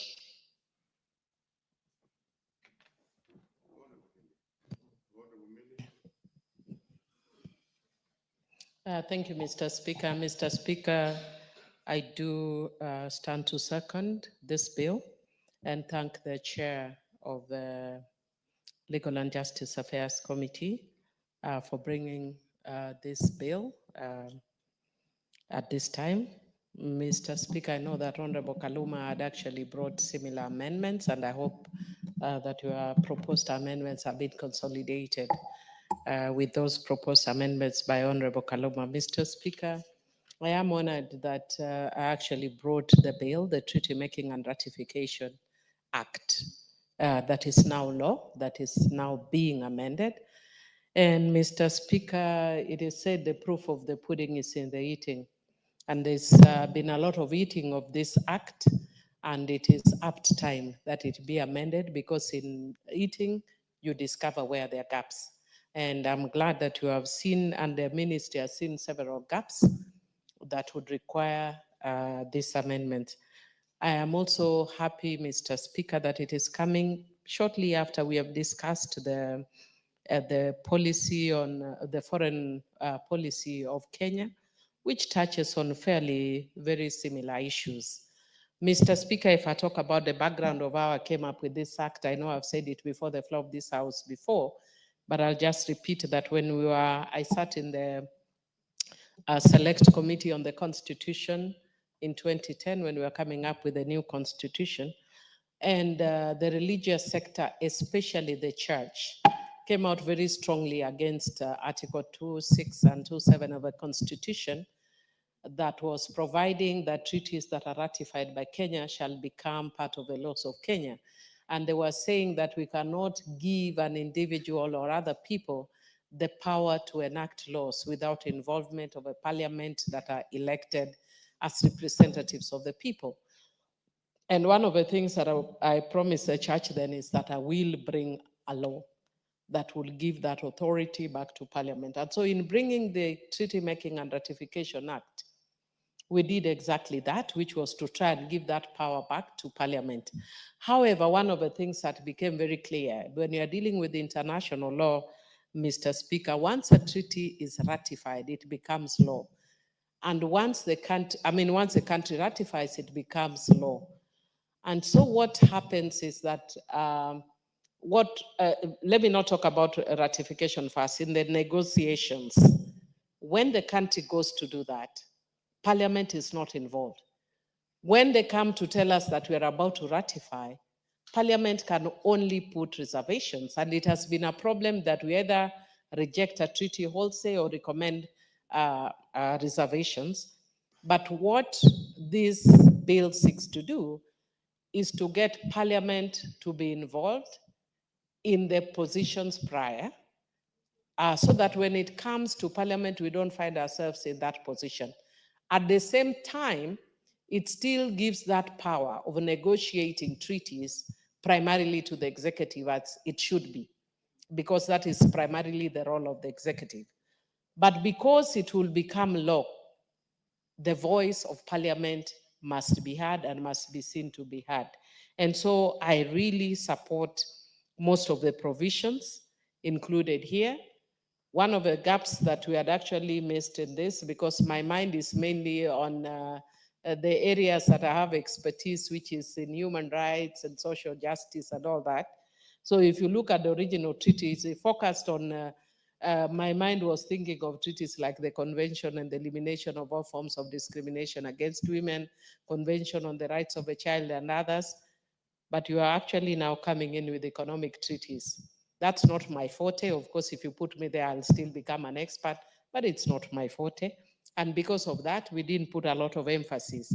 This treaty now brings in the aspect of economic treaties. And what I like about the issues that are included is that it goes with what we are talking about, the foreign policy of putting the interest of Kenyans first. And you've also mentioned something else that is very dear to me on the issue that you have to look at the aspect that if you are negotiating any treaty that may compromise the food security of the country. And I'd want to request the technocrats that are working in the ministries not to look out at words like food security. Sometimes the things that compromise food security come in very interesting ways that you may not see that it compromises food security. Like, for instance, I think when I was studying in Nairobi University a long time ago, and some of the treaties that we actually got involved in at that time was compromising or were compromising our ability as a country to replant our traditional varieties, and that we have to get, authorizations from other countries to use our own traditional varieties.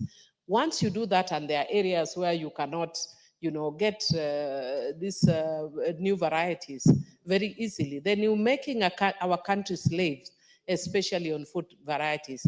I remember I used to visit my grandmother when I was a little girl, and she had this little kitchen that was a mud walled kitchen with a grass thatch thing. And she always had maize on the roof or hanging. And I had no clue why.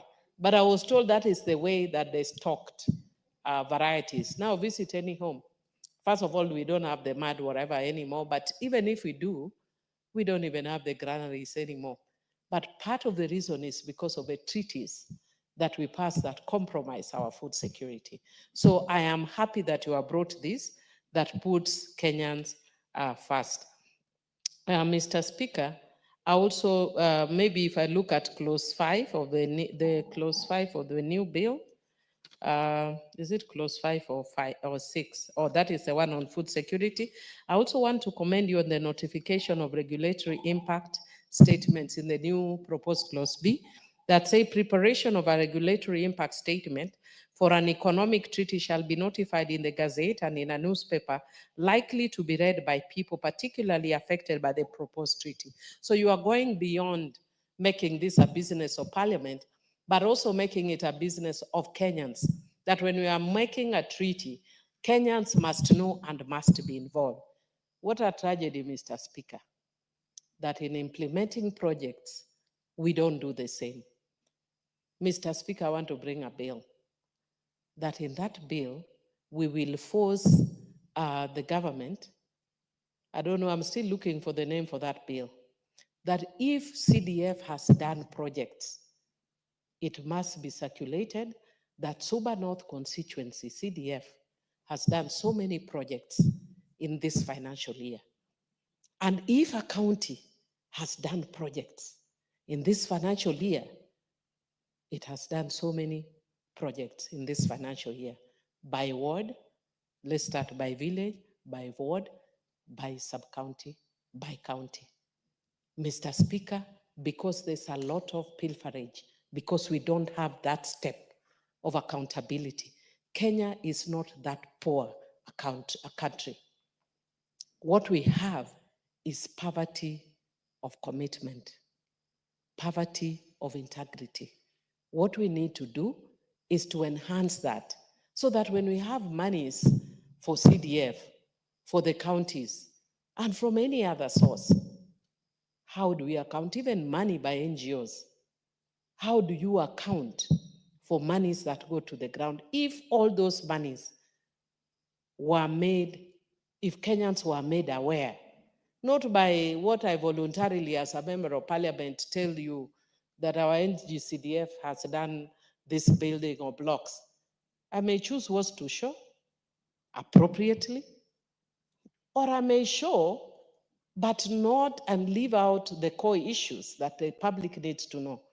So I think I laud you very much that this regulatory impact statement will empower Kenyans so that when we are getting into an economic treaty, Kenyans will know.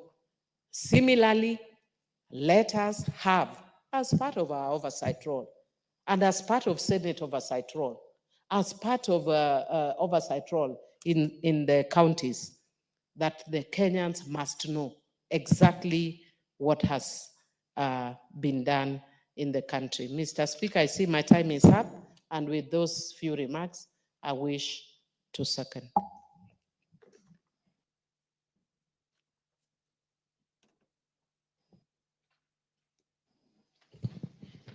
Honorable members, I now propose the question, which is that the treaty making and ratification amendment number 2 bill, National Assembly Bill number 9 of 2024, be now read a second time.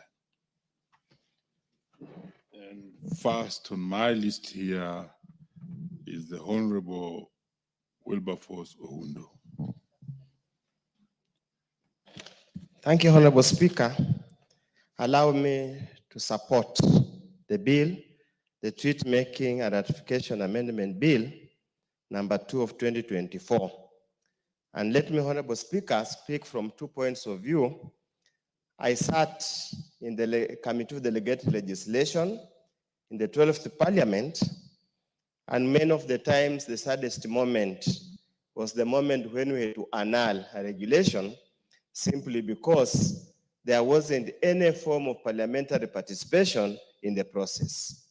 Likewise, Honorable Speaker, I have sat also in the Committee of Trade, Industry and Cooperative, and I have been involved in the ratification of several treaties, notably with the EU and another by UAE, which is ongoing now. And Honorable Speaker, a few issues, as my colleagues have pointed out, have come out very clear. One, the opaque way of negotiating, signing the treaties, and then coming, dumping them in Parliament and telling the Parliament, you really have no role to play at all. Ratify it as it is, or ratify it as it is. And I'm happy that the Committee of JLAC under the good leadership of Sir George, have found it the right moment to bring amendments so that there's some semblance of the National Assembly participation in the treaty-making process. And I do so in recognition the statement by Honorable Emilio Odhiambo that indicated, as already it is in the Act, in the Constitution, that all treaties ratified by the country of Kenya become an part and parcel of the laws of this country. And indeed, in the Constitution, the only body authorized to make laws is the National Assembly. Senate participates. See, for example, when you are going to play a match, Honorable Speakers, if you are a footballer, there were those cheering squad. So Senate is basically like a cheering squad. Occasionally, the county assemblies can make laws, but those are localized laws. The only body that can make laws for the country and binds everybody from all corners of the country is the National Assembly. But Honorable Speaker, I have a bit of points of worry. Number one, the role this elaborate mechanism for participation by the National Assembly is only restricted to trade-related treaties, economic-related treaties. So therefore, Honorable Speaker, the country can proceed and enter treaties that legalize deviant sexual activities, LGBTQT, whatever they call it. That should be a point of concern. I would have imagined it should have opened up to all forms of treaties. We have a cases here whereby, Honorable Speaker, the country now will continue to enter into treaties, like, for example, to establish military bases, where they insulate the military from foreign countries who harass, kill, and maim ordinary wananchis, like the case it is in Laikipia. We could also get into a situation, Honorable Speaker, that the country goes ahead to sign treaties that probably allows those Johnnies to come impregnate our women and are not subject to paternity tests, so they are held upon for child protection.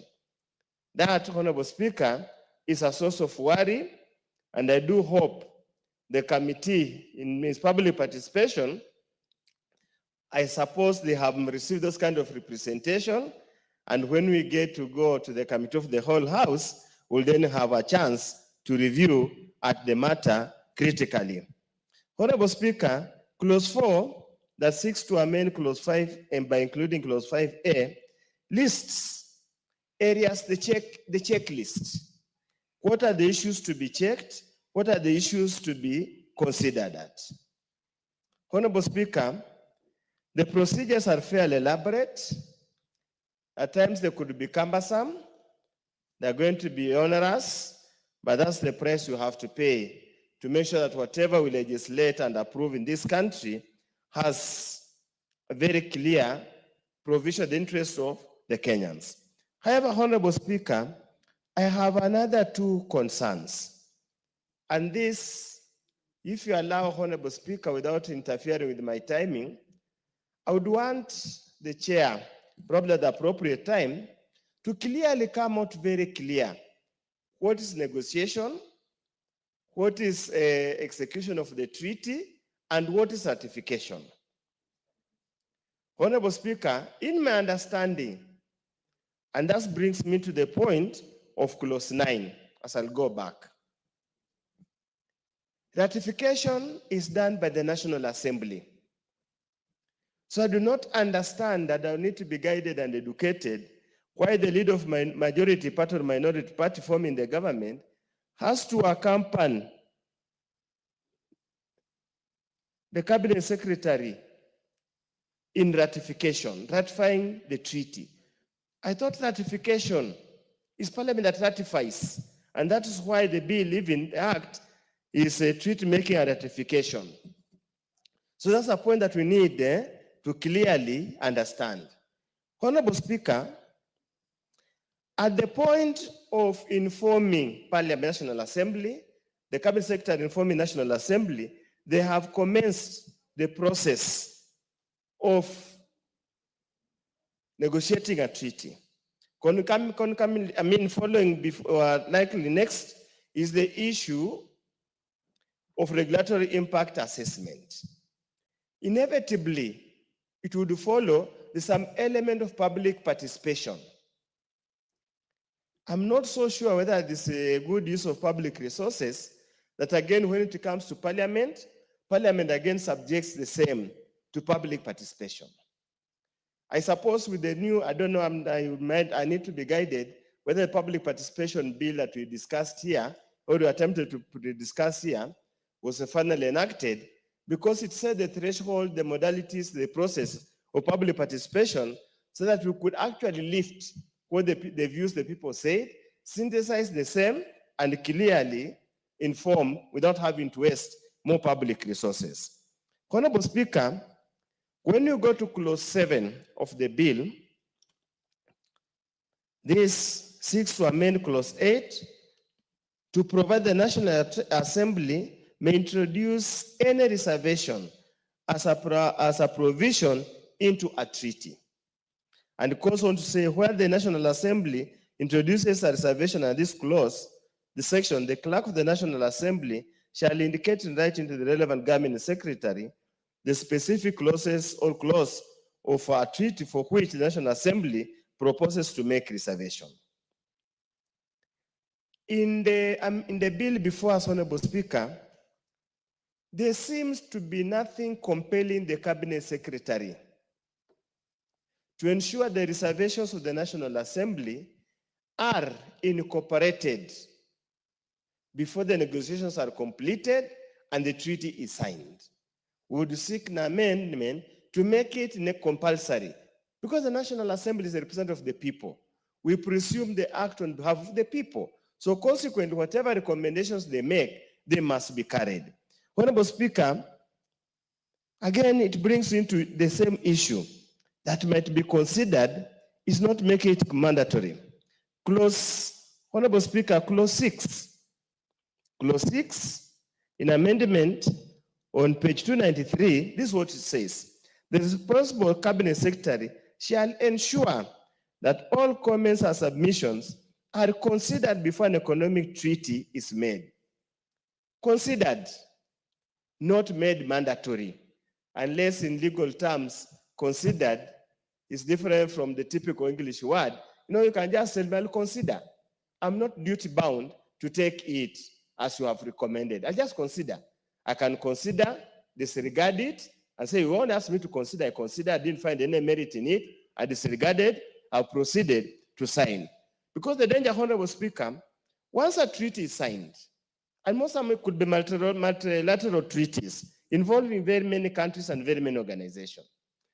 Even if we made even the National Assembly made reservations, it would be very difficult to implement those reservations within a given time, because it will be a big, big issue. So, Honorable Speaker,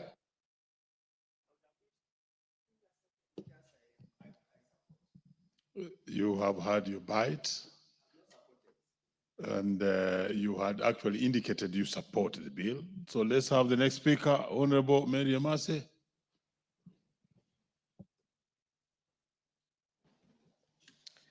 Thank you, Honorable Speaker, for the opportunity to contribute to this bill. From the onset, I want to say that I support the Treaty Making and Ratification Amendment Bill number 2 of 2024. Honorable Speaker, this bill is very timely, and it is very important.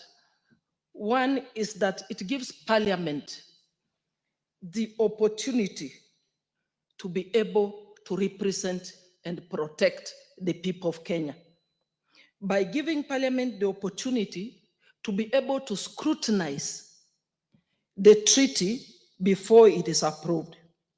Because, Honorable Speaker, we know that all these treaties that are signed have some ramifications. They have multifaceted impacts, economically, even politically, just echoing from where Honorable Undo left, that sometimes even some of the other agreed treaties have some political implications that can even, mess the relationship between nations. So, Honorable Speaker, this treaty is important because the Parliament will have the opportunity to be able to look at what are the objectives. What is the need? Do we as a country need it? Will the passing of this treaty increase trade? Will it, for example, help the country access new markets? Will it increase investment flows into the country?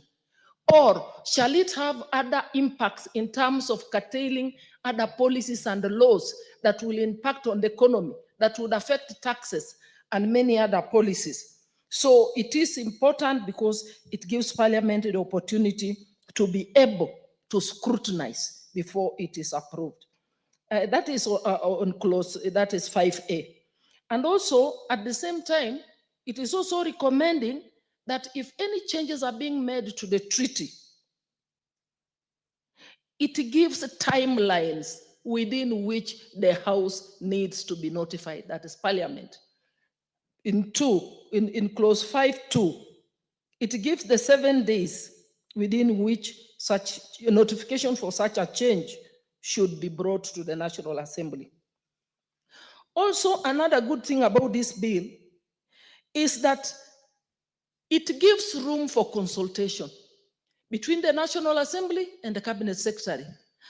That if that Parliament is able to give their reservations, and it goes further to speak about it on clause 7, that we can be able to give our reservations as Parliament with reasons. So that is a good thing about this bill, and also the fact that the Cabinet Secretary must give an annual report of all treaties, the status of reports of all these, of annual report of treaties that are made by government. So, Honorable Speaker, this bill is a good bill, and therefore I support. Thank you. Very well. The Honorable Mishi Mboko. Asante sana Mheshimiwa Spika.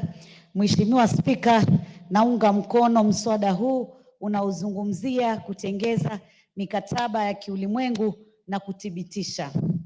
Mheshimiwa Spika, kama tunavyofahamu, katika taifa letu la Kenya tuna zile sheria ambazo ni sheria za nchi yetu zinazotokana katika sheria mama, sheria ya katiba yetu ya Kenya. Na pia tuna zile sheria ambazo zimetokana na mikataba ya kiulimwengu, sheria za kiulimwengu ambapo nchi yetu ya Kenya huwa inaweka sahihi. Na ni muhimu sana sheria hizi ziweze kutambulika kinaga ubaga haswa na Bunge la Kitaifa, kwa sababu sheria hizi kabla hazijakubalika huwa ni mpaka bunge liweze kuthibitisha, ndiposa bunge litawezesha kutengeza sheria katika nchi ambayo itakuwa pia inaambatana na katiba yetu ya Kenya, ndio iweze kutambulika kiulimwengu mzima ya kwamba nchi yetu imekubali.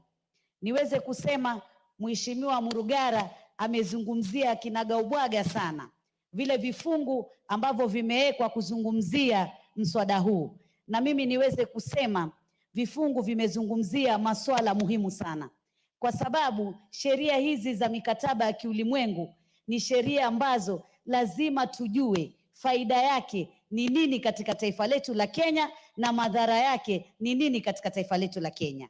Kwa mfano, tukiangalia zile sheria za mikataba ya mambo ya kibiashara, haswa tukiangalia kama masuala ya ushuru ama biashara kwa jumla. Je, tukiweka mikataba hii tutaweza kuboresha uchumi wetu wa kitaifa katika nyanja za biashara, ama tutadidimiza uchumi wetu wa kitaifa katika mambo ya biashara? Vile vile pia mikataba hii huwa ina mambo ya kisiasa na pia ina mambo ya tamaduni zetu. Kwa mfano, mikataba mingi sana huwa inazungumzia haki za kibinadamu.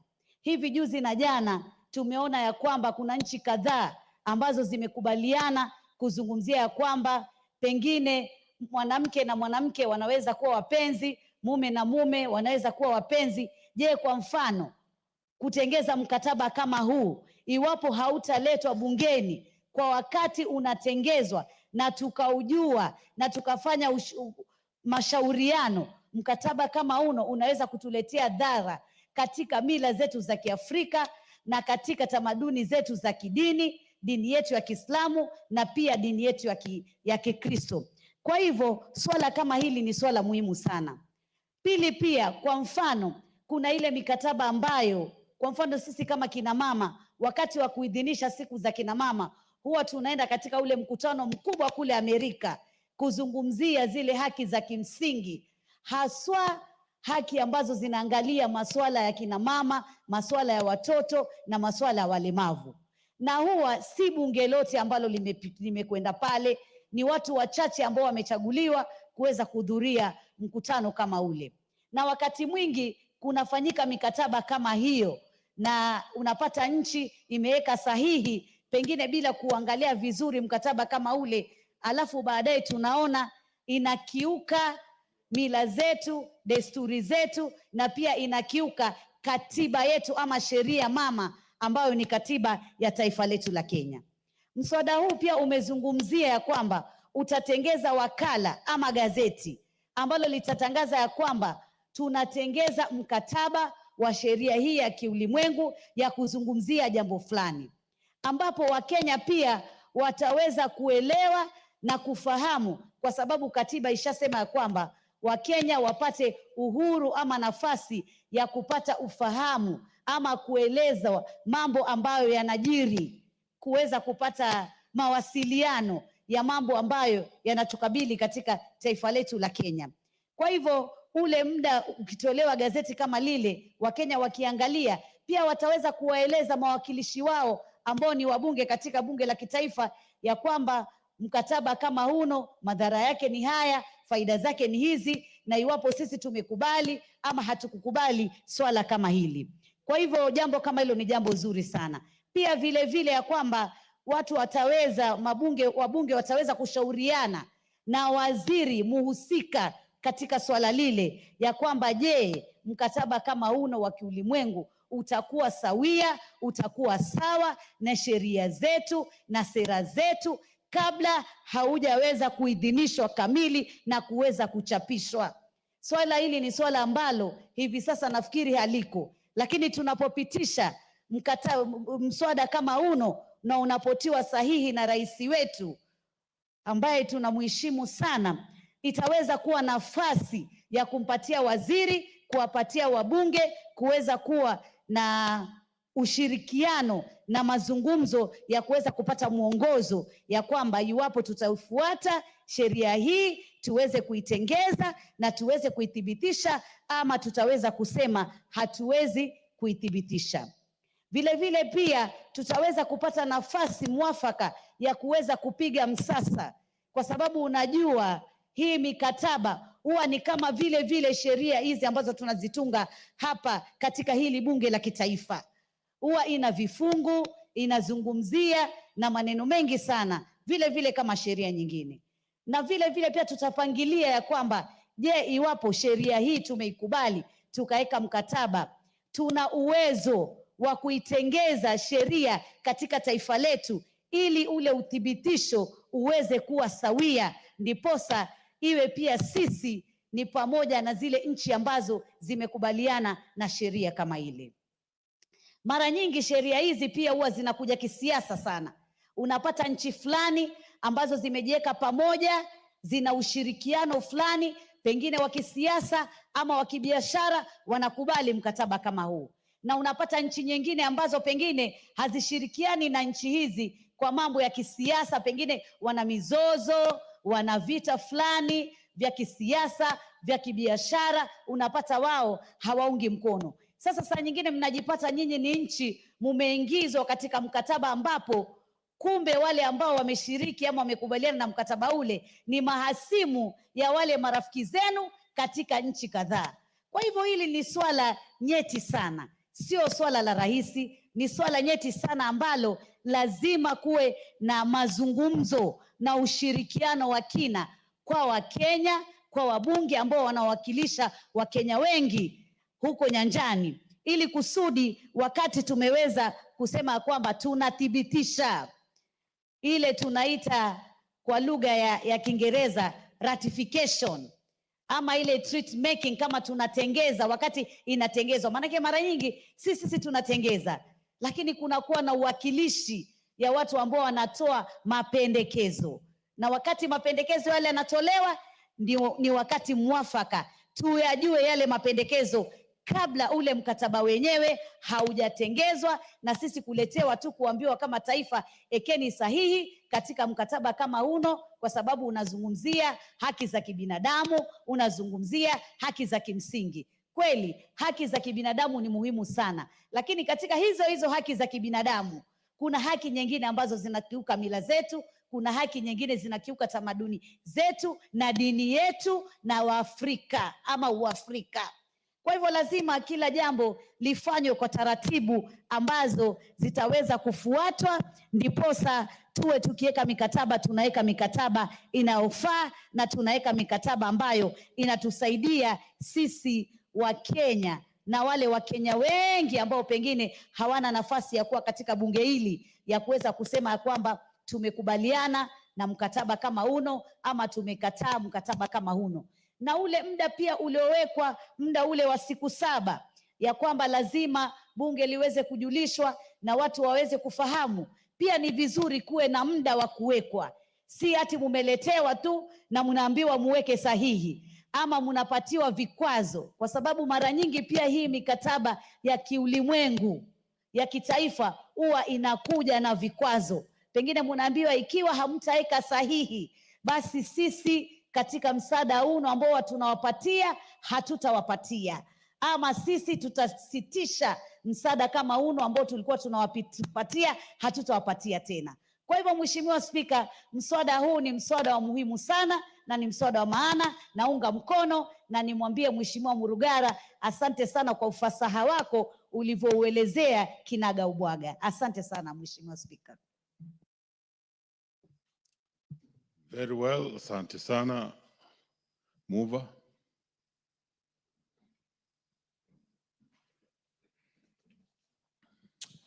Thank you very much, Mr. Speaker. Mr. Speaker, allow me to thank everyone who has made a contribution to this bill. It's a very important bill, and the speakers have actually openly and candidly stated how important it is for this House to be involved in treaty making. Instead of just doing the ratification alone, we are also doing treaty making. I did listen to Honorable Oundo when he actually said we have to make it very clear what we are doing and where this accompanying is going to be, whether it's at the time of signing or it is at the time of ratification, because the words may have been interchanged. We will be looking at this as we move to the Committee of the Whole House so that we are able to get it right. Thank you, Honorable Speaker. I beg to reply. Very well and very progressive law. Next order. Order number 17, the Kenya National Council for Population and Development Bill, National Assembly Bill number 72 of 2023, second reading. Leader of the majority party. Honorable Speaker, I want to thank you for this opportunity to move the Kenya National Council for Population Development Bill 2023. Honorable Speaker, I beg to move the Kenya National Council for Population and Development Bill 23 be read a second time. Honorable Speaker, the gist of this bill, and that's what I want to say at the beginning, is very simple: to anchor the Kenya National Council for Population and Development in law. It has existed because of a legal notice. And you know, like we passed in this parliament, legal notices can only exist for up to 10 years only. Beyond 10 years, they collapse. And therefore, the National Population Council requires an instrument, a legal instrument that can now allow it to exist in perpetuity. And therefore, we need to put it in law and develop an act. So that is the gist of the matter for those that ask the questions. The Kenya National Council has been there for many years, many years. You actually realize that it was set up in 2004. 2004. It's been there for many years, but it has existed on the basis of a legal notice. And it is this legal notice that we want now to transform the National Council for Population into an act of parliament and therefore give it a better platform for it to exist. It is a saga within the National Treasury, and therefore, Honorable Speaker, if you allow me, I want to go into the details of it a little bit, and then I'll ask the Honorable Bashir to actually second. Honorable Speaker, by way of introduction, the National Council for Population Development was established in 1982 as a department in the then office of the Vice President and Minister of Home Affairs. The National Council of Population Development was set up to formulate population policies and strategies and to coordinate population-related activities. In 2004, the National Council of Population Development gained the status of a SAGA, semi-autonomous government agency, under the name National Coordinating Agency for Population and Development, NCAPD, through a legal notice number 120 of 2004. In 2011, Honorable Speaker, NCAPD reverted to its original name, NCPD, through legal notice number 172 of 2011.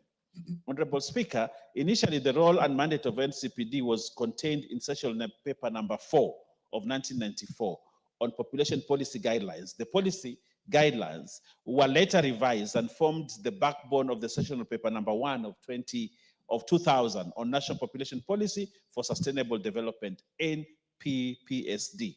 In 2012, the government issued the Session Paper number 2 of 2012 on Population Policy for National Development, PPND. Subsequently, Session Paper number 3 of 2012 on Population Policy for National Development was revised, leading to the issuance and adoption of Session Paper number 1 of 2023 on the Kenyan National Population Policy for Sustainable Development that recommended the establishment of NCPD through an act of parliament. So, Honorable Speaker, see how late we are.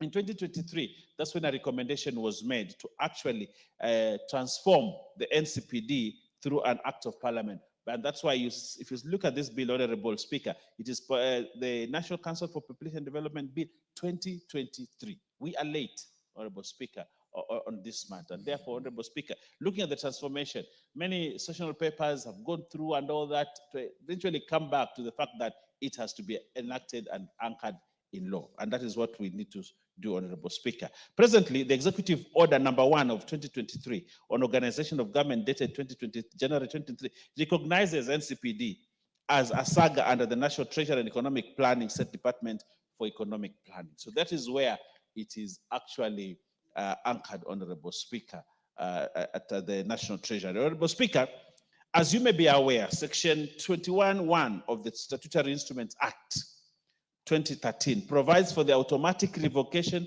of statutory instruments after the collapse of 10 years. That's what the Statutory Instrument Act of 23 says. After 10 years, you collapse.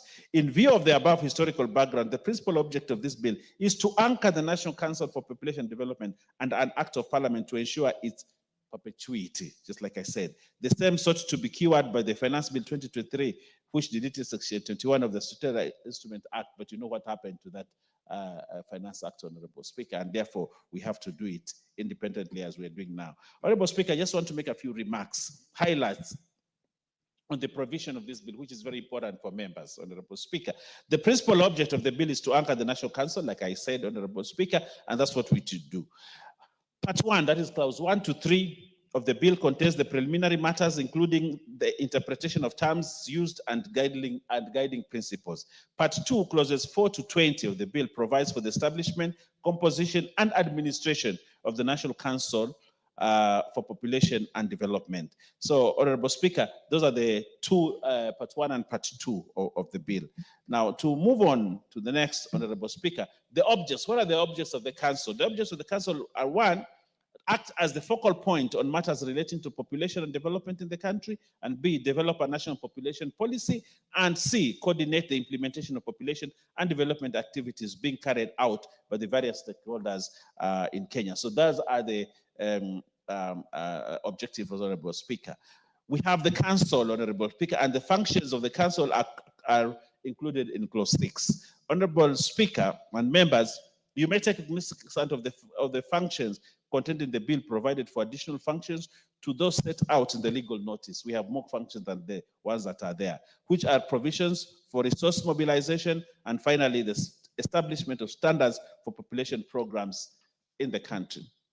Honorable Speaker, governance structures are in clause 6, and of course, they work around the State Corporations Act and that cap 446, which provides for membership of board of body corporate to include the principal secretary for the relevant parent. So all that, clause 7, Honorable Speaker, gives you the governance structure for this bill. Honorable Speaker, the bill further seeks to establish an audit committee and any other committee that will enhance the council's performance under clause 12, which seeks to strengthen the role of the council to enable it to perform its duties. Honorable Speaker, part 3, that is clauses 21 to 26 of the bill, provides for financial provisions. Just like any other saga, the financial provisions are provided in clauses 21 to 26. Part 4, Honorable Speaker, that is clauses 27 to 31 of the bill, sets out general provisions of the bill, and clause 27 provides for the seal of the council, and clause 29 allows the council to engage persons or organizations with specialized knowledge and skills in different areas where necessary for the council to discharge its functions and to offer consultant services. Clause 30, Honorable Speaker, provides for the services and documentation.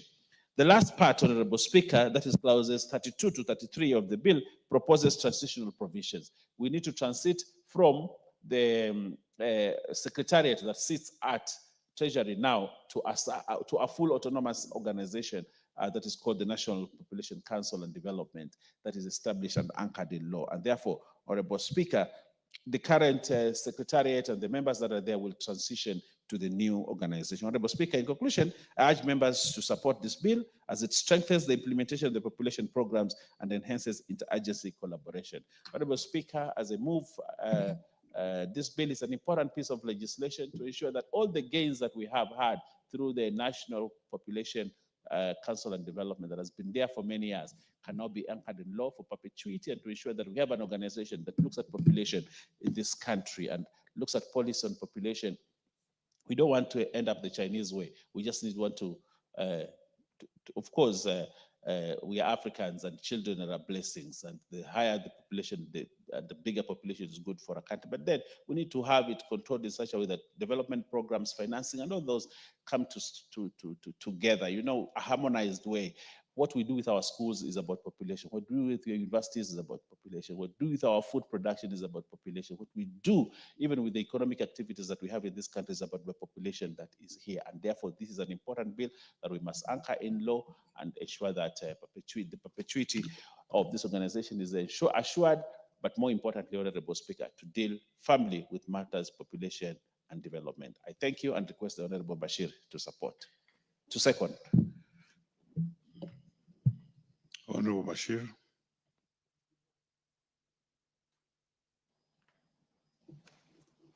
Honorable Speaker, I beg to second.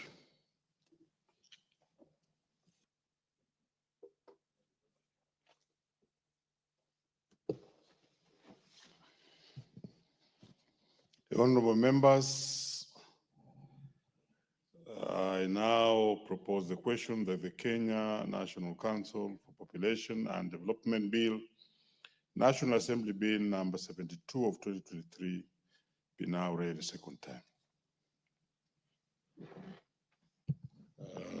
First to speak on this is the Honorable Mary Emase. Thank you, Honorable Speaker. Honorable Speaker, I want to support the bill as proposed. And it is a very straightforward bill, Honorable Speaker, because the bill seeks to give the council, the Kenya National Population Council, seeks to give it legal standing so that it becomes a body corporate.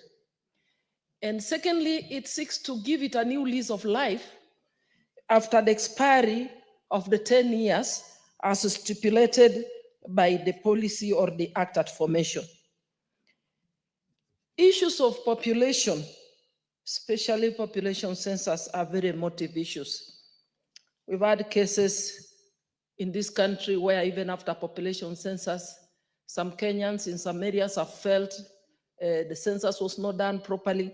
So therefore, it is important that this bill sets to give this council a legal status so that it can be properly constituted, properly staffed in terms of the employees that it requires in terms of the qualifications, so they can be able to do a good job for this country. In terms of even the budget, you know, when it has been given a legal standing, then it is even possible to give it its own independent budget by this House, Honorable Speaker. Honorable Speaker, like I said, the bill is straightforward. The rest of the clauses as moved by the mover just speaks to the function of this Kenya National Population Council, speaks to its duties, speaks to the administration issues, speaks to the audit, speaks to the general provisions, and how it transits further to the next level for the future. Honorable Speaker, I support. Thank you. The Honorable Gitonga Murungara. Thank you very much, Mr. Speaker. Mr. Speaker, allow me also to support this bill, which seeks now to establish for us the Kenya National Council for Population and Development in the country. It's a bill that has been with us for quite some time, but it is important that it has now been reached and we are in the final stages of passing this one so that we can establish the Kenya National Council for Population and Development. So, Speaker, the country cannot boast of good population development policy, especially bearing in mind that we began all of it with a sessional paper. Then after that, we had a legal notice coming in. A legal notice is subsidiary legislation. And after such a lull of time of over 60 years, today we are coming up with a bill of, an act of parliament which will regulate policy on the population in the country. So, Speaker, recently I watched a clip by the late President Mwai Kibaki when he was actually our Minister for Finance and Economic Planning in 1974, where he was articulating in a very eloquent manner the population policy of the country. And during that time, it was interpreted that we have to plan our families. His statement was that planning a family means you really have to control so that the number of children you get are commensurate with your income. And that is how what we used to call as the family planning policy of the country came up to be. We are not very sure whether that is the policy today, and therefore we need an entity to tell us exactly how we can go about planning our families and our population. As you know very well, population is a resource, it's a human resource. And therefore, it has to be properly planned for. It's a resource that is very important for the country. In fact, that's why you're here today. China is number one. 50 years from today, Africa may actually be leading. The reason towards that is due to the fact that we are saying we need to get more people onto the continent so that we can boost our production, we can boost our markets, and therefore we are able to compete relatively well with the other continents in the world. So here today, we established this council whose many functions will be to plan for us the issues relating to population. As stated, it's a straightforward bill. After forming and after giving what the functions of this entity are going to be, the responsibilities, we now set up the council, which is going to be governed by a board of directors, and the board will have several members that are to be appointed as set out in the Act. After that, we will have the functions of the board, what it is supposed to do, which is the day-to-day running of the council from time to time, so that relevant reports are made and they are presented. This is the council that will also advise us on a census, the periodical census we have to do every 10 years. I think it's 10 years.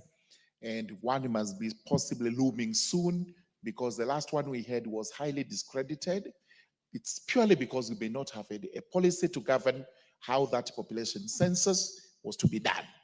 We hope this is now the solution to that problem, and we will not have various counties disputing their figures on population, and others saying their figures are underflated, while others are inflated.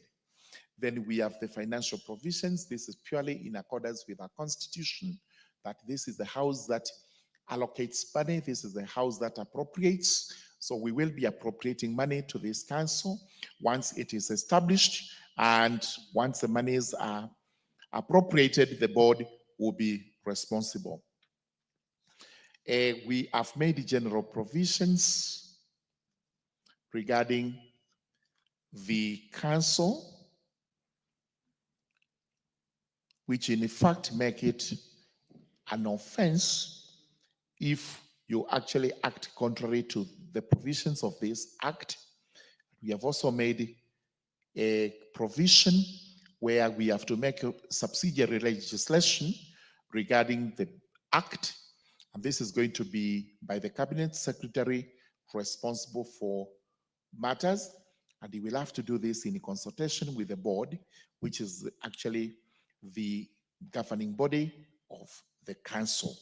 Then after that, we have several schedules that have to be read together with the act after the transitional provisions, which is the format in which laws are made. And therefore, since this is a straightforward bill, which we actually need to pass as a house, I do support and would urge that if there are any issues to be considered during the third reading, those do come up and we quickly put into place this council and we start planning for our population using an agency that is established by an act of parliament. Those remarks I beg to support. Very well. There being no further interest in this particular one, I call upon the mover to reply. Honorable Speaker, in reply, I want to thank the members that made contribution in this bill and that they underscored the fact that's a very important piece of legislation that we must have as a country to anchor the National Council of Population and Development into law. Honorable Speaker.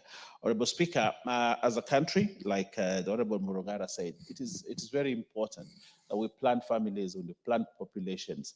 Although just like Mary Massey said that, population matters are very emotive. We saw a case that took very long in court, the issues of population in the Northeastern and all that. But Honorable Speaker, it is very important to note that we need a body that starts issuing policies and making, giving directives on the issues of population in this country. I am a big believer that this country should have as many people as possible. We should have a huge population. It's a good market for our products. It's good for productivity. But also having a good population without properly planning for it, for our schools. We need to have good plans for school.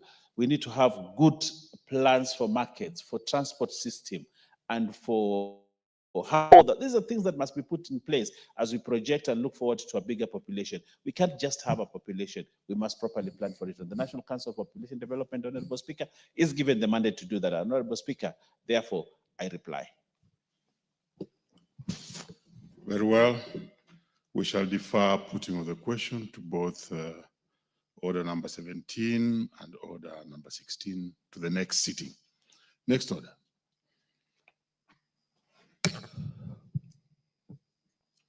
Order number 18, the National Cohesion and Integration Bill, National Assembly Bill number 74 of 2023, second reading. Chairperson, Committee on National Cohesion and Equal Opportunity. The chair had already gave a notification that he will be away on some other important matters affecting that particular committee, and therefore we shall defer this particular order to the next sitting.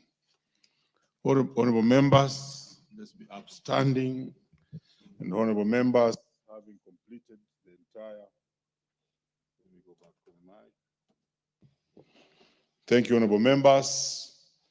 Having completed all the business on the order paper, honorable members, and the time being 7:24 p.m., this House stands adjourned until Thursday, 24th April 2025 at 2:30 p.m.